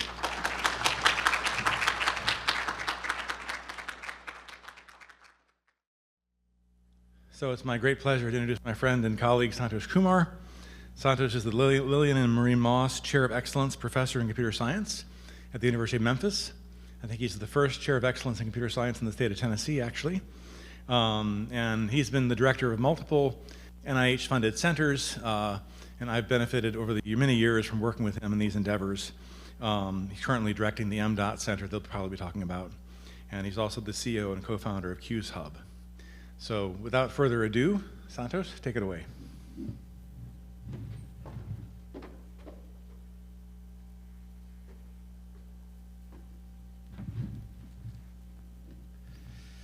All right, good afternoon, everyone.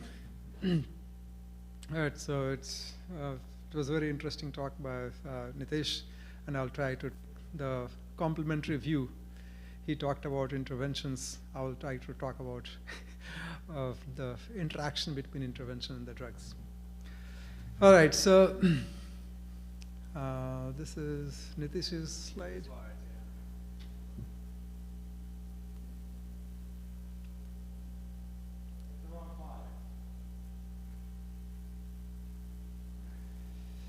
It will be hard to present Nitish's slides.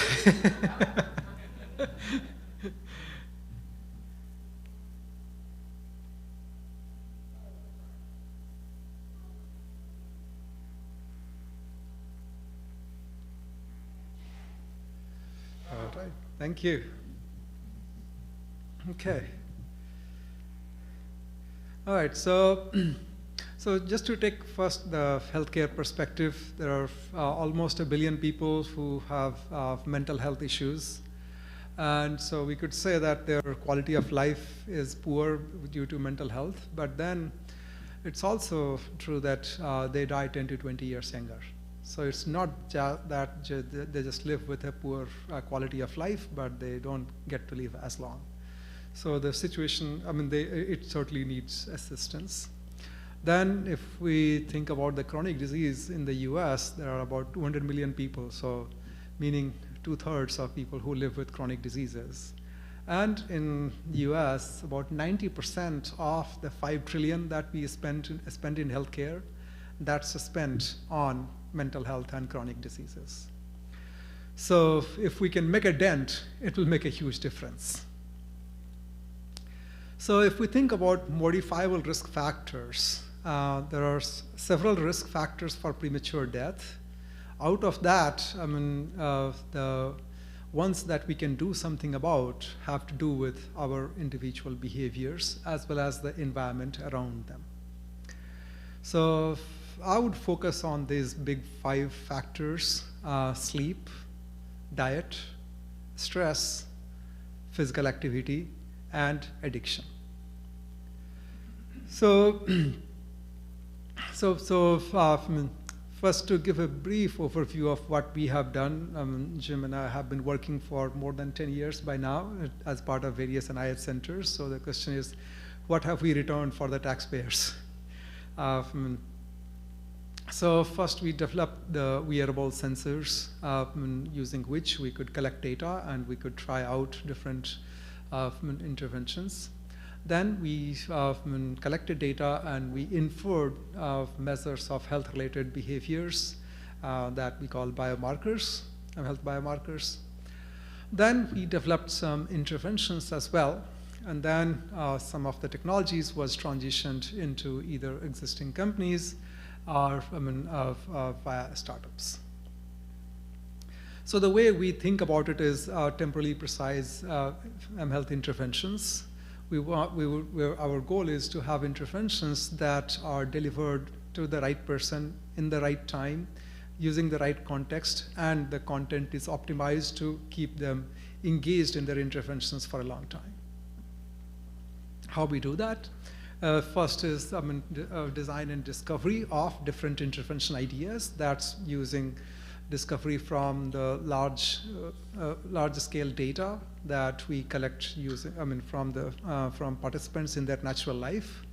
And so there are several different approaches to first assess the risk of adverse behavior and find the risk factors that can predict those or predict the likelihood of those adverse behaviors. And both of those taken together can help inform when to deliver intervention, what to deliver, what specifically to deliver, and in what form, so that it is most engaging for them. Then it is using reinforcement learning to take those intervention ideas or intervention component and in real time try to decide as to which intervention component in what combination is going to be most efficacious for each individual and will keep them engaged for the long term. And then once we have discovered these optimal intervention policies and the intervention components, ultimately they need to be deployable. That means they can be put into edge devices or personal devices or wearable devices and smartphones and be able to run efficiently without burning the battery down of those devices in real life, while also protecting the privacy of each user. So that's broadly how we think of just-in-time adaptive interventions in our center. So I will take the I'll go through 2 examples. One is smoking cessation. The other will be stress. I will start with smoking cessation. Smoking has been known to have huge impact on cancer and several other chronic diseases. So there are lots of death per year that is attributable to smoking. It's one of the largest cause of preventable death. But the lag between when people take up smoking and its impact is pretty long. And so that's why it's much harder to motivate people to quit smoking because they don't see the effect right away. But with all this messaging, many people do try to quit. 85% try to quit at least once in their lifetime, and then many of them try to quit every year. But most of them lapse. Well, less than 10% succeed. So, so we said what we could do. So when we started working on this, we said the first thing is to detect why does lapse occur. To detect why does lapse occur, previously researchers used self-report, and self-report is not precise in time.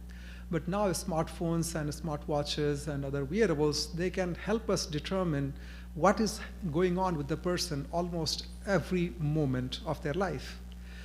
So we have a way to get to the antecedents and precipitants of a lapse, but for that we first need to get to when precisely are they lapsing. So for that we wanted to detect when does lapse occur. That means when do they smoke for the first time or first few times after they have attempted to quit smoking. So for that we used two of the wearables, one respiration waveform because there is deep inhalation and exhalation associated with smoking. And then hand to mouth gestures because hand comes to mouth and then goes back down from the mouth. And what we're trying to show here is that there are detectable signals in both. So we used that. We developed various traditional machine learning algorithms. That was almost 10 years ago. And after that, we were able to deploy this in various studies to be able to collect as to when smoking is detected in the real field environment of people. So then the next problem was, now that we can detect when does smoking occur, why does it occur? So what all can we assess from the sensors that are measuring their environment and their internal state continuously? So one is stress, another is craving, third is smoking spots where they used to smoke, fourth is seeing other people smoke, fifth is exposure to alcohol, and sixth is proximity to tobacco outlets where the cigarettes are easily available. So each of these are factors, and we wanted to find ways to be able to assess each of these conditions from the sensor data that is collected continuously. So, so we had already worked on stress and craving. Next, we wanted to assess many of these location-specific markers or risk factors. And so for that, we looked at the GPS data. From the GPS data, we wanted to assess the micro-locations and specifically the personal smoking spots. And these are those spots where they spend sufficient time, or the dwelling places is how that's called in the location literature. And then the general smoking spots, that means places where that's transient for each person, but lots of people usually go there. And so that's what you see on the right.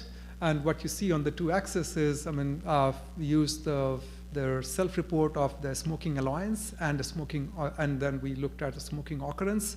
And it's using the intersection of the two is how we were able to isolate those personal smoking spots and the general smoking spots. Okay. So we had several of these risk factors. Next, we wanted to assess, can we predict these smoking lapses in advance? So if we want to do just-in-time adaptive interventions, that means we need to know when the lapse may be about to occur. And if we can pinpoint that, then we can go look at all the markers of it that are predictive of a smoking lapse about to occur. If we can predict that well in advance, then we can attempt to deliver our interventions or try different intervention ideas to see what might work for whom. So for that, we set it up as a prediction problem. We looked at the data, at the historical context of this individual, as well as in the near term as to what is going on. And our goal was to predict what is the likelihood of them lapsing in the next hour.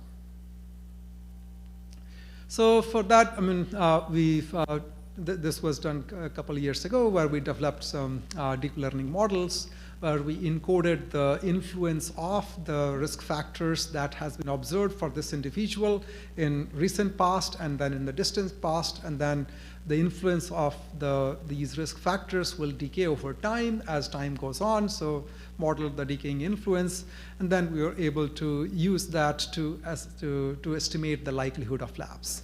One challenge here was that how did we estimate, how did we detect that smoking really occurred? So for that, we wanted to be really sure. So for that, we needed that our sensors detected them to have smoked, and then their self-report also supported that they smoked. If either of these failed, then we didn't know for sure. So they may not be wearing the sensors, then we had no way of knowing. Our model was not perfect either. So smoking may have occurred, or we may have missed that, right? Or that the self-report somehow did not support what we observed because our model may again have detected, may have had a false positive, or that their self-report they may not have reported because they just didn't feel like reporting. We couldn't tell for sure. And so for various reasons, we had some positive labels, meaning that those where it was confirmed that they smoked. And then we had lots of unlabeled data that consisted of both where they may have lapsed or they may not have lapsed. So we didn't have any negative labels. We had a small amount of positive labels and largely just unlabeled data. And so we used the positive unlabeled learning approach and came up with some interesting loss functions at the time, and we were able to develop this risk model. And with that, we were able to plot or estimate the risk of lapse continuously. And one of the interesting findings we had was that with this data, we found that risk peaks about 44 minutes prior to lapse. So provided enough time to be able to intervene. Okay, so this was a couple of years ago, and we are yet to conduct any trial going forward to see as to how this might help. Any of your guess as to why we have been slow to take this up further into a trial?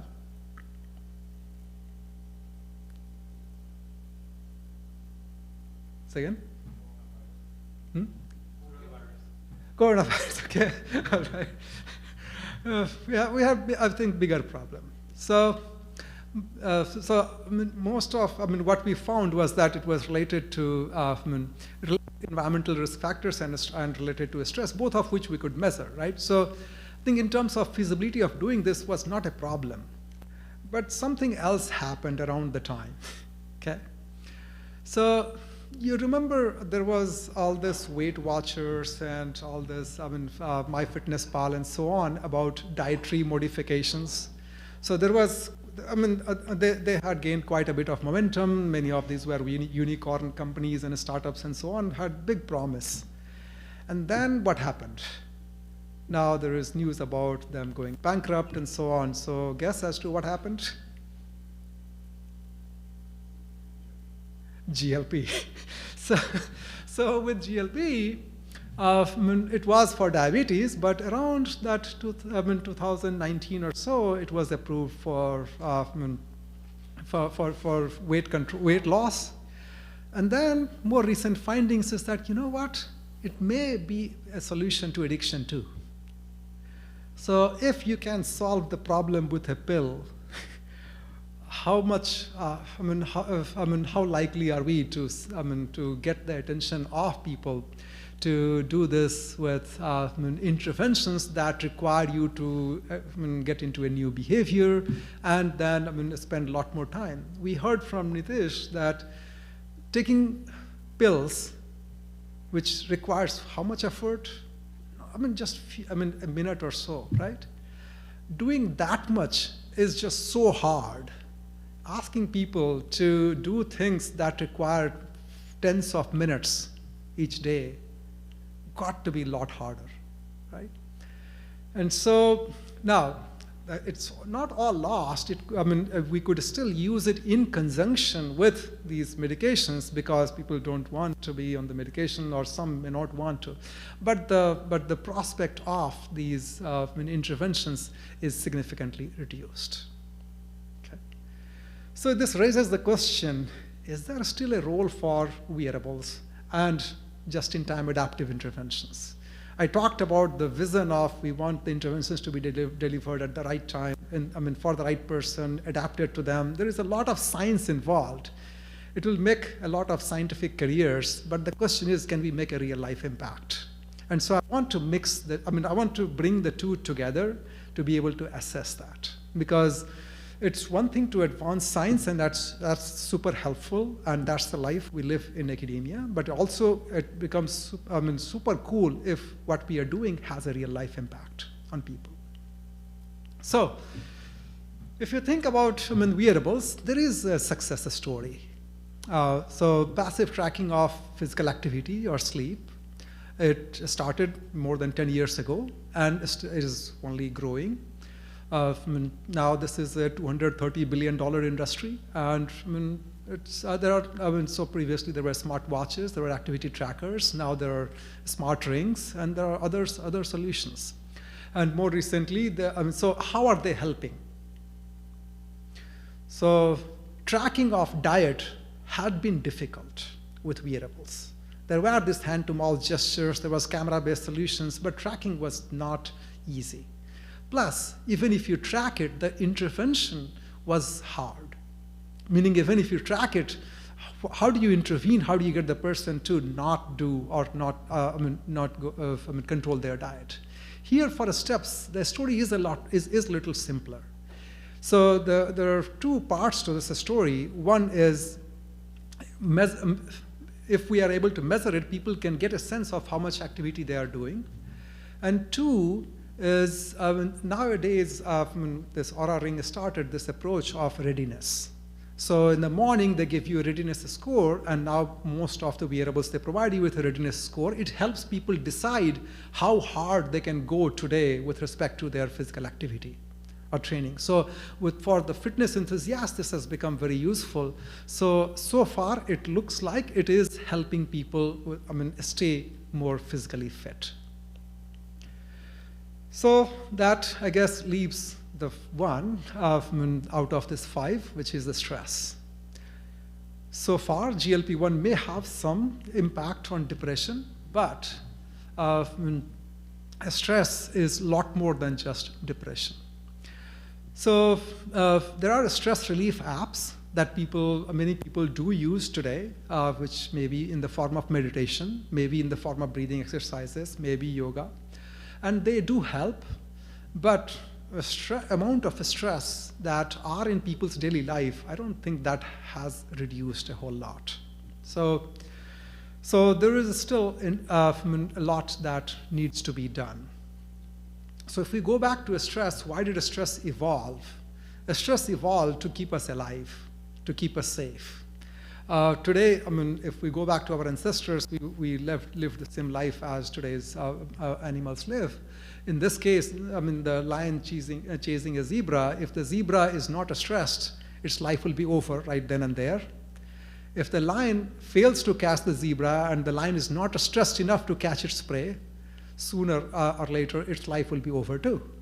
So for lion, it's an opportunity. For zebra, it's a safety, or it's the risk of life.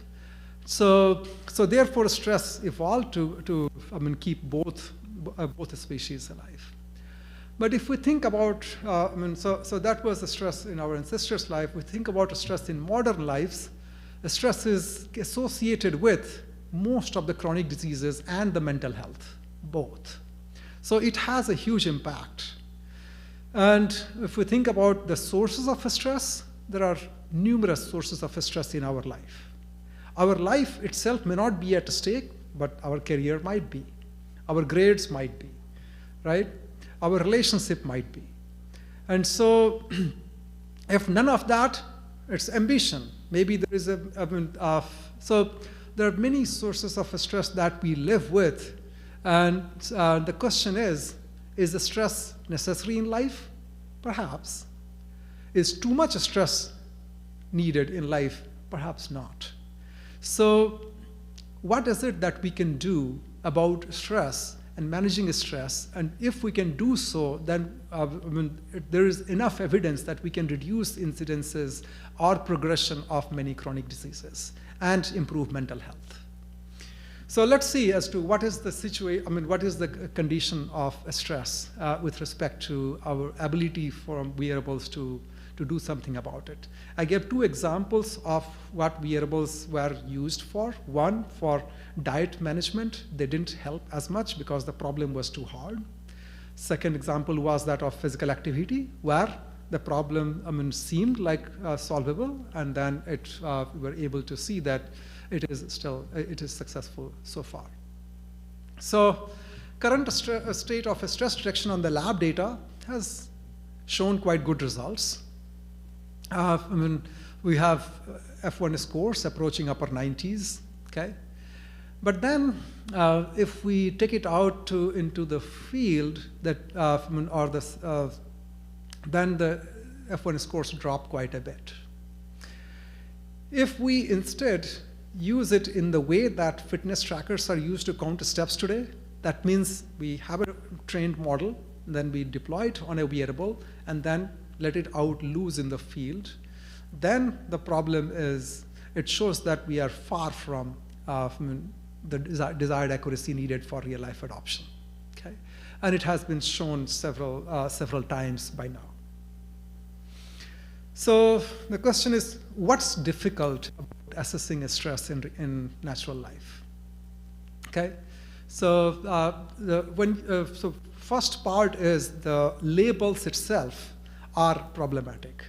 So meaning if you are out there in the field, how do you collect the labels for stress? It's largely using self-report. The stress hormone, cortisol, that itself has a correlation of 0.2 to 0.4 with self-report. So there goes our hope for a 1.0 correlation. So, so then there are several other challenges. There is wide between-person differences in how people report, what their perception is, meaning this, delivering the public speech may excite some of us academics, but the same delivering public speech, if you ask it to somebody else, it might be a huge stressor for them. So doing math, may be a big stressor for somebody. It may be a big joy for somebody else. So there is, for the same event, people react differently to it. Even if they react the same, somebody wants to admit it, somebody doesn't want to admit it, then they report differently.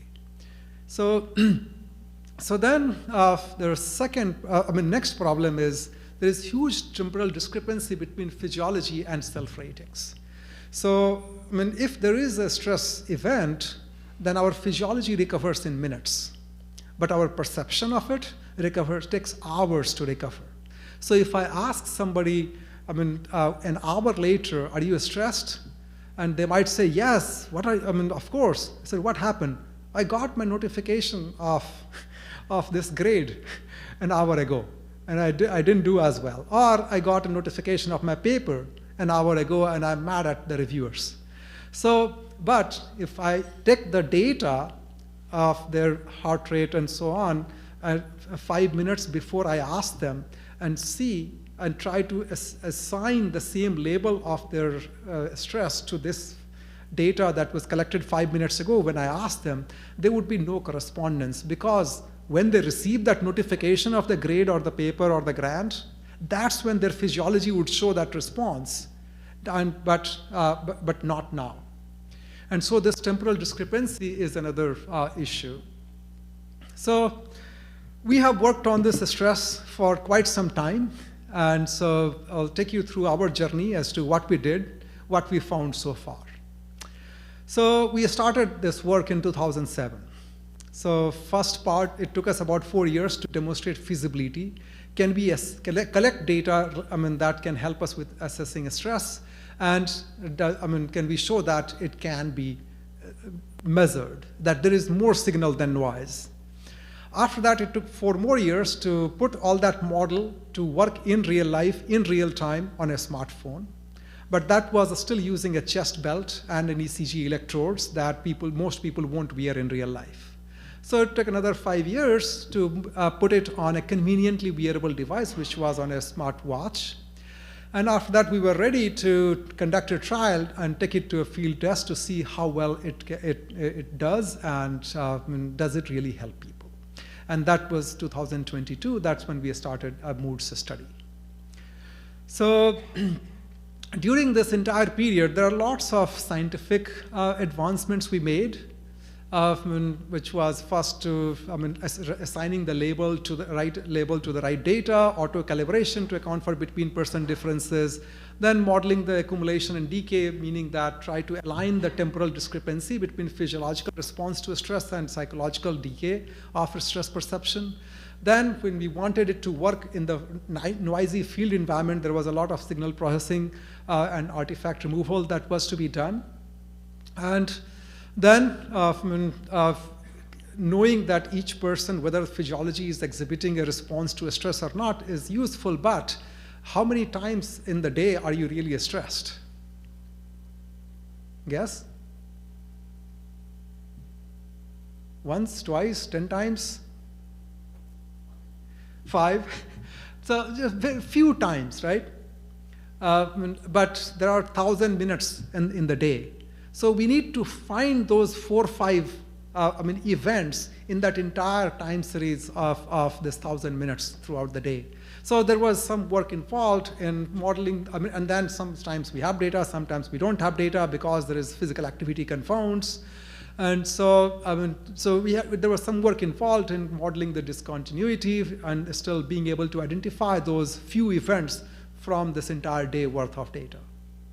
And then we also wanted to get to, can we identify why somebody is stressed? Was it due to conversation? Was it due to work? Was it due to transportation? And so on. So with all of that work, we were ready to do this trial. So we started this MOODS study. It was a 100-day study. We developed an app for the fossil smartwatches or Wear OS smartwatches, developed an app for the phone. Our app on the watch detected when the person physiology is exhibiting signs of stress, and if so, then it prompted them on the smartphone to be able to confirm and rate the event. And because this time we were trying to do it, a validation, we also prompted them sometimes when the model didn't think that they were stressed. So then the users responded, noted down if they were stressed, and if they said they were stressed, then we asked them the reason for stress, and so they logged the stressor. We decided at the time, should we ask them, give them an option out of all the stressors that have been discovered so far. So some of our colleagues at Penn State, they had been running this world's longest running diary study among the midlife US adults who had focused their entire 20 years on collecting stressors. And they had come up with this list of 80 stressors that they had largely seen in their data. So we put that 80 stressors in there so that, with predictive autocomplete, so that if participants just want to select, they could select, but we provide it as a free form. And so then each week we we ask them as to, give them visualizations of their own data back. This study did not involve any incentive, so they are not paid anything, either ongoing incentive or end of study incentive, so they could drop out of the study at any time if they wanted without losing anything. And so, and then we asked them as to, over this past week, how frequently they were stressed each day. And then we had an exit interview at the end of the study. So this was the study. We recruited about our goal was to recruit 100 completers, so we had about 122 people who were involved in the study. So ultimately, we had 120 participants. We collected quite a lot of stressors, and so we gave them 80 stressors from which they could choose something from, and out of the entire study, we got 11,000 different stressors, of which there were 1,000 unique stressors. So even though we gave people 80 stressors that were known to be common, they took the time and effort to note down the stressors they were in their lives. So it showed us that the stressors, reason for stress in people's lives, are highly personal. So then we had, from the weekly surveys and weekly interviews, we were able to also get a lot of data that I'll talk about shortly. And so despite no incentives, we had a 30-day retention rate of about 81%, and we were very, very encouraged to see that because it's 25 times more than mental health apps at the time. So, so as I mentioned, their incentive was actually the visualizations of their data back to them. And this is an example of the visualization they had. Most of the visualizations were interactive so that they could dig into the data as much as they wanted. So this was just self-reflection. We didn't mean it to be an intervention. This was meant to give their data back to them, but it did help them quite a bit, to our surprise. And so just the self-reflection showed that they were able to figure out the patterns in their stressors. Using that, they were able to eliminate 10 stressors out of their life every month. And even so that was about the stress frequency, and even the stress intensity, we saw a statistically significant reduction of 10% from pre-study to post-study, which many of the active stress interventions don't see. So we wanted to see as to why, and so we saw that, this was certainly the selection bias, meaning that these participants were interested in a stress assessment, and then the visualizations really helped them assess as to what was going on in their life that they could do something about. And then once they met the changes in their life, they were able to get reinforcement from their data. So from the exit interview, we found that they actually self-initiated 14 different types of behavior change. And we confirmed many of this in their data. So seeing this, we thought, okay, this study showed such a great, promising result. It's time that this technology should go out to people. And so we then put it into a commercial app, and we released the commercial app. This was available for Apple Watch as well as Samsung Galaxy Watch. 2 years and about some angel investment burned. We learned the hard lesson that seeing the results in a study versus having a product work in real life are two different things. So this app was a free app, no charges, okay? And still, it was difficult to get people to use this every day. So this was meant to take a minute of their time, and many people did benefit. Some people do love the app.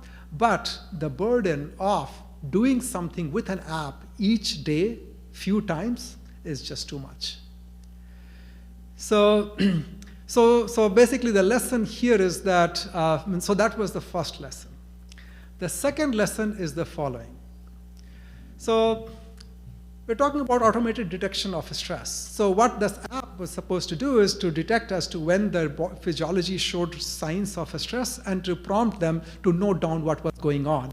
And from that data, they could get insights about their own life, get some more positivity, and so on. So, but it failed in one key respect, and which is still an unsolved problem, which is what I want to bring to your attention. So when we think about physical activity, that has worked quite well. Because there are about 14,000 assessments per day. And if you think about the error rate, it's about 432 steps. And so we largely trust these step tracking. If our step tracker says you have taken 10,000 steps or 15,000 steps, it feels largely correlates to what we feel. Okay, yeah, today has been unusually active day. But when we think about stress, there are only few events per day. And so the requirement of the balance of false positive to false negative is so much more stringent for stress because it is one of those rare effects. That's one challenge. So basically, the kind of accuracy we need for stress is just so much more than it is for steps. And I remember I talked about all the challenges of assessing stress. Combine the two together, and then to come up with a system that is trustworthy, that people trust, is so much harder. So what I mean by trust, so meaning that your physiology shows signs of stress, and you have a perception of what stress means for you. If suppose your paper was accepted or your grant was awarded, you'll have excitement. But your physiology will show the similar signs of stress because it is a state of elation. And if your watch says, okay, what was going on? And so then I'm not stressed. So the technology, for it to really be used in real life, it needs to get to a level where people begin to trust it. Trust with their perception. That means it should be congruent with their perception. So around this time, I think foundation models have made quite a bit of advancement. And so we have a lot of problem with the field data with respect to labels and labels alignment with the physiology. So foundation models, they have huge promise to take all the noisy data that we have collected over the years from the field environment and see if we can significantly improve the accuracy for detecting the signs of stress. But then a few more challenges left to communicate. So we took that, the app, the QSub app, and we took it down to say, okay, how frequently do people really want just-in-time adaptive stress intervention? So this was a duo-ethnographic study where, when the app said that something going on, and so then the users, they said, okay, yes, something is going on, and then the next question was, do you want any intervention?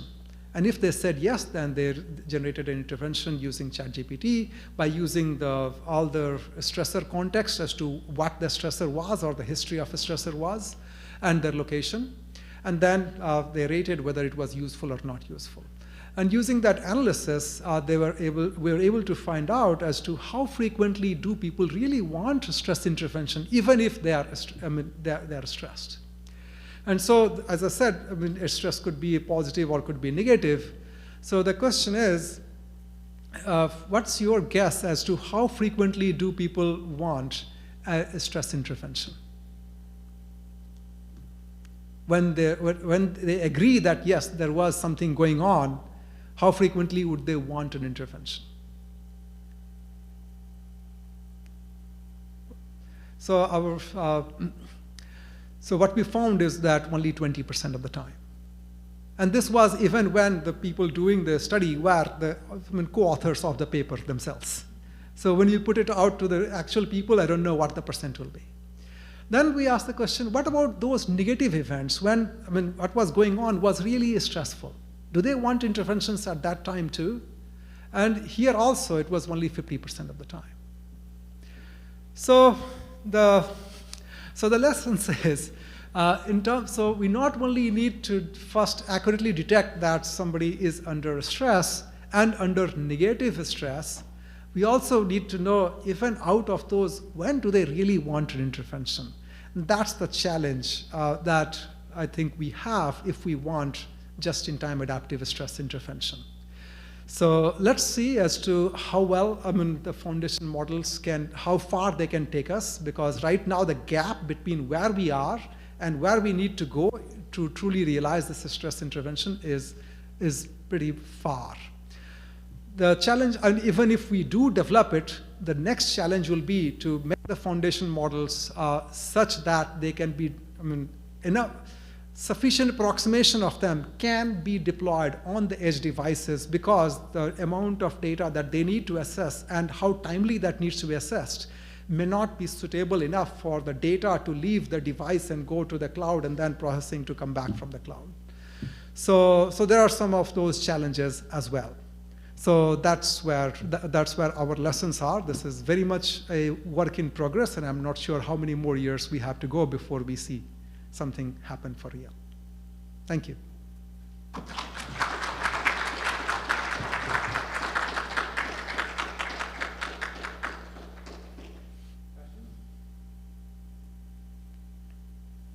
Yes, please.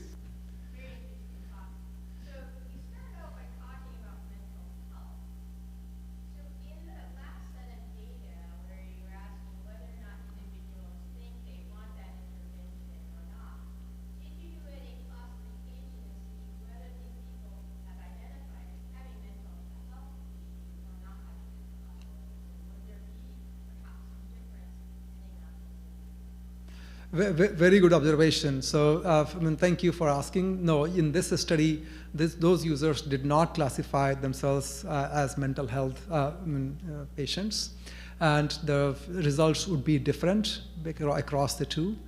And so our goal first was to see as to how ready is the technology, meaning when we bring the wearable AI and generative AI together, is the combination ready today to help people? And in this case, we asked the question for the general population. For the general population, the question was not yet. For the mental health patients, maybe if you bring their care provider into the picture, then perhaps. So meaning that if the mental health patients are using the app, the data from the app is making it to the provider is making use of the data that they are recording, and then using that to improve their therapy. Then it improves the current state of practice, which does not make use of all of that information. Yes.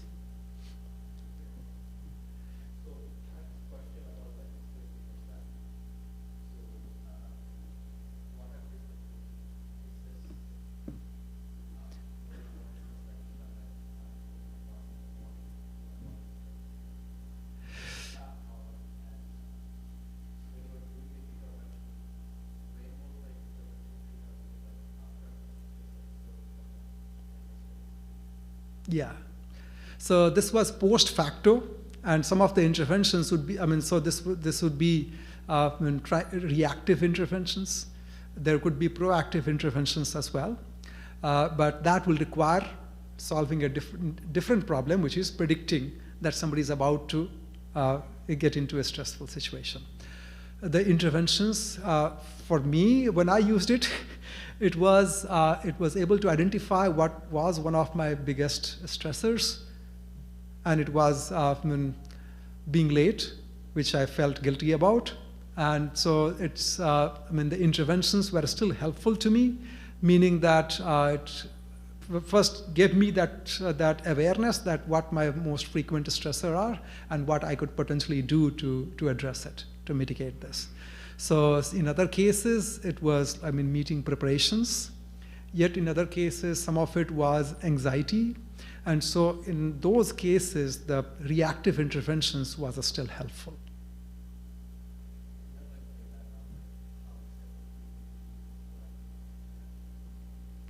So we didn't try the proactive intervention. This was all reactive interventions. And in that case, most of the time when they did ask for interventions, it was helpful.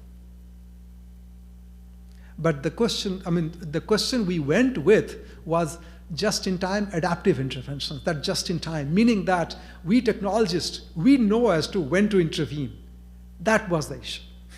So meaning that if we give the agency back to people as to when they could ask the question, when they want intervention, that is a whole lot better than we deciding that, okay, this is the time to intervene and we should do something. So doctors do know a little bit better about their patients as to when to prescribe what, but we need to give agency a little bit more to people when it comes to these kinds of interventions. That's the lesson so far. So there is still just in time, which is you could ask the person, do you want an intervention right now? And they can ignore it, but not to right away, proceed with the intervention. It's subtle, but it's still, I think, useful.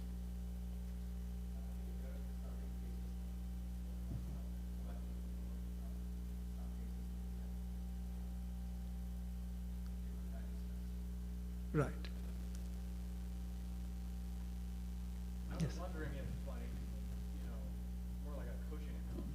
Mm-hmm. If you're coaching, you can see that the athlete is doing it wrong, but you also know that now it's not the time to tell them. Yes. And you realize when the time is to tell them. Yes. That's the teaching moment where you then, change their behavior by conveying the information. So it's aligned very much with your approach, but it might be in between the CS approach of intervening all the time and then asking people, what they want, which sometimes they may not know or they may not have the right perspective. I'm wondering if that coaching model is also Yes, yes, yes.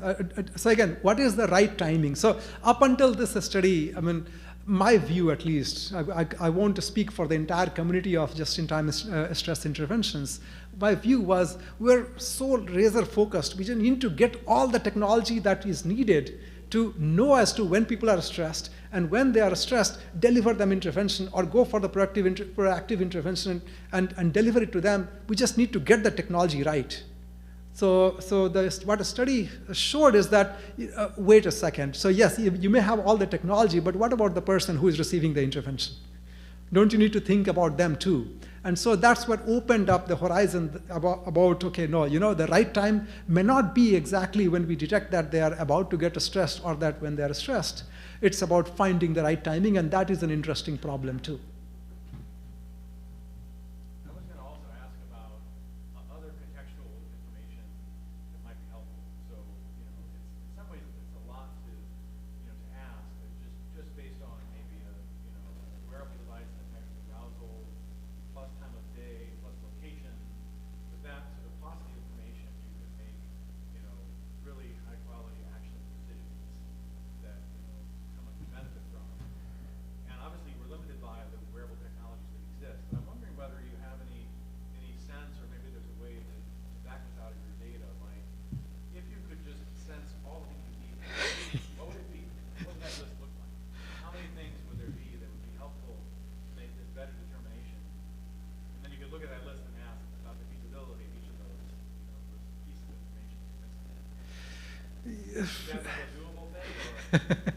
So it does conflict with privacy.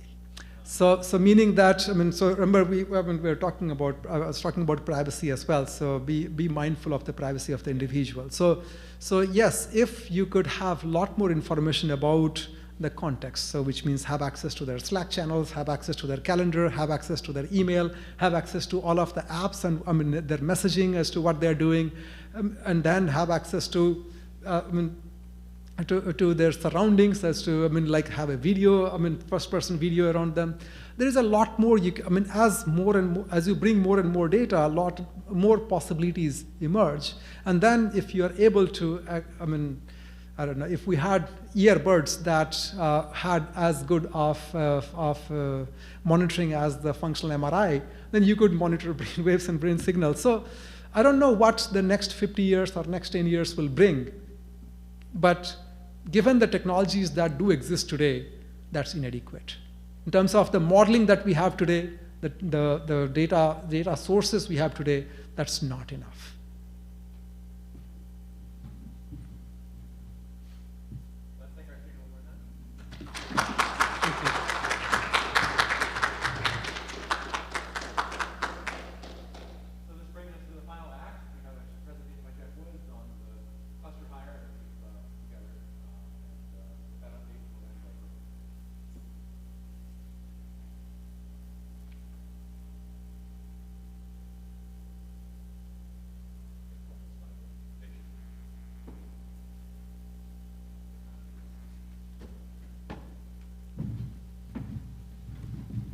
Thank you.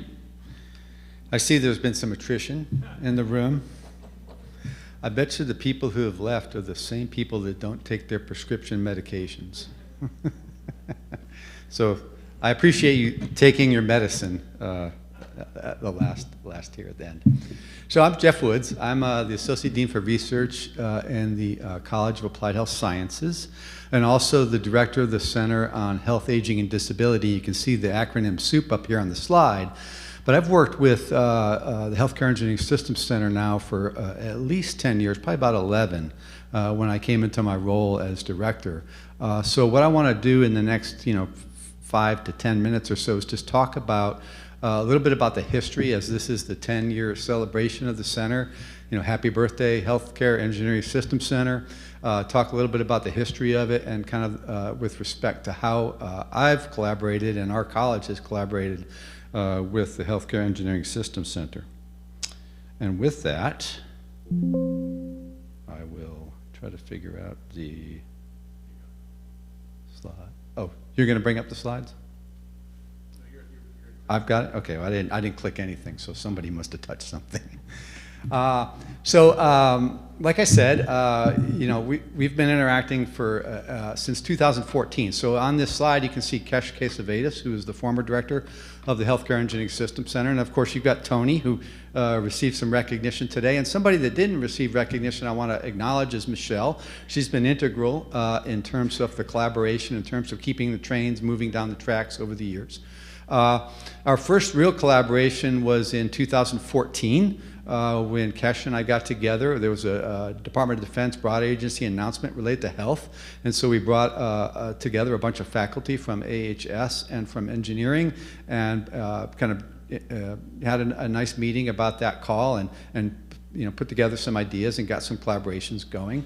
And that really dovetailed into opportunity that campus had put out for a cluster hire back in 2015. So Kesh and I were successful in obtaining a cluster hire, also with a little bit of programmatic money to support the cluster. And really that resulted in kind of the beginning. You know, I think a theme through this is that we try to attract good people to our campus. We give them the resources and the environment to succeed, and then we let them see, and then we kind of sit back and see what happens. And that cluster hire resulted in bringing Wendy Rogers to campus. She was here this morning. We stole her away from Georgia Tech, and very happy for her to be here because she's been wildly successful and has done a lot of good work with our campus colleagues. Abby Woolridge also was hired under that. She's a faculty member in Industrial Systems Engineering. And then Avinash Gupta was also involved in that. And so that really set the stage, the initial stage for future collaborations. And I must be pushing the wrong button here. Is it on the side? No. Arrow to the right. Ah, I see. So in that early proposal that was successful, Kesh and I sat down and started thinking about the ecosystem here on campus. And so this is a diagram we put together very early on that kind of described with our cluster hire, which was health, technology, and aging, kind of the two systems, the two centers at the center, but trying to envision the different entities in the ecosystem that exist between applied health sciences and the College of Engineering that we could bring to bear to apply technology to improve the health and quality of life of older adults. And so, this was kind of the beginning of this marriage, I guess, for the last 10 years or so. Also, another resource we had was a gift from donors Bill and Carol Chittenden, who had a donation that involved interactions between Industrial Systems Engineering Department and Health and Kinesiology. And so Kesh and I leveraged those resources to have several symposia in 2015 through 17. You can kind of see some of the titles there, all kind of around health technology related activities. We had the pandemic, of course, we took a hiatus, and then we had another one more recently. Really, and these were set up to kind of foster collaborations between our two colleges and our two centers, and I think they've been pretty successful. In 2017, campus had an investment for growth opportunity, and Kesh and I put together as well as some others, put together a competitive proposal that we called Technology for Health and Independence, an interdisciplinary educational research and outreach program. It was a $2 million award that we leveraged to start a new educational program in the College of Applied Health Sciences, but also in collaboration with Industrial Systems Engineering Department in Granger. So this really was a joint engineering applied health sciences degree program, and is. It's a one-year intensive master's program that is growing.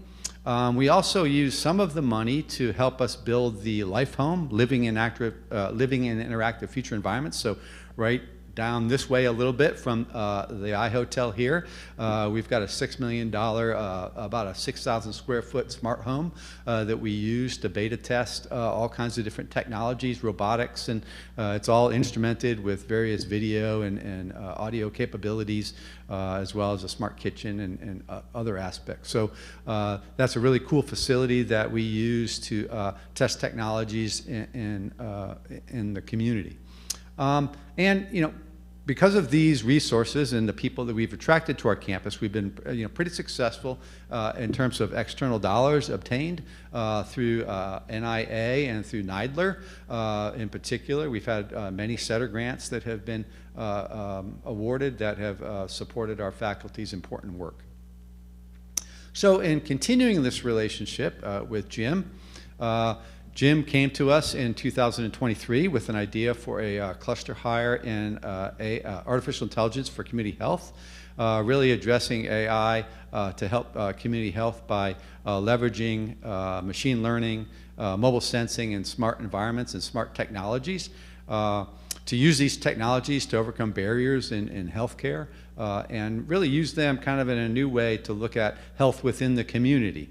In their home, in the home environment, out in the community, and in places where people live and work. And really, we're in the early stages of building and strategic planning. But that award did come with 4 hires: 2 in applied health sciences, and 2 in the College of Engineering. And I will actually introduce the hires here. So UA was hired last fall. So she studies the impact of AI on clinical practice. Yuwin is going to come, I think, this fall. Yeah, so she's got a really unique aspect, a unique line of research about smart buildings and how they can sense vibrations and movement, and trying to understand what we can learn from a censored build, a building that has motion sensors and vibration sensors, and try to understand how that might relate to health. Also, Bruno, who's actually here today, thank you for taking your medicine and staying till the end, Bruno. So Bruno was hired. He came in. He was hired. I think he came in February from Brazil. So Bruno studies multiple comorbidities in public health populations. So very happy to have him on campus. And Julie Sun, who also came on campus last fall in our Recreation, Sport, and Tourism Department, studies the role of leisure activities in health outcomes. She's very interested in rural health, so certainly an aspect that we want to make a footprint in. So those were some of the hires. We also leveraged that for Mashfiki, who's here today. He's excited about this. So he does a lot of M Health work and has extensive experience in industry. So we're really glad that you're on campus. And we hope that there will be others that we can get in the upcoming future. So, like I said before, our goal has been to attract good people to come here, give them the resources and the environment to succeed, and then kind of help them along and track their success and, disseminate the knowledge and the good work that they do. So we had a workshop last fall for our AI for Community Health initial group. I think we had about maybe 25 people, faculty members from all around campus that came to that. So we're really building kind of a network that we hope to continue to grow. I know there's another workshop coming up this month, and really we've got aspirations to work in healthcare access, rural health, and data science. And so as a representative from Applied Health Sciences and the Center for Health, Aging, and Disability, we really are fully committed to continuing this good work and working with Granger as well as the Healthcare Engineering Systems Center and all of our various partners. I see Vaz here. All of our various partners to move the needle on using technologies to improve health and quality of life in various populations. So thank you.